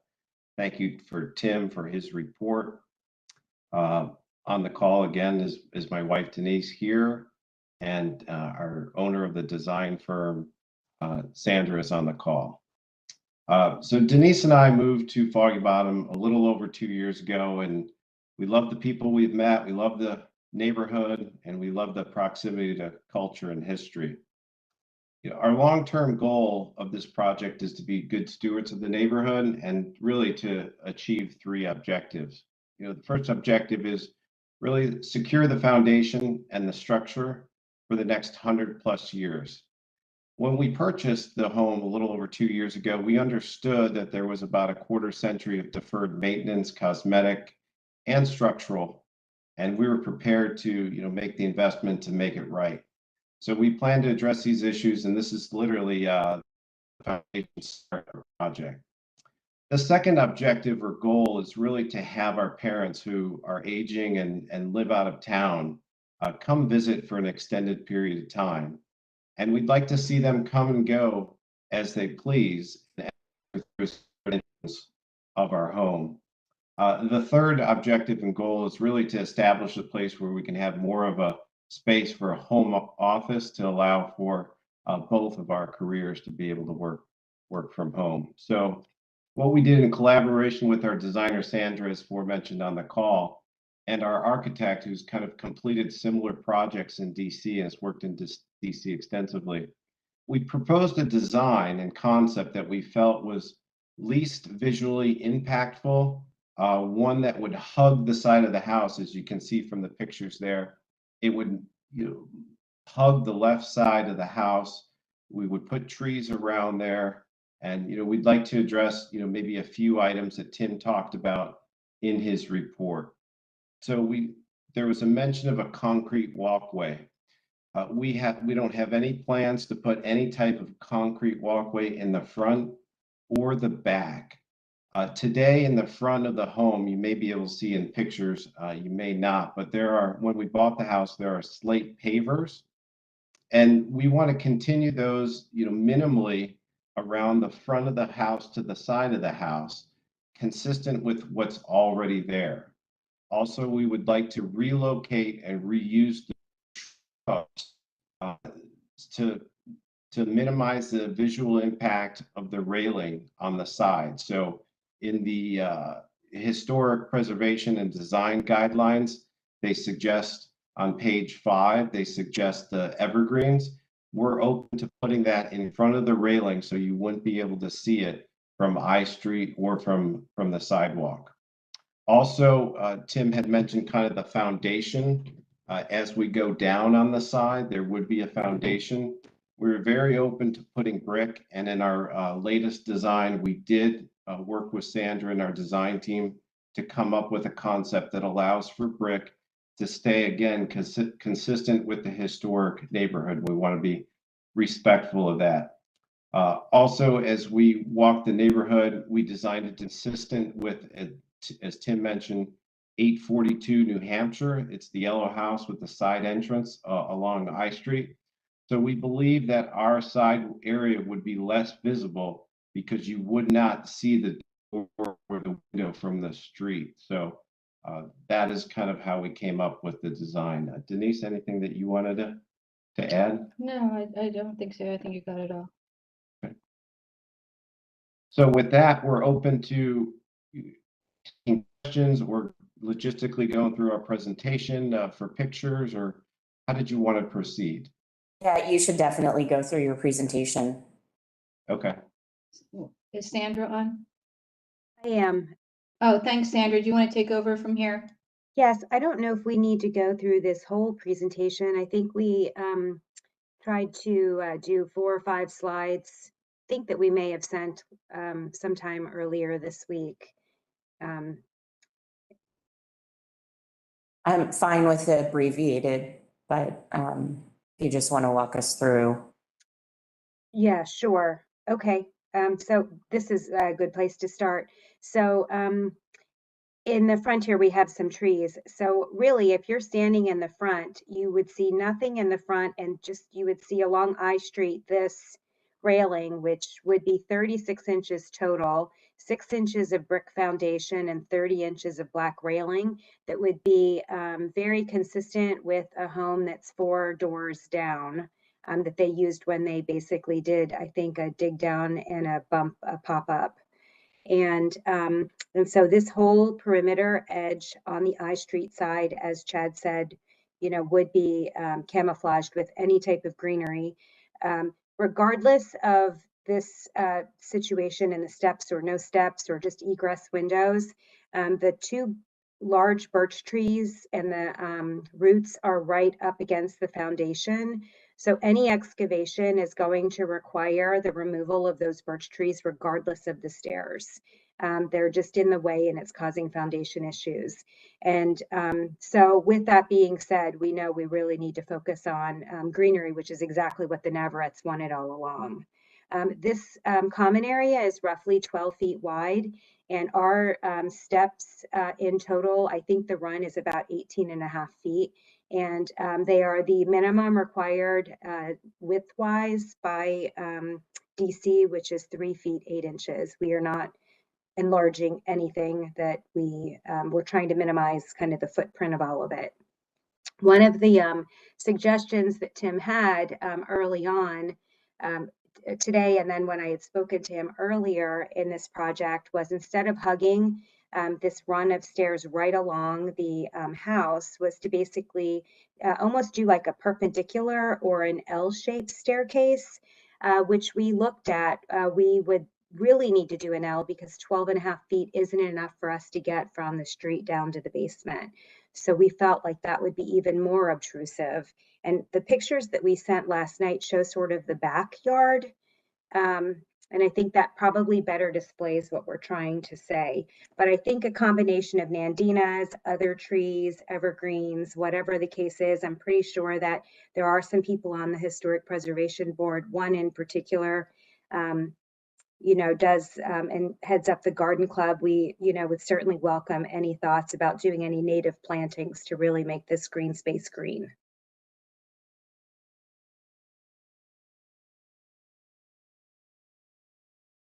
Okay, thank you. Are there questions that any board members have for the applicant?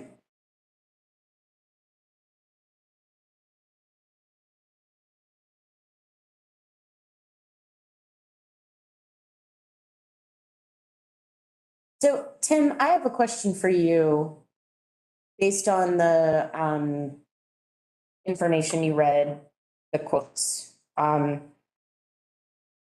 The intent here is that access to a basement through an areaway should not be visible at all. Is that correct? That's not correct. That's not what the guidelines say. Okay, thanks for, if you could clarify. Yeah, they should be minimized. I mean, obviously, ideally, it would be best not to introduce them where they haven't been, but it's in the law's intent to weigh adaptations against the strict preservation interest. We've done a lot of areaways. We don't do that many areaways that are entirely on public space. That happens in the front yards sometimes, but they're usually happening partly underneath porches and stoops. And so while say on an interior side yard that's between buildings and not out on the public space, we don't have any problem with that as long as they're not coming out too far. And those can be seen, but an areaway like this is it's in the public space and essentially right next to the observer, so that that claims of not being visible because they're low and just consist of a fence above grade can't be credited, because obviously you can see right down into the excavation if you are more than a couple inches tall. The idea is, and again, what I had suggested was not to not have an areaway or stair, and not even to not have it project into public space, but rather have it also hug the building, but with most of its length on the rear of the building and winding around or extending straight out into the public space as necessary in order to get most of its length and most of its height onto the private property. Did you explore that solution? We did. I think if we, are you able to pull up the 5 slides that we had sent earlier? Yeah. So this is, yeah, so I think this is, so this particular property, this whole front area is areaway, as is the side. So the only property of the homeowners is the actual dwelling and this 12 by 12 patio in the back, which serves as access to the basement. It's, you pull it off and you sort of hop down in there, and then fencing. And then if you go to the next slide, that shows the side, I think that was in your picture. So this is the way the foliage looks now. We would do the exact same thing from the front. So I think we are something like 13, the steps start 13 feet back from the setback of the front of the house. So as you can see with these shrubs in the front now, we would plant very similar things. So you really wouldn't see that opening unless you're looking for it. If you go to the next slide, I think this is what was being proposed. So areaway would be basically 12 feet and then cut the corner where that sort of arrow is. We would still be 18 feet into the public area. And so it's the same. And we thought doing an L would be even more visible. And if you go to the next one, at the last one, this is the backyard, slide 5. Yeah, so this is basically, you come through a gate, there is a column, there is a alleyway that's not lit. I do want to mention the homeowners, I don't know, it was probably a year ago, we've been dealing with this too, had a break-in through this backyard through the fence. So I'm not even sure how we would do a walkway to the basement without excavating under the patio, which we were not planning on doing, to create any level of privacy or function and safety and security for the homeowner. They had a break-in with a closed gate like this already. I'm not quite sure how we would put stairs in there. It just, we couldn't figure that out. And you'll notice that birch tree that the current patio coexists with is in the backyard, and we didn't want to have to touch that one as well. That one can stay from what we understand. So I think there are, 2 likely options if we're going to go back up to 3, which is similar to what we had proposed, which we thought would be the least offensive, which is 13 feet off the front of the house, an 18.5-foot run, and then just do a lot of plantings around it, in front of it, and on the side, on the I Street side, as well as the front on the 25th Street side. Or we certainly could do something in the back areaway, but again, it's still in the areaway, and it's still the same amount of feet. And then we're exposed on 2 sides, not just one. But being exposed on the back side is less of an issue.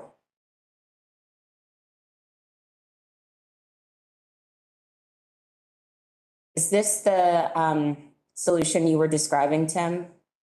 What she sketched on here? Well, I didn't select the location of the basement entrance.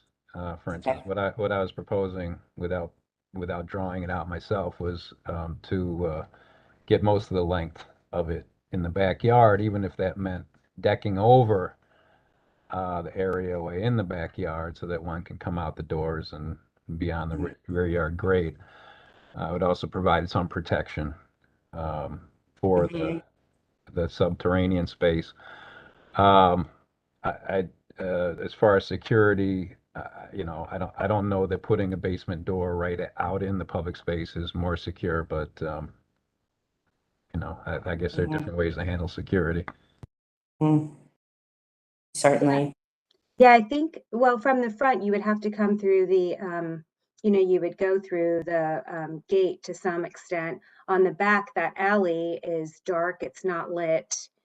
And so I'm not, it sounds, Tim, you had another idea, which is not what we sketched in, different from this L white arrow. And so I'm just not, I don't understand what you're saying, but we're, happy to look at it. We don't see a functional way to do it in the patio area without taking out all of the birch trees. And then really opening up the homeowners for security issues. Okay. Any other, oh, go ahead. I'm sorry, and the back rear, if you can go up to one of the pictures, the brick kind of extends the historical towards the back. I think it's slide 5. So maybe the last one. You see the bottom kind of extends and continues the character of the brick of the home. And then the brick stairway there into the deck area, all that would have to be removed. The historical structure there, the pillar that shows the character of the home there would presumably have to be removed, along with the tree in the backyard, which is twice as big. Do other board members have questions? Okay. We did receive the ANC's resolution in support. And we have 3 letters in the file. One from Frank Leone, Michael Evans, and Lillian Negaglione, I think is the pronunciation. If there are no other questions for the applicant, then is the board ready to deliberate? Great. I'm curious if board members have a differing view than the staff report, or if the majority are in favor of the staff report at this point. I would encourage, my take is I'm in support of the staff report, but it sounds like from this discussion, there could be more work with staff and this applicant to find a better solution than the one that's proposed today. Chair Heath, I was wondering the same from the discussion. If there isn't an opportunity, if we don't vote now and they could have an opportunity to come back in working with Tim, it sounds like there are some opportunities to make it work in the rear yard. And certainly they're going to have to, I think, make some choices about, do they want a full deck, or is it a partial deck and a stair to provide additional access to the basement for whatever reason they need a second means of egress out of there. But I think there's an opportunity to do so within their property footprint and keep them out of public space. Yeah, agree. Okay. Then, and I agree with that strategy, Gretchen. I would be inclined to then not vote on this. Can I ask a question? If this was not involving public space, would we be viewing it differently? What do people think? I think so. Well, if I may, I think it's inevitably going to be in public space somewhat. Just because of the run and the width of the rear yard. So if you were to do an L shape wrapping around the rear with most of it in the rear yard, I think it's going to poke out somewhat. On the other hand, it could be done in such a way that that at least the staff no longer has the same kind of concern about it, and there might be something that might be considered delegable to the staff. Yeah. Exactly. Yeah, it seems like we're trying to get to less impact on the public space. My question about that, if you took this whole stair, put it in the rear yard, it would pretty much eliminate most of the rear yard, right? It would take up I don't know, perhaps about half of the space, but I think that at the same time, you'd probably want a deck over. So then one of the technical questions is how do you clear the deck? How do you get headroom under the deck in order to get down into the basement? So that, I think that's going to ensure some of it's going to have to extend out into public space. Yeah, I don't know the details of the project as well as you all do. It just seems decking over the areaway, the purpose of it is to get down there, so you wouldn't really want to deck over it because you wouldn't have the headroom. Right, which is why I say that some amount of it would have to be beyond whatever the deck is. And the question is, one of the questions is, does the deck go the whole width of the rear yard, or does it not? Does it step in? You know, all these things are variables at this point. Yeah.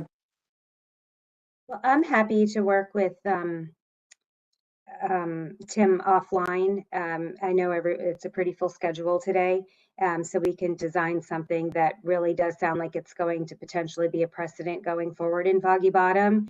And we certainly want to set a precedent that is going to make, you know, a really good path for anyone who's looking to do this going forward. I know the Navarrettes want this to look beautiful on the outside also. Okay. All right, so then we will defer a vote on this until the applicant does more work with staff and comes back with a revised concept. Thank you for your time today. Thank you all. Thank you.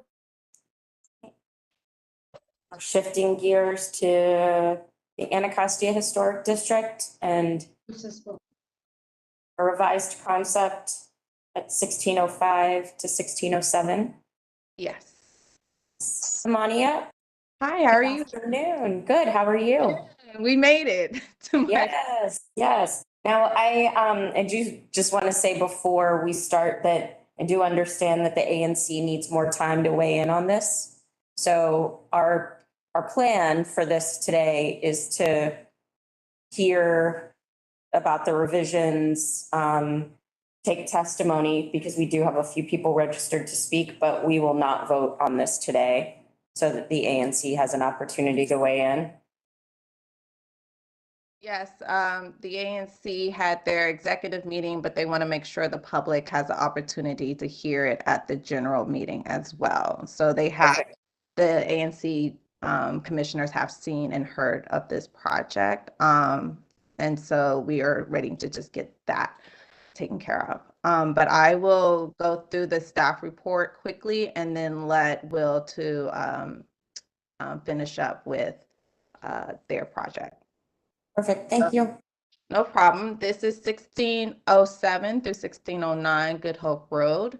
It's returning to the board with a revised concept proposal for a subdivision to combine lots and a construction of a 5-story mixed-use building. It's on a vacant parking lot located between 16th Street Southeast and Fennell Street Southeast. When it was presented to the board in October, you guys did not take a vote as well, but expressed interest in seeing revisions that further study the integration of the 4th floor with the underlying buildings and treating the 5th floor as a penthouse with a setback on all sides, as well as reevaluating the continuous street wall of the building. And in some ways, re-expressing the areaways fronting Good Hope Road. The revised proposal will still be composed of 4 36Y facades, but it's been reorganized into an A composition. The A elements will be 4 stories set in brick, flush with the building line, containing the retail storefronts and the lobby entrance. And the B element will be 3 stories in brick with a 4-story in metal panel set 4 feet back from the building line. It contains raised entrances and areaways underneath of it with a small landscape front yard.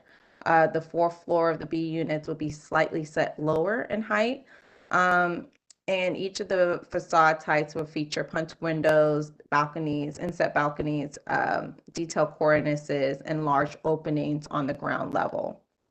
The 5th floor has been pulled back approximately 15 feet from the property line and on the front property line and around 8 feet on the side elevation. And they haven't, their setbacks will contain private decks. The applicants conducted an assessment of the setbacks along Good Hope Road and Martin Luther King.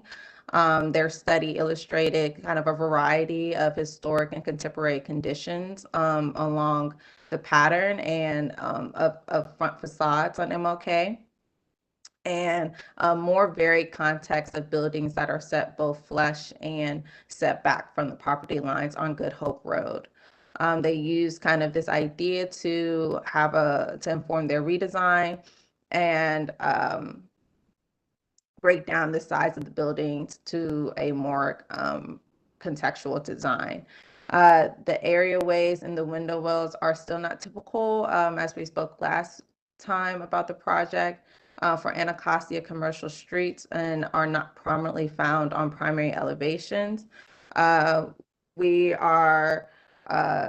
HPO staff find the revisions to be responsive to the board comments and that there should be additional information and study on the design and stairs to be coordinated with staff. So I'll let the applicant kind of run through the project and provide you with their revisions. Thank you, Amanya. My name is Will Tays with Tays Warren Architects here on behalf of the applicant to present the revisions to this project. We made several updates. We had a very productive conversation with the board in October, and so we really appreciate that, and we're hoping for some further dialogue today to help improve the design. I did want to just touch on quickly on the ANC. We did meet with their executive committee last night, and I believe we're scheduled to return to the full ANC on February 7th to take a full vote and to get additional public input. If we could move to slide 4 in the package. So one of the things we wanted to talk about that came up in the discussion in October was the comprehensive plan, which isn't necessarily typically a part of an HPO hearing, but I think it is relevant in the context of not just this project, but some of the other things that may be happening around in the future. The image on the right here is an excerpt from the comprehensive plan, and the pink island that you're seeing here is an area of moderate density commercial that is a deviation or a difference from a previous version of that land use plan. Next slide, please. One of the points of discussion that came out of the October meeting was the idea about understanding the context of commercial properties in Anacostia, which really means both along Good Hope as well as MLK Avenue. And so we had started looking at a study of understanding where facades were in relation to the property line or street wall, and then also looking at where those conditions are set back, and then also made a distinction between contributing structures and non-contributing structures. So in this case, the red lines here indicate contributing structures that are generally located at the property line. Blue lines are those structures that are contributing but are set back. And as you can see, as you move eastward along Good Hope Road, there tends to be more of a pattern of contributing structures that are set back. There's by no means an even rhythm, but we think that this is an important element and was one of the things that we incorporated into a revision and a reorganization of the proposal that we have today before you. We could advance to slide 9. And I'd be happy to go back to any of these, but a lot of the content was previously presented and had pertained to context. This is a diagram that we had originally prepared for the October meeting, but came back and revised. And it was a study of looking at the existing commercial structures and establishing a module that was somewhere between 30 and 36 feet wide. In general, most of the context is a 2-story, but we are putting forth the notion that that module and those proportions can be extended by 2 more. And so one of the elements of the discussion in October is whether it should be a 3-story plus 1 or a 4-story. And it seemed like the board was leaning more towards that 4-story. And quite frankly, I think it makes a stronger composition. And so if we move to the next slide, please. This shows where we were in October, and Amania alluded to this in her staff report, where we had a 3-story sort of A-B rhythm with a 4th floor setback and then a penthouse setback from that. If you can advance to the next slide. Our big idea moving forward is to reorder the facade so it takes on an A-B-B-A rhythm, and that A-B-B-A rhythm corresponds not just to form but also to function. So that on the bay on the easternmost side of the project on the left here is where you enter into the building. There's also another retail read piece, which would the space behind it would probably start as a leasing office, but it maybe transition over to retail space at a later date. And then we relocated if we can go back one slide for a second, start at 10. Previously, we had all of the sort of retail entry at one on the east side of the building. If we could advance to 11 again. We pushed the dedicated retail to the other end, to the western side of the building. There's a separate project that's being designed by another developer, another design team that'll probably be coming in the spring about the adjacent property, but there's a stronger retail component proposed for that. And so for planning our building, we thought it more appropriate to have that second A piece retain some of the characteristics of the first A piece a little bit further down the hill, but that becomes the area for dedicated retail. And then the space in between is an interesting notion that we developed this fall about creating the B bays become what we call these live work areas. And that the programmatic piece is one not necessarily part of the Historic Preservation Review Board's purvey, was really part of the community discussion about trying to increase the amount of retail frontage along this portion of Good Hope. And the idea is that we would have a combination of a conventional apartment building entry, some retail there that could be associated with that, and then some obviously dedicated retail on one side. But the idea is that you could have these sort of transitional spaces that we call them live work spaces, where these could be units, but they could, and the intent is to initially treat them as sort of studios where, you know, a pop-up business could show up or an artist could take that space and use it for a studio, but gives it some flexibility. One of the things we heard actually last night in our the ANSY's executive board meeting was thinking about, is there other ways to think about the design and detailing of that space where perhaps it could all be combined into one if there was a tenant, or keep it as 4 individual units. And so I think that the notion of having this flexible program is very strongly related to the idea about these additional street entries that we've created here in the 2 B bays. We can move on to page 12. So looking at the facade now, there's a very strong brick read, a bookend read, so to speak, on the east and west sides, with that intermediate 3-story with an attic read above that Amani mentioned in her report that happens in the middle. Next slide. We can move on. Yep. Keep going. One more. 14. So this is an excerpt of the public space plan that illustrates the sidewalk condition. So on the left-hand side here in the west, where we have the dedicated retail, we have a full sidewalk that goes all the way out to the street curb. And then we have the zone in between the entrance and the retail as a landscape zone that's interrupted by the 4 stairways into those live work units. And then on the east side, we have the residential entry. Next slide. So we had included the views and really tried to simulate the same views from where we were in October. So this is the previous design view, and then moving to slide 16. This is where we are today. And so we talked a little bit about the changes, but I think this view really talks about some of the revisions that we made to that upper penthouse floor, and both kind of setting it back from the eastern property line, as well as changing the materiality so it really reads as a separate structure, or in addition rather. Next slide. So 17, this is a view of the entry in October. Next slide. And our proposal today with the emphasis on the bookend concept, where you have the structures at either end of the building, and then looking at a more consolidated 4-story read with a cornice and some masonry detailing at the top to help mitigate that condition. Next slide. Again, looking at the project up Good Hope Road from the east. Next slide. And then where we are today, again, illustrating both the bookends as well as getting another sense of how the at-grade entrances work. I will say across the street, there is a condition where you have a two-story row house that has a very kind of similar walk-up feel to it. So it's not totally sort of unrelated, but certainly to Monty's point along the commercial areas, there's not a lot of it, but we think it is a nice way to blend those two pieces together. Next slide. And again, a little bit more of a detailed view of what that retail entry might look like with the entrances into those live-work units. Next slide. Next slide. So the updated section here at the retail entrance is showing that 4-story read, showing the zoning penthouse 5th floor being set back to 15 feet. The intent is that that upper level we would have, we've actually laid out the plan so that we have larger family style units up at the top level and created small private decks that are also set back from the edge of the cornice. Next slide.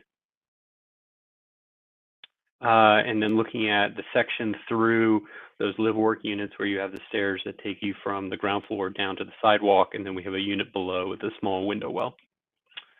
I think, and I can go through these again, but I think I wanted to maybe go back to slide 16 and turn it over to the board for questions or comments. So we did mention the ANC. We also have met with the neighbors who are immediately south of the property, most of whom support the project, and I believe some of them have filed letters of support. And we're looking forward to going back and re-engaging with the larger community at the ANC meeting on the 7th. So with that, I turn it back over to the board, sorry.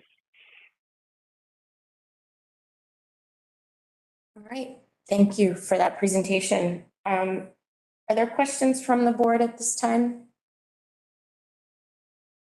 Any questions?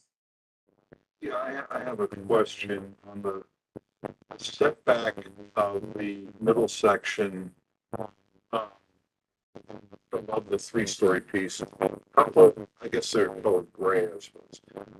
What's that setback there, dimension-wise? Did you hear that? You're breaking up a little bit on my end, Matt. Yeah, Matt, something's happening on your microphone. I'm getting the same read, but I think it's better in terms of video. Is that better? It's about the same. No, it's the same. But I think I understand the question, so I can, if I may, I can answer it. Yeah, go ahead. The question, I think, is at the middle section where there is a 3-story read with an attic story above. And the intent there is that it's coplanar from a structural perspective, but that we're going from a change in material, and you can see it there. That's a great view, thank you. That we're really just taking advantage of the shallower depth of a metal panel versus a brick veneer and brick cornice line. Okay, thank you. Other questions? Did you have a question, Gretchen? Okay. And if there are no other questions from the board at this time, I'd like to shift to public testimony. We have both Camille and Greta from HAPS who have registered to speak. Are both of you present with us today?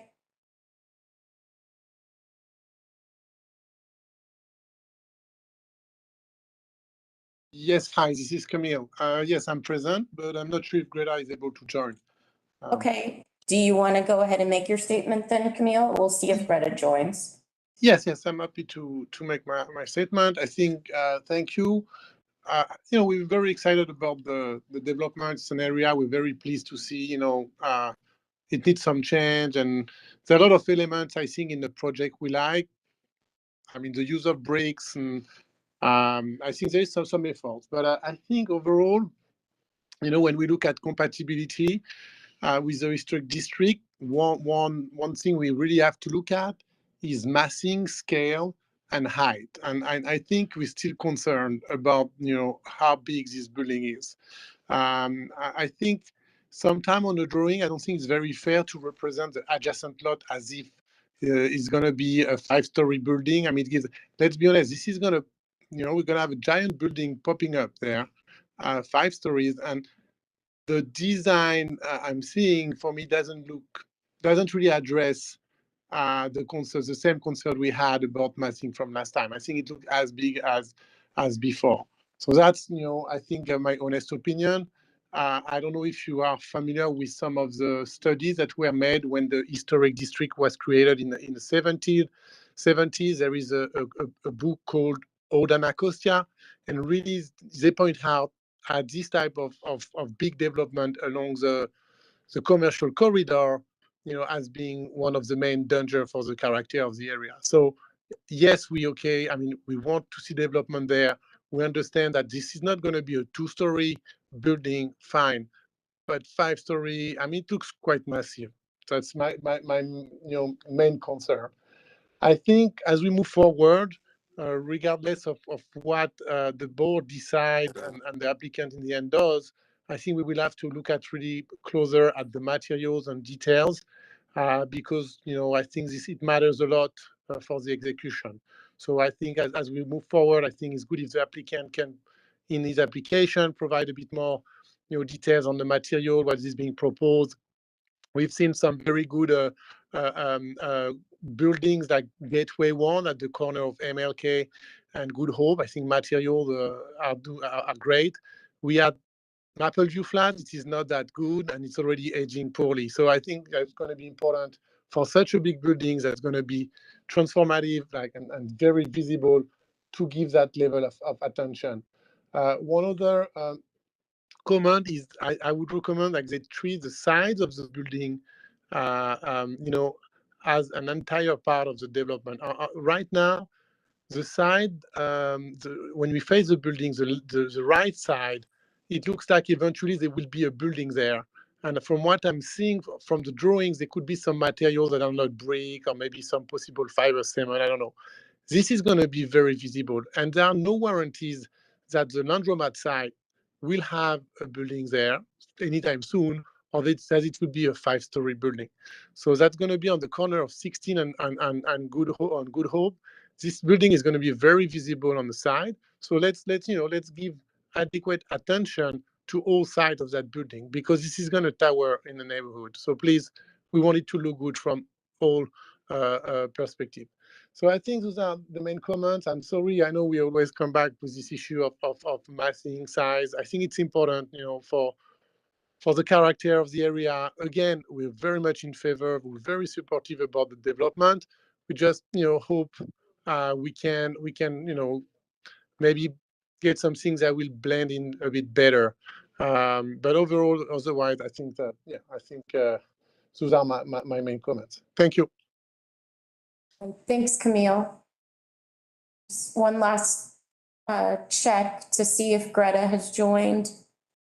I don't want to eliminate her opportunity to speak if she's here. Do you see her, Juliana? Chair Heath, I do not see Greta on the line. Okay, all right. Do board members have any questions for Camille?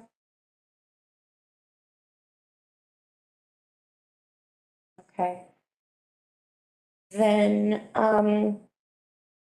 if there are no further questions, we're not going to deliberate on this today. We're going to wait until the ANC has an opportunity to weigh in. And so this could possibly come back to us as soon as February. The applicant can work with staff to determine when the appropriate time is, but we look forward to seeing it come back to us then. Thank you. Thank you for your time. Sure. All right.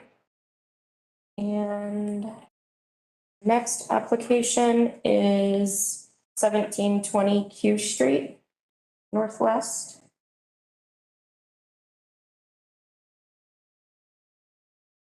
Is staff ready to present? Yes, Madam Chair. This is Ann Brockett. Can you hear me? We can, yes. Great. This is an application to add to the rear of this property in DuPont Circle. The row is the row on both this side and the opposite side of Q Street were designed by notable architect Thomas Schneider. And there have been a number of alterations to the rears of these rows over the years that the staff report points out. But to start with, the addition proposed is 2 stories. It would have a roof deck atop that. The entire dimension is 16 feet 9 inches deep, and it spans the width of the lot. It's proposed to be clad in brick on the sides, floor to ceiling glazing on the rear that would be set between some minimal elements of vertical brick cladding and vertical and horizontal metal cladding. The third floor, where the rear of the building has that interesting canted bay form, would be left exposed with the elaborate chimney so that you could continue to see the form of the rear of the building over the addition. The HPO is recommending that the board find this addition compatible with some changes, and that is why I'm bringing up some of the previous cases along this row. The HPRB has consistently recognized the rear of this row as character defining, but has also allowed change to occur here as long as that change sort of embraces the existing rear architecture and celebrates it in some way in the design. And that's been handled in a couple of different ways. Most recently, and perhaps most successfully, is actually across the street at 1713 Q Street, where the rear addition is basically an extrusion of the existing form with the canted sides. And we are suggesting that the current property under consideration look to this example to not necessarily to have the canted sides, but what is successful about the way that the 1713 was approached is that it retains the rear design as two distinct parts, one as the three-sided bay, and then the other as the little flat piece of the addition. It doesn't have a dog leg like many additions or many rears of historic buildings do. It's just sort of that little bay bump out and then a flat piece. And the current design, which imposes a boxy mass and a very modern fenestration pattern, don't really relate to or align with the underlying building. So we are suggesting that the design be reconsidered to respect the two distinct parts of the rear. That could be done by introducing some sort of vertical element between the two, changing the material, or some other physical break that aligns with and reinforces the original two-part form. And that we feel would bring a degree of compatibility to the design. By leaving the upper floor and the chimney intact and exposed, and increasing the legibility of the original form of the rear, as I just discussed, we feel the design is compatible with the row and with the historic district.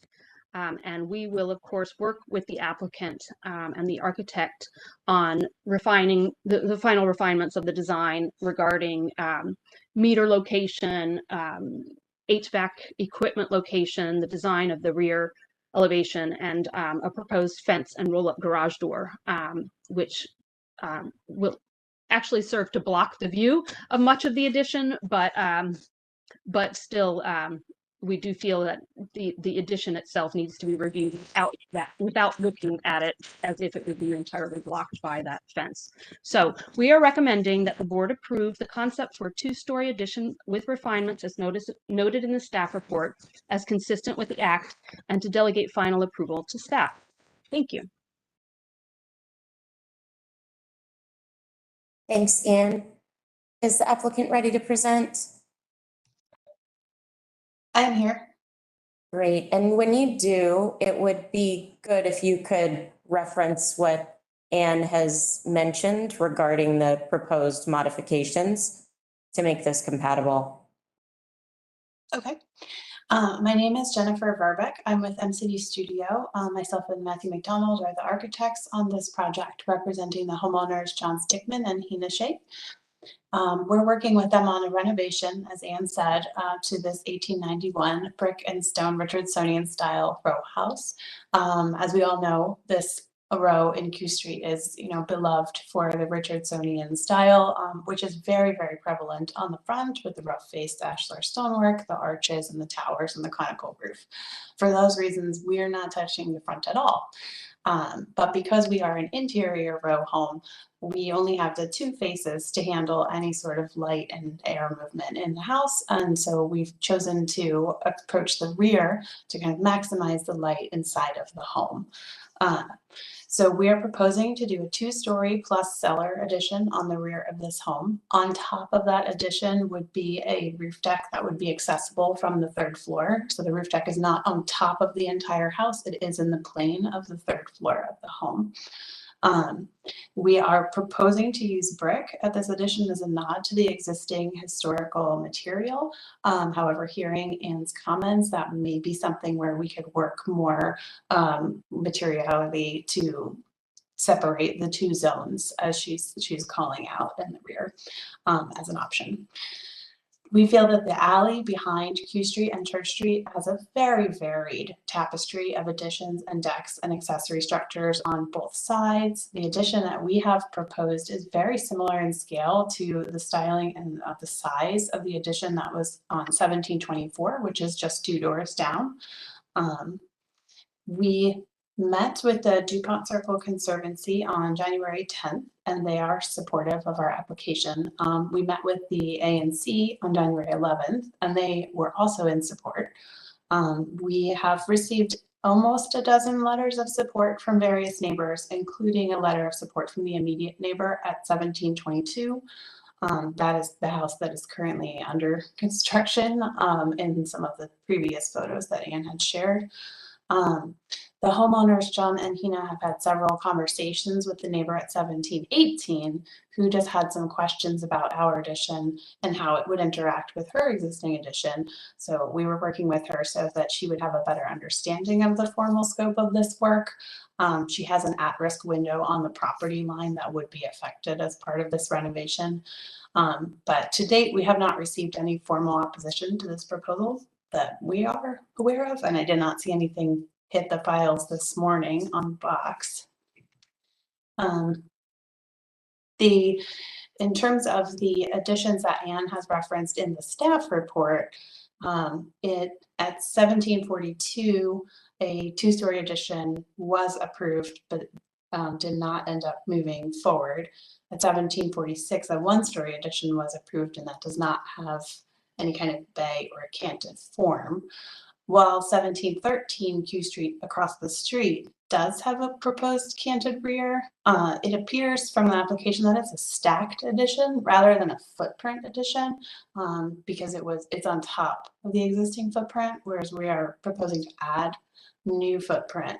And we did not feel that just replicating the chimney in the same plane on this new addition, we felt that that was in conflict with, the character of the addition should not duplicate the existing building, but could be respectful of it.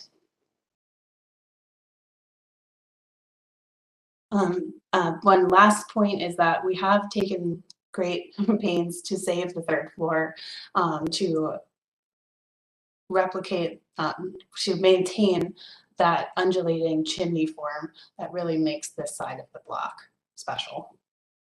I'm happy to answer any questions that you may have.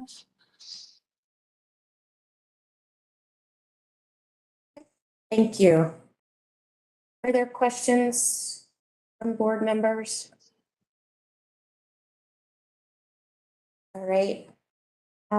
Rick Bush has registered to speak on this application. Is he on the line? Thank you, Madam Chairman. Can you hear me? Yes, we can. Thank you. I'll be brief. And I also want to inject a thank you to Juliana Jackson for getting me here today. I have a 3-digit IQ, but it's pretty low when it comes to IT things. And so it's thanks to her that you can hear me. The DuPont Circle Conservancy supports the project concept as presented. It suggests that the utility meters and mechanicals be located so they are not visible from the front of the building. That's the Conservancy's resolution after we heard our we did not have access to Ann Brockett's staff report when we met on the 10th of January. We had a very strong discussion on rear element of these buildings by T.F. Schneider. And while I can't change the resolution that the Conservancy made, I would like the opportunity to see the project again after Ms. Brockett's recommendations appear in drawings, if that's possible. Thank you. Okay, thank you. Any questions for Mr. Bush? All right. And that's the only person we have registered to testify. We do have letters from the ANC indicating their support. Also letters from John Burke, Benjamin Saffron, Debbie Harper, Gerald Clifford, Michael Smith, Leslie Prohl, Mario De Silva, James Lumo Curry, I think, Tim Hill, John Means, and Lauren Keeley. All of those have been, are located in the box file and have been reviewed by the board. Any further questions from the board before we deliberate?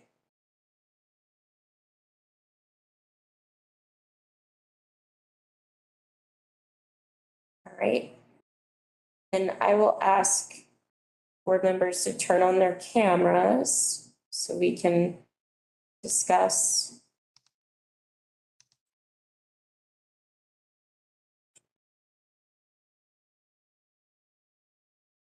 All right. And I'll start by saying that I'm in support of the staff report. It sounds like there's certainly a solution here. And the applicant is open to working with staff on some of the recommendations that they've made. So I would be comfortable supporting the staff report, understanding that the applicant will work through resolution with the staff based on the staff's recommendations.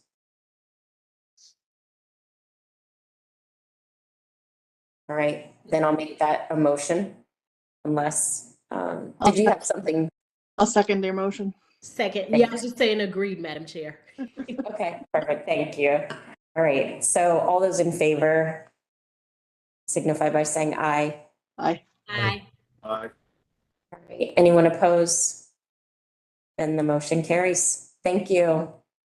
Thank you very much.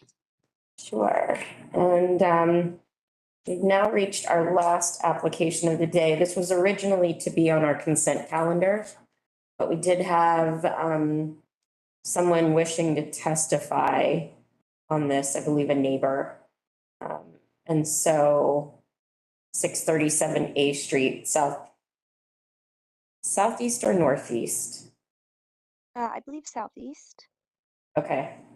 Okay, then 637 South A Street Southeast. Does staff want to present first? Do you want to present, Moira? Sure, I'll keep it brief. So as you mentioned, this was originally, we can just stay on this cover slide, thank you. This was originally intended for the consent calendar, and then in the last couple of days, we heard from some neighbors requesting to testify their objection.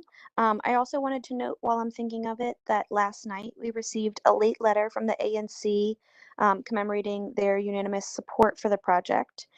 I believe Jennifer Fowler should be on. She was able to attend, and I'll have her walk you through the project. We didn't have many comments about it from the HPO, but I'll be here and able to respond to any questions from the board and curious to hear if there are any questions I can answer from the neighbors when they testify.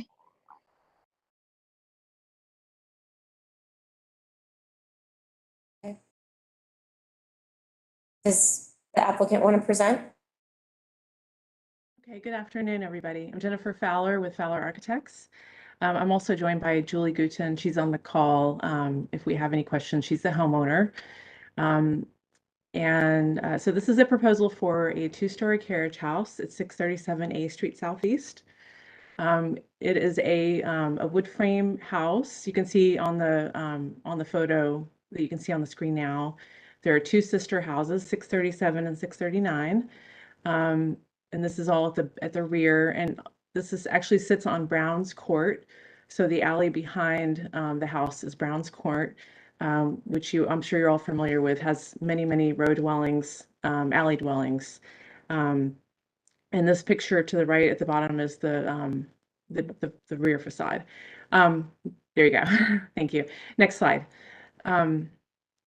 Just for some context, you can see the top left photo is the rear yard currently. So if you're looking from the back of their house towards the alley, they do have a one-story garage that we are planning to remove and rebuild with a two-story carriage house. And then the picture kind of center bottom, you can see where that white car is parked. That's the garage in question. It's just a one-story garage with really no kind of historical character that we're aware of.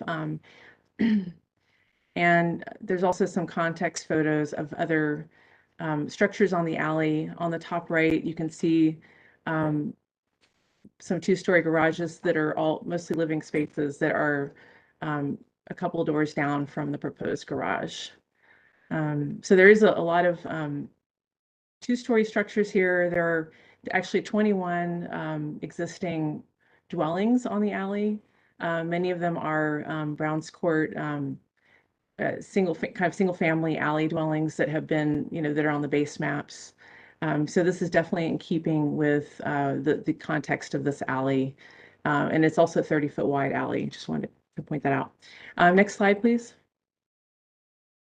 This is kind of an overall block plan. You can see the proposed garage hatched in there. And then across the alley, you can see some of the dwellings that are existing up and down that alley. Next slide. This is a site plan showing the property and the adjacent houses. Both 637 and 639 are set back almost 15 feet from the front property line. And they have front porches, but they roughly line up with the other houses on that block. And then you can see the proposed garage at the rear that's kind of in line with the other garages on the alley side. On the 635 side will be about 15 feet deeper than the current garage there, which is a one-story. At 639 will be 7 feet deeper than the proposed garage there. 639 was approved for a two-story carriage house this last fall or summer.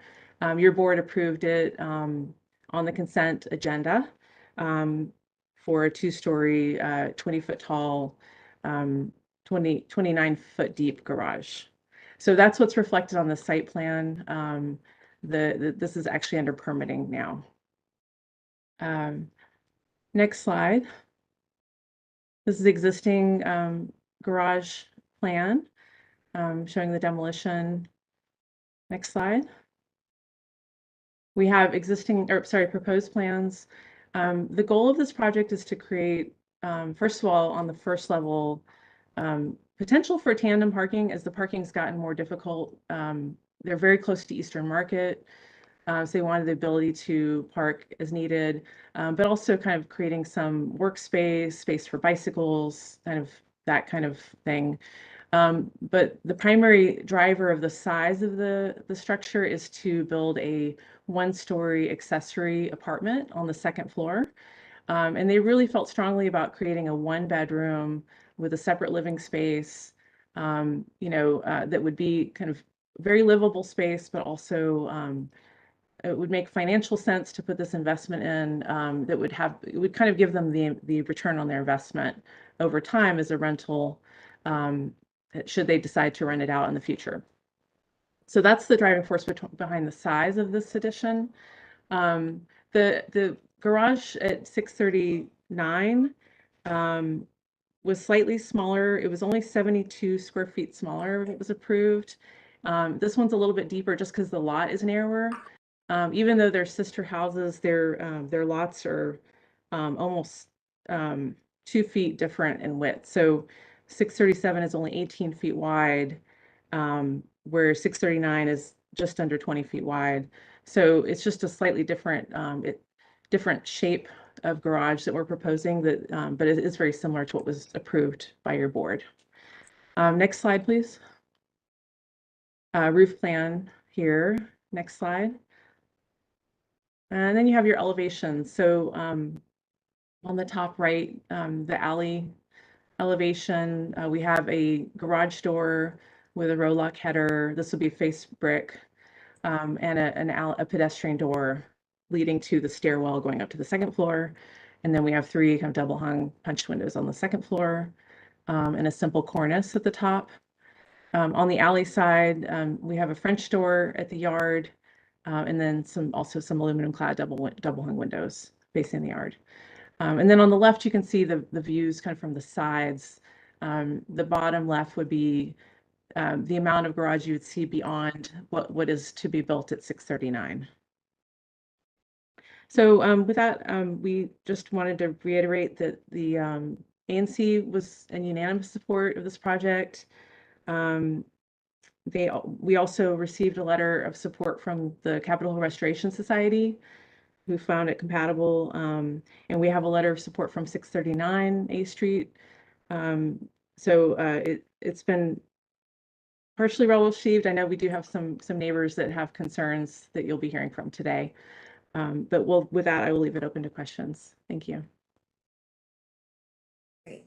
Thank you. Are there questions from the board at this time? If not, we do have, it's like 4 people who have registered to speak. So it's probably helpful for us to hear from them, and then we can come back to questions. So Enes Han. Hello, good afternoon. My name is Enis. My last name is Han. I am the next door neighbor, and I would like an access for Samuel Pastore for us to show you some pictures, please. You can't do that. We can only show what's been preloaded, but you can tell us what your issues are. Oh, okay. Well, 22 years ago, without a fear, I purchased my house in a historical neighborhood that protected residents and the value of their investment. The Alley Dwelling Authority funded the construction of the Browns Court garages in 1935 and 1936. These were located on Browns Court Southeast and were leased by a funeral home and for several period over time. 637 has a garage next to mine with many other garages. Even though 3D model view has not showed from my view, my point of view, I was going to provide you the exact scale drawing for you to see how the 637's 35 by 22 feet structure with master apartment. Show backyard. I can show you the backyard if you would like to. I cannot get into the video. You don't, as I said before, you don't have the ability to show any content. You can speak and address your issues. Sure. Okay. 637's 35 by 22 feet structure with monster apartment, 2-story garage with 20 feet height variance, 15 feet away overlooking my window, with proposed rental before 5-year limit, with proportion that is not scaled with garages, and it is 20 feet high over their existing garage. will create the most gigantic visual impact on the eye from my home and from distance with Browns Court.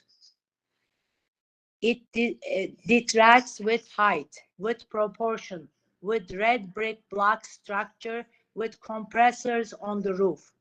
The scale of 637 does not respect the prevailing scale of the adjacent existing garages. 637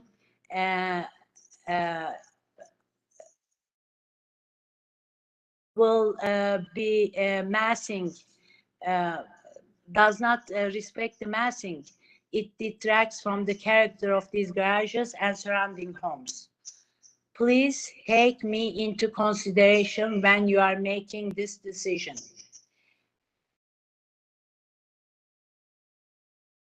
Okay, thank you, Ms. Hahn. Thank you. All right. The next person we have registered is Samuel Pastor. Hello. Hi, you can go. Hey, so I'm here with Anise Hahn as well, and I wanted to talk a little bit about the difference with what is currently here as opposed to what's being proposed.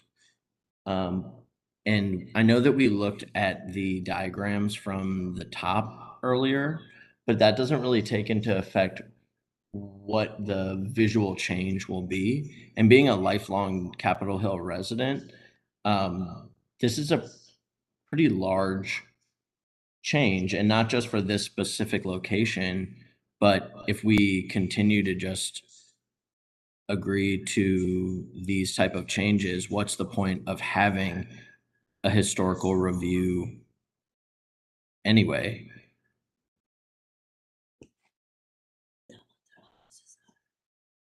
Hello? Does that complete your statement? So it's just a statement, or is this a conversation at all? No, this is you're providing testimony. We can ask questions if we have them, but you're providing testimony. You're not asking questions. Okay, well, so when I look at this structure, it seems pretty obvious that it's not in accordance with the other structures around it. I'm looking out in the backyard right now, and it's a series of brick garages that have stood for a very, very long time, and they're all 1 story tall, right? And when you look at it from the top with the diagram that Jennifer presented earlier, there is one that sticks out further, which is 633 A Street next door, but it's not 20 feet tall. So yes, it does stick out into the backyard, but it doesn't also stick up 20 feet. So that's a very, I mean, that's a big variation from what's currently there, and it will block not just the view from Anise's house to the other homes in the neighborhood, which is a lot of the reason why people do buy houses as a realtor in the neighborhood. People love to look out their backyard and see the other houses, right? The other historic homes in the neighborhood, and vice versa, you know, like people being out in the backyard, being able to look over what are not tall structures. And the new structure that's being presented here is double the height, right? And it's going to have big air conditioner condensers on top, and it's going to block the sun and the view even more, because it's not just going to be much taller, but it's going to be much deeper. And it's 15 feet. I understand that there's a monetary gain, but I think it should be on the neighbors to prove why they deserve to get this monetary gain over their neighbors and the inconvenience that they're causing them. And it seems like throughout this process, the burden has been put on Ms. Hahn, the direct next door neighbor, to prove why they shouldn't get something that by right they don't have the right to have. They're asking permission. So the point of all of these review boards is to review whether or not they should be able to do that. And we've expressed now multiple times that there could be conversations to make it less of a burden. And it doesn't seem like those are being considered at this point. So I'll stop you there because your time is up. But the purview of this board, the Historic Preservation Review Board, is to review for compatibility of what's proposed. We don't have under our purview whether something blocks light and air, or whether there's a financial gain or loss, but rather if the proposed concept is compatible with the historic district. So that's what we are here to evaluate with, if this was a project that was requesting zoning relief, they would go before a different board and they would have a different set of criteria that they'd have to prove. But our purview is pretty limited. So just want to clarify that for you. But thank you for your testimony today. We have two more people who are registered to speak. Ms. Liu. Hello, can you hear me? Yes. Yes. Should I start now? You can. Yes, you have 3 minutes. Yes. I'm Shirley Liu. I'm a longtime homeowner on this block. I've been here 30 years. And the size of this project, what they want in the backyard, it's like, what about the requirement about the lot size, that you could only have this much building on the lot? And I know they're asking for that exception and some others. It just looks like it's changing the nature of what we have here. And I live within 100 feet of the proposal. Oh, plus for both, for 639 and 637, I didn't get one of these handouts so that I know about it, that this was coming up. On other cases that have happened on the block or close by, I do get notification, but there was no announcement. So the first thing I see, Anise told me about this one at 637. And then at 639, I'm seeing the construction going on in the dumpster. But I didn't know that they've torn down everything in the house except the front wall for 639. And they've got it a black cloth. You can't hardly see it unless the door opens. But I'm not in favor of something like this where the block is getting more crowded and just the nature of our neighborhood here. I don't have a garage, an existing garage. I can't put up a structure, so I wouldn't be, on it. But that's all I think I would. This lack of knowledge about this, that even Anise, she said she never got a notice that 639 was going to occur. That, all of a sudden she heard about it and it was too late for her to comment on it. So I hope that we have more of an opportunity here about talking about 637. Thank you. Okay, thank you. The last person I have is George D. Yes, hi, good afternoon. It looks like you just unmuted me, so I'm assuming you can hear me. I can. Yeah, I think my major concerns, and I guess I would focus on the word that you used earlier was compatibility. So I guess my concern would be, I think first of all, my concern is that we're setting a precedent for the neighborhood where other expansion or building of this type could occur. And I think that would be detrimental and not in the spirit of the historic Capitol Hill as we know it today. So it seems like they're changing, what the proposal is changing the face of the neighborhood, if you will. I think the sheer size and massing of the proposal seems to be not in accordance with a historical neighborhood. That's all that I have to offer. Okay, thank you, Mr. D. Anyone have questions for any of these witnesses? Okay. Then, I do have a question for the applicant, though, if you don't mind. sure, go ahead. I just wondered, and maybe you said it already and I missed it, but I wondered if any of the other carriage houses are of a similar height in this alley. I walked around and then I know I just didn't, I forgot to count bricks when I was looking to know if the height, if there's any that are of this 20-foot height. But maybe Jennifer, you could let us know that. Sorry. Yeah, and I did want to call out that it is a 20-foot garage. It's not 22 feet, which is kind of the matter of right. Unfortunately, like I just found out we were presenting at the last minute today, and had I known, I would have gone out and measured some heights, knowing that that is a question you would probably ask. But I do believe that there are definitely a number of structures in the 20-foot range. I mean, they're full-on row houses on the alley. Granted, their first floors are pretty much right at grade. They're not like raised up. But if you imagine, like a 8 or 9 foot floor to floor, you're probably in that 19, 20, 21 foot range. And there's a new build, up the way that I believe is at least 20 feet tall. Yeah. But I have not surveyed it. Actually, I looked at that. Yeah, I know there's a number of 2-story row houses, a combination, as staff correctly cites in their report. And I know from being there, there are a number of 1- and 2-story buildings in that site. I just, Yeah.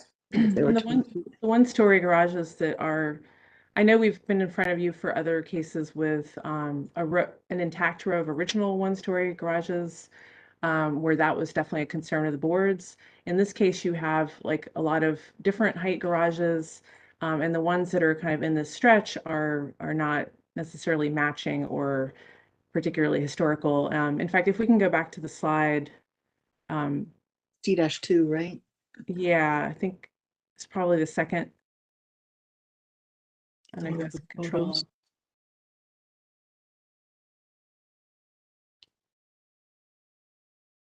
I think that Steve would need to arrow. I think it's Steve. Steve or Juliana?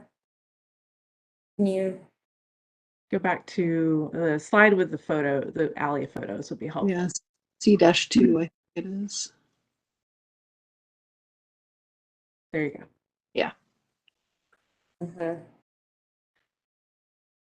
Yeah. I was zooming in, trying to count bricks on that one too, Jennifer, but it's not a high enough resolution. Sorry. That's ambitious. So you can see this stretch where the white car is there in that bottom picture.